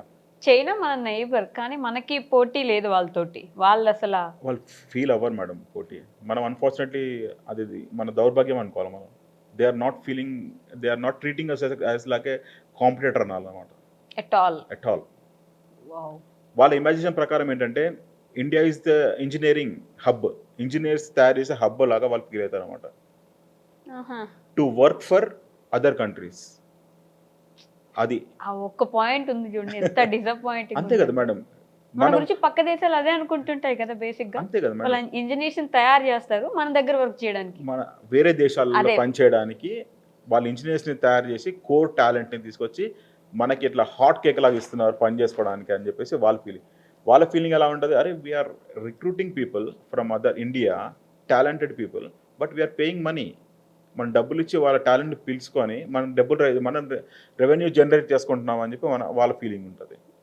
వీళ్ళు ఏంటంటే ఇప్పుడు మీరు చూడండి, పెద్ద పెద్ద కంపెనీస్లో చైనీస్ వాళ్ళని ఎంప్లాయీస్ లాగా తీసుకోరు. వాళ్ళు చాలా హుషారుగా వాళ్ళు చైనా వాళ్ళు చాలా. వాళ్ళు ఏంటంటే ఒక్కసారి ఏదైనా ఫారెన్ స్టూడెంట్ని వాళ్ళు డబ్బులు మీన్స్ గవర్నమెంట్ సపోర్ట్ చేసి, if you want to study in Harvard university or any university, పెద్ద పెద్ద యూనివర్సిటీస్లో నీకు ఫండింగ్ ఇచ్చి చదివిస్తారు. వాళ్ళు చదివించి వాళ్ళ టాలెంట్ ఏముందో అంతా నువ్వు కొట్టుకొని వచ్చేసేయండి చైనాకి అని చెప్పేసి అంటారు. అట్లా వాళ్ళు మైండ్ సెట్ అట్లా ప్రిపేర్ చేసి పెడతారు అనమాట. మీన్స్ యాక్చువల్లీ స్టూడెంట్స్ని వాళ్ళు ఎంకరేజ్ చేస్తారు, పోయి చదువుకో, అబ్రాడ్లో చదువుకో, but you should come back to our country. అక్కడ నేర్చుకున్న టాలెంట్ అంతా ఇక్కడ ఉపయోగించి నువ్వు ఇక్కడ కంట్రీని డెవలప్ చేయి. అంతేగాని నువ్వు అక్కడ కూర్చొని నువ్వు వాళ్ళకే నేను సేవ చేస్తా, వాళ్ళకే ఊడిగం చేస్తా, నేను బతికేస్తా, నువ్వు నీ ఫ్యామిలీ గురించి ఆలోచించొద్దు. నువ్వు నిన్ను గవర్నమెంట్ ఫండ్ చేస్తుందంటే నువ్వు దేశం గురించి ఆలోచించాలా, అక్కడ టాలెంట్ అనేది తీసుకొచ్చి ఇక్కడ పెట్టాలని చెప్పేసి అనుకుంటారు. వెనక్కి రావాల్సిందే రూల్ అది. నువ్వు బయట చదువుకో, బయట నేర్చుకో, చైనాకి వచ్చి నువ్వు ఆ టాలెంట్ అంతా ఇక్కడ పెట్టు అంతే. వాళ్ళు ఏంటంటే మేడం, ఇప్పుడు ఎవరికన్నా ఫండింగ్ ఇస్తున్నారు, మన దగ్గర ఏంటంటే మనం సింపుల్గా కోట్ల బ్యాంక్ లోన్లు తీసుకొని ఎగ్గొట్టి వెళ్ళిపోతారు. వాళ్ళని ఏమైనా పీక వెళ్తా అంటే మనం ఏం పీకలేం. పోయి వాళ్ళు లండన్లో కూర్చొని వాళ్ళు లగ్జరీస్ లైఫ్ లీడ్ చేస్తారు. అయ్యో, వాళ్ళు మళ్ళీ తిరిగి వచ్చి ఒక చిన్న పాడ్కాస్ట్ ఇస్తే కూడా వాళ్ళు హీరోస్ అయిపోతారు. అట్లా అయిపోయింది. కానీ చైనాలో అట్లా కాదు. నువ్వు డబ్బులు నువ్వు దొబ్బినట్టు తెలిసింది అనుకోండి, నీ ప్రావిన్సే నువ్వు దాటలేవు. ఇంకా నీ ప్రావిన్స్ నువ్వు దాటలేవు. నీకు ట్రైన్లో యాక్సెస్ ఉండదు, బస్సెస్లో యాక్సెస్ ఉండదు, ఎయిర్పోర్ట్స్లో మాత్రం అసలుకే మర్చిపోయి. ఇంకా నువ్వు దేశం ఎలా వదిలిపట్టిపోతావు? మన దగ్గర కార్నర్ నోటీస్ అంటారు, యాక్చువల్లీ లుకౌట్ నోటీస్ అంటారు కదా. లుకౌట్ నోటీస్ ఎవరైనా వెళ్ళిపోతున్నారంటే అబ్రాడ్స్లో, వీళ్ళు ఓన్లీ ఎయిర్పోర్ట్స్లో వీళ్ళు క్యాప్చర్ చేయడానికి ఆప్షన్ ఉంటుంది. వాళ్ళ దగ్గర అట్లా కాదు. వాళ్ళ దగ్గర లోకల్గా బస్సెస్లో కానీ ట్రైన్స్లో కానీ వీళ్ళు కంపల్సరీ వీళ్ళ ఆధార్ కార్డ్, మన ఆధార్ కార్డ్ లాగా వాళ్ళ కార్డు ఉంటుంది, తంక్షి కార్డు ఉంటుంది. ఆ కార్డు చూపించి వాళ్ళు ట్రావెల్ చేయాలి. వాళ్ళు ఒకసారి దాని మీద రెడ్ కార్నర్ నోటీస్ పడింది అనుకోండి, ఆటోమేటిక్గా వాళ్ళు దొరికిపోతారు. ఎక్కడ పోయినా కానీ వాళ్ళు ట్రావెల్ చేయలేరు ఎక్కడ, అలా బ్లాక్ చేసి పెడతానమ్మా. ఓకే, పిల్లల్ని పెంచడంలో ఎలా ఉంటారు అంటే, ఇప్పుడు పిల్లలు ఫోన్కి అడిక్టెడ్ కానీ, డ్రగ్స్ తీసుకోవడం కానీ, వాళ్ళకి నచ్చినట్టు వాళ్ళు చేస్తామనడంలో కానీ ఉంటే అక్కడ సిస్టమ్ ఎలా ఉంటుంది? పేరెంట్స్ వాళ్ళని ఎలా మార్చుకుంటారు? ఓకే మేడం, మీరు పిల్లల గురించి అడిగారు కదా, దానికన్నా ముందు ఒక టాపిక్ మీరు రేజ్ చేస్తారు, డ్రగ్స్ గురించి. చైనా, నేను ఈ ప్లాట్ఫామ్ మీద చెప్పడం కరెక్టో కాదో నాకు తెలియదు, కానీ డ్రగ్స్ డ్రగ్ ఫ్రీ సొసైటీనా? అదే ఆల్మోస్ట్ చైనా అయితే కంపల్సరీ. కానీ ఏంటంటే వాళ్ళు వేరే వాళ్ళకి బాగా అడిక్ట్ చేస్తారని చెప్పి అనుకుంటారు. నేను ఆ వర్డ్ కూడా నేను చెప్పదలుచుకోలేదు దీంట్లో. So it's very very dangerous. కానీ మీకు ఒక చిన్న ఎగ్జాంపుల్ చెప్తాం. మన దగ్గర ఎస్పెషల్లీ మన తెలుగు రాష్ట్రాల్లో అనుకోండి చాలా మంది సెలబ్రిటీస్ దాంట్లో ఇన్వాల్వ్ అయ్యారు. మీరు కూడా చూసే ఉంటారు న్యూస్ ఛానల్స్. సెలబ్రిటీస్ ఇన్వాల్వ్ అయ్యి ఉంటారు. మన దగ్గర ఏంటంటే ఓన్లీ షో ఆఫ్ నడుస్తుంది. న్యూస్ ఛానల్స్ వస్తాయి, న్యూస్ ఛానల్స్ వాళ్ళు చేస్తూ ఉంటారు, అది అంటారు ఇది అంటారు, ఈ సెలబ్రిటీ వచ్చాడు ఆ సెలబ్రిటీ వచ్చాడు, ఎంక్వైరీ, ఓన్లీ ఎంక్వైరీస్ జరుగుతాయి మన దగ్గర. దానికన్నా ఫర్దర్గా ఏం కాదు. రైట్. చైనాలో ఆల్మోస్ట్ 7 నుంచి 8 years బ్యాక్ ఒక ఇన్సిడెంట్ జరిగింది. చైనాలో మీకు తెలిసిన మంచి బెస్ట్ యాక్టర్ ఎవరు చెప్పండి madam? Actor world famous actor Jackie Chan పేరు మీరు వినండి. వరల్డ్ ఫేమస్ యాక్టర్ కదా ఆయన. ఈ కెన్ ఇన్ఫ్లుయెన్స్ గవర్నమెంట్ కూడా ఇన్ఫ్లుయెన్స్ చేసే కెపాసిటీ, ఎందుకంటే ప్రపంచంలో బెస్ట్ యాక్టర్. సో వాళ్ళ కొడుకు జేసీ అని ఆ పేరు, వాడు ఒక్కసారి చైనాలో వీడ్ అంటే గంజాయితోని ఒక్కసారి దొరికాడు. వాడు దొరికితే వాడిని తీసుకెళ్ళి ఫస్ట్ ఆఫ్ ఆల్ 6 నెలలు బొక్కలు పెట్టారు. వాడిని 6 నెలలు బొక్కలు పెట్టి వాడిని వాళ్ళ ఫ్రెండ్స్ని బొక్కలు పెట్టి దాని తర్వాత వాళ్ళ ఫాదర్ ఎంతో లెవెల్లో ఇన్ఫ్లుయెన్స్ చేస్తే, అంటే ఆల్మోస్ట్ పోయి గవర్నమెంట్ అఫీషియల్స్ ఆ పొలిటికల్ లీడర్స్ కాళ్ళు పట్టుకుంటే 6 నెలల తర్వాత వాడిని బయటికి తీసుకొచ్చి ఒక పెద్ద న్యూస్ గ్యాదరింగ్ పెట్టారు. మీన్స్ న్యూస్ ఉంటుంది కదా, న్యూస్ ఛానల్స్ అందరినీ పిలిచి పబ్లిక్ అపాలజీ చెప్పించారు. వాడితో పబ్లిక్ అపాలజీ చెప్పించి వాడిని ముక్కు నేలకు రాయించి, నేను చేసిన తప్పు, చైనాలో ఉండి ఇలాంటివన్నీ నేను చేయదలుచుకోలేను, మా ఫాదర్ పేరు ఖరాబ్ చేశాను, ఈవెన్ గవర్నమెంట్ పేరు కూడా నేను ఖరాబ్ చేశాను, కాబట్టి నీ దేశం వెళ్ళిపోతున్నా అని చెప్పి వాడు వెళ్ళిపోయాడు యూఎస్కి. మళ్ళీ దాని తర్వాత రాలేదు ఇంకా చైనాకి. సీరియస్లీ? ఎస్. జస్ట్ గంజాయి తాగినందుకు? గంజాయి వాడి ఇంట్లో దొరికినందుకు కొంచెం. దాన్ని బట్టి మీరు ఊహించుకోండి, అంత పెద్ద సెలబ్రిటీ కొడుకే ముక్కుకు నేలకు రాసి గవర్నమెంట్ కాలు పట్టుకొని నేను తప్పు చేశాను, నేను ఇంకోసారి చెయ్యాను, నేను మీ దేశానికి రాను అని చెప్పేసి వాడు వెళ్ళిపోయాడంటే మీరు నార్మల్ ఉన్న జనాల పరిస్థితి ఎట్లా ఉంటుంది మీరు ఆలోచించండి. అంతే, అట్టే జైల్లోనే ఉండిపోతారు. 53 కాన్సెప్ట్.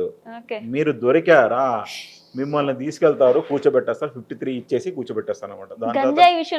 ఏ విషయంలో అన్నా మీరు ఆ క్రైమ్స్ మీరు ఇమాజిన్ చేసుకోలేను. ఇంకా ఈ డ్రగ్ అనేది చాలా డేంజరస్ అఫెన్స్. చైనాలో దొరికామా చచ్చామా. పిల్లలు మాట వినట్లేదు ఇట్లా.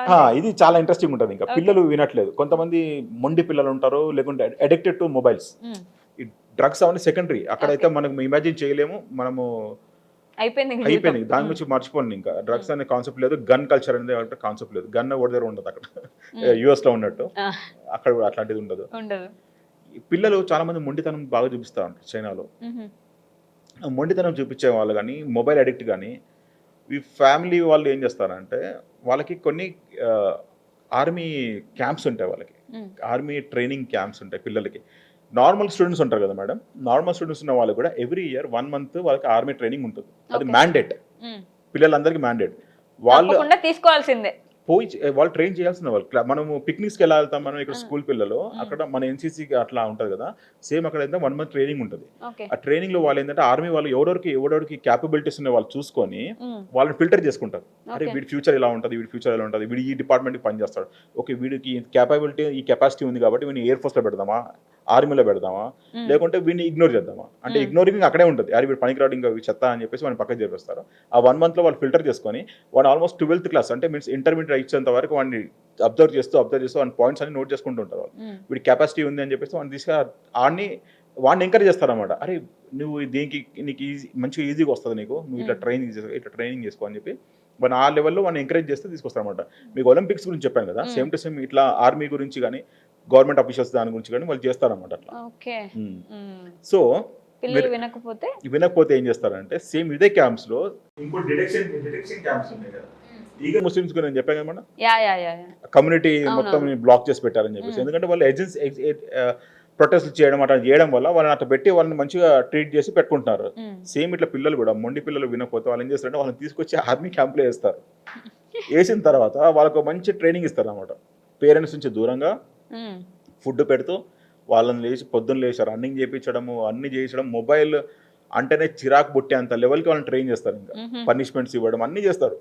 చేసిన తర్వాత ఆల్మోస్ట్ క్యాంప్ అయిపోతుంది కదా, ఆ వీడియోస్ చూస్తే నాకైతే ఆశ్చర్యం అనిపిస్తుంది. వాళ్ళు పోయి వాళ్ళ తల్లిదండ్రులను పట్టుకొని కాళ్ళు పట్టుకొని ఏడుస్తారు ఇంకా బీభత్సంగా, ఇంకోసారి ఇట్లాంటి తప్పు చెయ్యమని చెప్పేసి. ఓకే. అది ఏంటంటే టిక్టాక్ లో అప్లోడ్ చేస్తూ ఉంటారు ఆ వీడియోస్. నేను చూసి టిక్టాక్ లో చూసాను. దానివల్ల ఏంటంటే ఫర్దర్ గా వేరే పిల్లలు కూడా చూస్తుంటారు కదా, ఓహో ఓకే మనం ఇట్లా చేసామనుకో ఆటోమేటిక్గా మన పేరెంట్స్ కూడా ఫోన్ చేస్తారు, డైరెక్ట్ తీసుకెళ్ళి క్యాంప్లో వేసేస్తారు, మళ్ళీ వాళ్ళ ట్రైనింగ్ ఉంటుంది, వద్దురా బాబు ఎందుకు టెన్షన్ అని చెప్పి వీళ్ళు ఎడిక్షన్ మానేసుకుంటారు. ఇంకా పిల్లలకి యాక్సెస్ లేదు మేడం, సోషల్ మీడియాకి యాక్సెస్ ఉండదు. ఇప్పుడు మన దగ్గర కూడా ఫార్చునేట్లీ వస్తుంది అనుకుంటా, అది వస్తే చాలా మంచిది. వస్తే బెటరే, కానీ మన దగ్గర చిన్న పిల్లలు కూడా వాడతారు కదా, వాళ్ళ దగ్గర యాక్సెస్ ఉండదు. పిల్లలు cannot access mobiles, social media access చేయలేదు. ఏ ఏజ్ వరకు? ఆల్మోస్ట్ 12 years అనుకుంటా, 12 years 14 years వరకు అనుకుంటా. స్కూల్స్లో మొబైల్స్ యాక్సెస్ అలౌడ్ ఉండదు మేడం, పేరెంట్స్ అలౌడ్ ఉండదు. స్కూల్లో అసలు ఏం జరుగుతుందో పేరెంట్స్కి తెలియదు. పిల్లలు ఏమైనా కంప్లైంట్ చేస్తారంటే కంప్లైంట్ చేసే ఆపర్చునిటీ ఉండదు, ఎందుకంటే government is taking responsibility, government responsibility అంతే. కాబట్టి పిల్లలతో ఏం ప్రాబ్లం ఉండదు వాళ్ళకి, దే కెన్ మేనేజ్. టీచర్స్ కూడా ఇంటర్నేషనల్ లెవెల్లో ఉంటారా? ఇప్పుడు వాళ్ళ సబ్జెక్ట్స్ వాళ్ళు చదివించుకుంటారు మేడం ఈజీగా. ఇంగ్లీష్ చదివించడం ప్రాబ్లం, కానీ వాళ్ళ లాంగ్వేజ్లో వాళ్ళు చదివించుకోవడానికి ఏముంటుంది. ప్రపంచం మొత్తంలో మోస్ట్ టఫెస్ట్ లాంగ్వేజ్ నేర్చుకోవాలంటే చైనీస్. మ్యాండరీన్. సో ఆ లాంగ్వేజ్ నేర్చుకోవడం ప్రాబ్లము. వాళ్ళకి ఆ లాంగ్వేజ్ వచ్చి కాబట్టి వాళ్ళు ట్రైన్ చేసుకుంటారు వాళ్ళని. ఇంగ్లీష్ ఇంపార్టెన్స్ ఎక్కువ ఇవ్వరు మేడం స్కూల్స్ వల్ల, లీస్ట్ అండ్ ఇగ్నోర్. జాబ్లైనా దేంట్లో అయినా చైనీస్ మాట్లాడుకుంటారు కానీ ఇంగ్లీష్. ఇంకా మన దగ్గర ఏంటంటే మేడం, మనం గవర్నమెంట్ జాబ్కి చాలా ప్రిఫరెన్స్ ఇస్తాం, ఇంపార్టెన్స్ కూడా చాలా ఇస్తాం. చైనీస్ వాళ్ళు పట్టించుకోరు అట్లా. మా ఫ్రెండ్ ఈ was in to police department, మంచి పొజిషన్లో ఉండేవాడు. వాడు జాబ్ వదిలేస్తాడు. ఎందుకురా వదిలేస్తున్నావు అని చెప్పేసి, అంటే నాకు కలవక ముందుగా వదిలేస్తాడు వాడు. కలిసిన తర్వాత నేను అడిగాను, ఏంట్రా జాబ్ ఎందుకు వదిలేదు, పోలీస్ డిపార్ట్మెంట్ కదా ఎందుకు వదిలేస్తావు అంటే, లేదబ్బా టైమింగ్స్ ఎక్కువైపోతున్నాయి అంట. అంటే ఆల్మోస్ట్ 8 hours జాబ్ కూడా వాడికి ఎక్కువైపోతుందని చెప్పి వాడు ఫీలింగ్. 8 hours జాబ్ పోలీస్ డిపార్ట్మెంట్లో.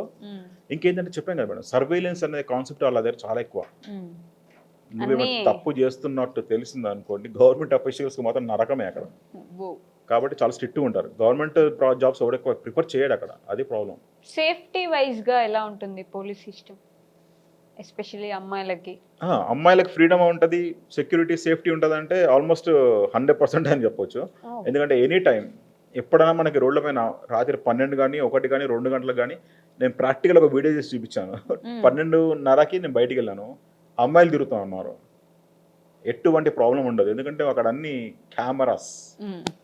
ప్రపంచం చైనా మొత్తం కెమెరాస్తో నిండిపోయి ఉంటుంది. అవునా? సో ఎక్కడ పట్టినా ఫ్రీగా తిరిగేయచ్చు. రేపులు ఇబ్బంది చాలా తక్కువ మేడం. అక్కడక్కడ మచ్చుగా జరుగుతుండొచ్చాము, కానీ అంత మరీ పబ్లిక్లో వచ్చి చేసే అంత సీన్ ఉండదు. దొరికిపోతారని తెలుసు వాళ్ళకి కంపల్సరీ. దొరికితే మీకు చెప్పాను కదా 53 కాన్సెప్ట్. ఈ 53 కాన్సెప్ట్, నాలుక ముక్కు అంటించి, ఇది కూడా ఒక కాన్సెప్టే కదా. అది ముక్కు నాలుక అంటించి, అది వాడికి స్పెషల్లీ, అంటే వాడు సెలబ్రిటీ వాళ్ళ కొడుకు కాబట్టి పబ్లిక్ అవేర్నెస్ కావాలా. అంటే సెలబ్రిటీ కొడుకునే మేము ముక్కు రాయించాము, నార్మల్ అయితే నీ పరిస్థితి ఏంటి అని చెప్పడానికి వాడికి అట్లా చేస్తారనమాట. ఎందుకంటే వాడిని వదిలేయాలి కదా, వాడిని 53 తీయలేరు కాబట్టి వాడిని వదిలేస్తారు. కాబట్టి నువ్వు ముక్కు నేలకు రాసేసి వెళ్ళిపో, దేశం వదిలేసి వెళ్ళిపో, నువ్వు రావద్దు మళ్ళీ ఇంకోసారి అంటే వాడు వెళ్ళిపోయాడు. అట్లా అదే నార్మల్ జనాలు వాళ్ళని చేశారు అనుకోండి, వానికి ముక్కు అట్లాంటిది ఏముండదు, డైరెక్ట్ తీసుకెళ్ళి 53 కాన్సెప్ట్ తీసుకెళ్ళి కొట్టేస్తారు వాడిని, అంతే. జనాభాను బాగా తగ్గించుకుంటున్నారు ఈ లెక్కన. తప్పు చేస్తే జనాభాలో తగ్గే లెక్క తగ్గడం వస్తుంది. ఇంకా అసలు అలాంటి సిస్టమ్ ఇండియాలో ఉంటే అబ్బో, మనకి నార్త్ కిమ్ జాంగ్ ఉన్ కావాలి మన లీడర్. జనాలందరినీ చక్కగా లైన్లో పెట్టి మన దేశం బాగుపరచాలంటే ఒక 100 మందిని చంపితే 1,00,000 మంది కంట్రోల్లోకి వస్తారు. చంపాలా? అసలు ఆ పదం వినడానికి ఇండియాలో భయంకరంగా ఉంటుందండి, చంపాలి అంటే. అంతే కదా మేడం, ఒక 1,00,000 మందిని కంట్రోల్ చేయాలి, 1,00,000 మందిని ఆపాలంటే 100 మందిని ముందు చంపితే ఆటోమేటిక్గా ఆగుతారు, లేకుంటే ఆగారు కదా. అరే నేను ప్రతి ఒక్కరికి నేను ఫ్రీగా ఇస్తాను బతకండి అనేసి మన వాళ్ళు చెప్తున్నారు. ఆ దేశంలో నువ్వు పని చేయకపోతే నువ్వు బతకలేవు దేశంలో అని చెప్పి వాళ్ళు ప్రూవ్ చేస్తున్నారు ప్రాక్టికల్గా. నువ్వు పని చేస్తేనే బతకగలవు అని చెప్పి వాడిని మెంటల్గా టార్చర్ చేసి, వాడు కూడా మెంటల్గా ఫిక్స్ అయిపోయి నేను పని చేస్తేనే నా ఫ్యామిలీని నేను చూసుకోగలుగుతాను, సుఖంగా బతకగలుగుతాను, పని చేయాలి అని చెప్పేసి వాడు మెంటల్గా ఫిక్స్ అయితే ఓకే, వాడు బతుకుతాడు సొసైటీలో, వాడు లైఫ్ బాగుంటుంది, వాడు చుట్టుపక్కల బాగుంటుంది, వాడి అట్మాస్ఫియర్ బాగుంటుంది, ఈవెన్ గవర్నమెంట్ కూడా బాగుంటుంది, ఎందుకంటే వాడు ట్యాక్స్ వస్తున్నాయి కాబట్టి. మన దగ్గర నీకు ప్రతి ఒక్కటి నేను బిచ్చం వేస్తాను, నీకు బిచ్చం తీసుకొని బతుకు నువ్వు, నీకు అది ఫ్రీగా ఇస్తాను, రేషన్ ఫ్రీగా ఇస్తాను, నీకు ఇల్లు డబుల్ బెడ్రూమ్ ఇల్లులు ఇస్తాను, నీకు రైతు బంధువులు ఇస్తాను, అది చేస్తాను ఇది చేస్తాను అని చెప్పి గవర్నమెంట్ ప్రతి ఒక్కటి నేను ఇస్తాను అని ఫ్రీగా అని చెప్పేసి అంటే నీ బిడ్డకి పెళ్లి చేస్తాను అది అని చెప్పేసి అది దానంతా ఇంకా దరిద్రం ఇంకా ఏడు ఉందా మేడం చెప్పి ప్రతి ఈ 5% విక్టమ్ కార్డ్ అనే కాన్సెప్ట్ ఉంది మేడం, అది మన దేశాన్ని నాశనం చేయడానికి మెయిన్ రీజన్ అదే. అంటే పేదవాళ్ళు ఉంటారు కదా, చేయలేని అదే వాళ్ళు, చెప్తున్నారు చేసుకోలేని మేడం, వాళ్ళు. 5% విక్టమ్ కార్డ్ అనేసి ఒక కాన్సెప్ట్ ఉంది. Mm. దాంట్లో ఏంటంటే ఓన్లీ 5% రియల్గా జెన్యున్గా రిక్వైర్మెంట్ ఉన్న వాళ్ళని చూపిస్తూ ఈ 95%ని వీళ్ళు లాభాల్లో చూపిస్తూ నొక్కేస్తున్నారు. కోట్లకి డబ్బులు నొక్కుతా ఉన్నారు ప్రతి ఒక్క దాంట్లో. మ్మ్. అది ప్రాబ్లం. ఓకే, సో కదా. అసలు చైనాకి ఇండియాతో పోలిస్తే ఏ ఒక్క విషయంలోనూ ఇండియా బెటర్గా లేదంటారా? ఇండియాలో ఉన్నంత టాలెంట్ ఎక్కడ లేదు మేడం ప్రపంచం మొత్తంలో, అది ఫ్యాక్ట్. మ్మ్. ఇండియాలో ఉన్నంత ఎడ్యుకేటెడ్, ఇండియాలో ఉన్నంత టాలెంట్, ప్రతి ఒక్క విషయంలో మన దగ్గర ఉన్నంత స్కిల్స్ ప్రపంచంలో ఎక్కడ దొరకదు. హార్డ్ వర్కింగ్ యంగ్స్టర్స్ ఉన్నారు మన దగ్గర. సాఫ్ట్వేర్ ఇండస్ట్రీ ఫర్ ఎగ్జాంపుల్ అనుకోండి మేడం, ప్రతి ఒక్క ఏఐ డెవలప్మెంట్లో కానీ సాఫ్ట్వేర్ కంపెనీస్లో కానీ మన యంగ్స్టర్సే కదా పనిచేసేది, మన పిల్లలే కదా పనిచేసేది. మంచి మంచి యంగ్స్టర్స్ క్వాలిఫైడ్ పీపుల్ పోయి పనిచేస్తున్నారు అక్కడ. వేరే దేశాల్లో కూడా ఉపయోగపడుతుందా? చేయలేరు. వేరే యూఎస్లో జనాలు చేయగలుగుతారా? చేయలేరు. చైనా వాళ్ళ పిల్లలు చేస్తారంటే చేస్తారు, ఎందుకంటే వాళ్ళ సొంత టాలెంటే ఉపయోగించుకుంటూ వాళ్ళు చేసుకుంటున్నారు. మ్మ్. వాళ్ళు వేరే దేశాల్లో పోయి పనిచేయరు. వేరే దేశాల కంపెనీ వాళ్ళు వీళ్ళకి చెప్పాం కదా ఇంతకుముందు, మ్మ్. వీళ్ళకి ఇవ్వాలంటే భయం వస్తుంది, ఎందుకంటే వీళ్ళ టాలెంట్ దొబ్బుకొని అక్కడ పోతారు అనేసి. మన వాళ్ళు దొబ్బుకొని రాలేకపోతున్నారు మేడం, అది కదా మేడం ప్రాబ్లం. మన వాళ్ళు వెళ్తే అసలు వెనక్కి రాలేరు అదే కదా, కదా, అక్కడ ఆగిపోతారు. అక్కడ ఉన్న స్కిల్స్, అక్కడ ఉన్న ఇన్ఫర్మేషన్ Talent. దొబ్బుకొని రావడం సెకండరీ పార్ట్. మన వాళ్ళు పోతే అటే వెళ్ళిపోతున్నారు. అటే పోతారు. మీరే అటే ఉన్నారు కదా ఇటు. అది నా దౌర్భాగ్యం అనుకోవాలి మేడం. చాలా మంది ఏమనుకుంటారంటే ఎన్ఆర్ఐస్ అనగానే వేరే దేశాలకు పోయి ఎంతో సుఖంగా ఉంటున్నాడు వీడికి. మేడం నేను ఫ్రాంక్ చెప్తా మీకు, మీ పాకెట్లో విపరీతంగా డబ్బు ఉంటుంది, నీకు ఏ తినాలన్నా కానీ తినే ఆపర్చునిటీ ఉంటుంది, కానీ ముద్దది కదా మేడం. ఫ్యామిలీని వదిలేసి ఇక్కడికి వచ్చి వేరే దేశంలో ఉంటూ మనం తినాలంటే కూడా తినలేము. మీ ఫ్యామిలీని ఎందుకు తీసుకెళ్ళలేదు China? China is very expensive country madam, చాలా education is very very expensive. ఫారినర్స్కి నేను చెప్పేది, చైనా వాళ్ళకి వాళ్ళ పిల్లలకి ఫ్రీ ఎడ్యుకేషన్, ఫారినర్స్ అయితే కంపల్సరీ డబ్బులు కట్టే చదువుకోవాలా. ఓకే, అది ప్రాబ్లం, అది చాలా చాలా ఎక్స్పెన్సివ్. ఎక్స్పెన్సివ్. మన 1 రూపీ వాళ్ళకి 13 రూపీస్ కదా. మన 13 రూపీస్ వాళ్ళకి 1 రూపీ. నేను చెప్పేది మీకు రివర్స్లో చెప్పాను, మీకు మీరు రిటర్న్గా అర్థం చేసుకున్నారేమో. ఓకే, వాళ్ళ 1 రూపీ, వాళ్ళ యువాన్ ఒకటి, మన దగ్గర 13 రూపీస్. అది ప్రాబ్లం మన దగ్గర ఉన్న. బట్ ఎక్కడికంటే అప్పుడు మీరు అక్కడే బాగా సంపాదిస్తున్నట్టు కదా. అదే కదా నేను చెప్పేది మీకు, బాగా సంపాదిస్తున్నారు, మరి పిల్లల్ని తీసుకెళ్ళి అక్కడ పెట్టుకోలేరు. అది చాలా ఎక్స్పెన్సివ్ మేడం. సంపాదిస్తున్నారు కదా నేను అనేది. సంపాదిస్తున్నా కానీ ఇక్కడైతే బాగుంటే, నేను చదివించేది మా పిల్లల్ని సెంట్ ఆన్ స్కూల్ కాలేజ్లో చదివిస్తాను మా పాపని. Okay, she will get educated, BiPC చదువుతుంది ఫస్ట్ ఇయర్. ఆమె ఫీజు ఇంత ఆన్ అండ్ అవరేజ్ 70,000 మేడం సంవత్సరానికి. అదే మా పాపని నేను ఫస్ట్ ఇయర్లో అక్కడ వేయాలంటే 7 లక్షలు 8 లక్షల రూపాయలు కట్టాల్సి వస్తుంది. ఎందుకు అంత ఎక్స్పెన్సివ్?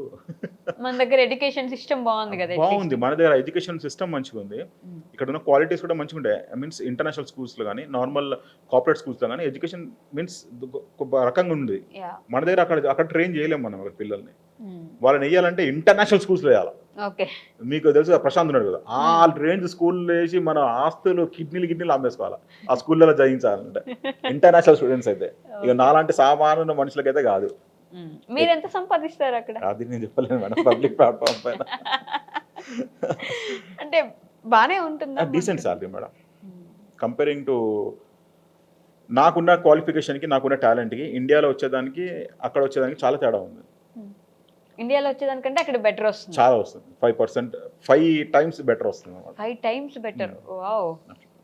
సో ఆ లెక్కన మనం ఎవరైనా వెళ్ళి ఈజీగా జాబులు చేసుకోవచ్చు చైనాలో. అది మన ఇంట్రెస్ట్ బట్టి ఉంటుంది మేడం. మన జాబ్స్ ఇప్పుడు మన యంగ్స్టర్స్కి నేను సజెషన్ చేసేది ఒకటే, నువ్వు ఇంటర్నేషనల్ జాబ్స్ చేసుకోవాలి అది అంటే China is the best option అని చెప్పి నేను అంట. ఎందుకంటే నువ్వు చైనాలో కొన్ని రోజులు పని చేసినా కానీ నీ బ్యాడ్ లక్ నువ్వు రిటర్న్ వచ్చేసినా కానీ నువ్వు ఇక్కడ జాబ్ చేసుకోవాల్సిన అవసరం లేదు, నీ బిజినెస్ పెట్టుకోవచ్చు డైరెక్ట్గా. ఎందుకంటే నీకు ఆల్రెడీ అన్నీ తెలిసిపోయి ఉంటాయి కాబట్టి. It's a big suggestion. నువ్వు అదే యూఎస్కి యూకేకి వెళ్ళావు అనుకోండి, you should need to work there. అక్కడ నుంచి మనం తీసుకొచ్చి మనం ఇక్కడ ఏం పెట్టలేము, అదొక డ్రాబ్యాక్ అంతే. సో చైనాకి వెళ్ళి నేర్చుకుని రిసోర్సెస్ తెచ్చుకొని ఇక్కడ పెట్టుకోవచ్చు, అది బెస్ట్ ఆప్షన్. అది so to end with this, మన యంగ్స్టర్స్కి యూత్కి మీరు ఇవ్వగలిగిన ఒక సజెషన్ ఏంటి? అది లైక్ నువ్వు అబౌట్ చైనా అండ్ ఆల్ అన్ని కంట్రీస్ చూస్తున్నాం కాబట్టి ఇప్పుడు మనం ఇప్పుడు మన కంట్రీని మార్చుకోవాలి అంటే we always believe in youth. Yes, ఎప్పుడు yes. కూడా ఈ రోజు వాళ్ళని బిలీవ్ చేసి మనం ఫ్యూచర్ని నిర్దేశిస్తాం కాబట్టి వాళ్ళకి ఏం సజెషన్ ఇవ్వగలరు అంటున్నా. నా సజెషన్ ఒకటే ఉంటుంది మేడం.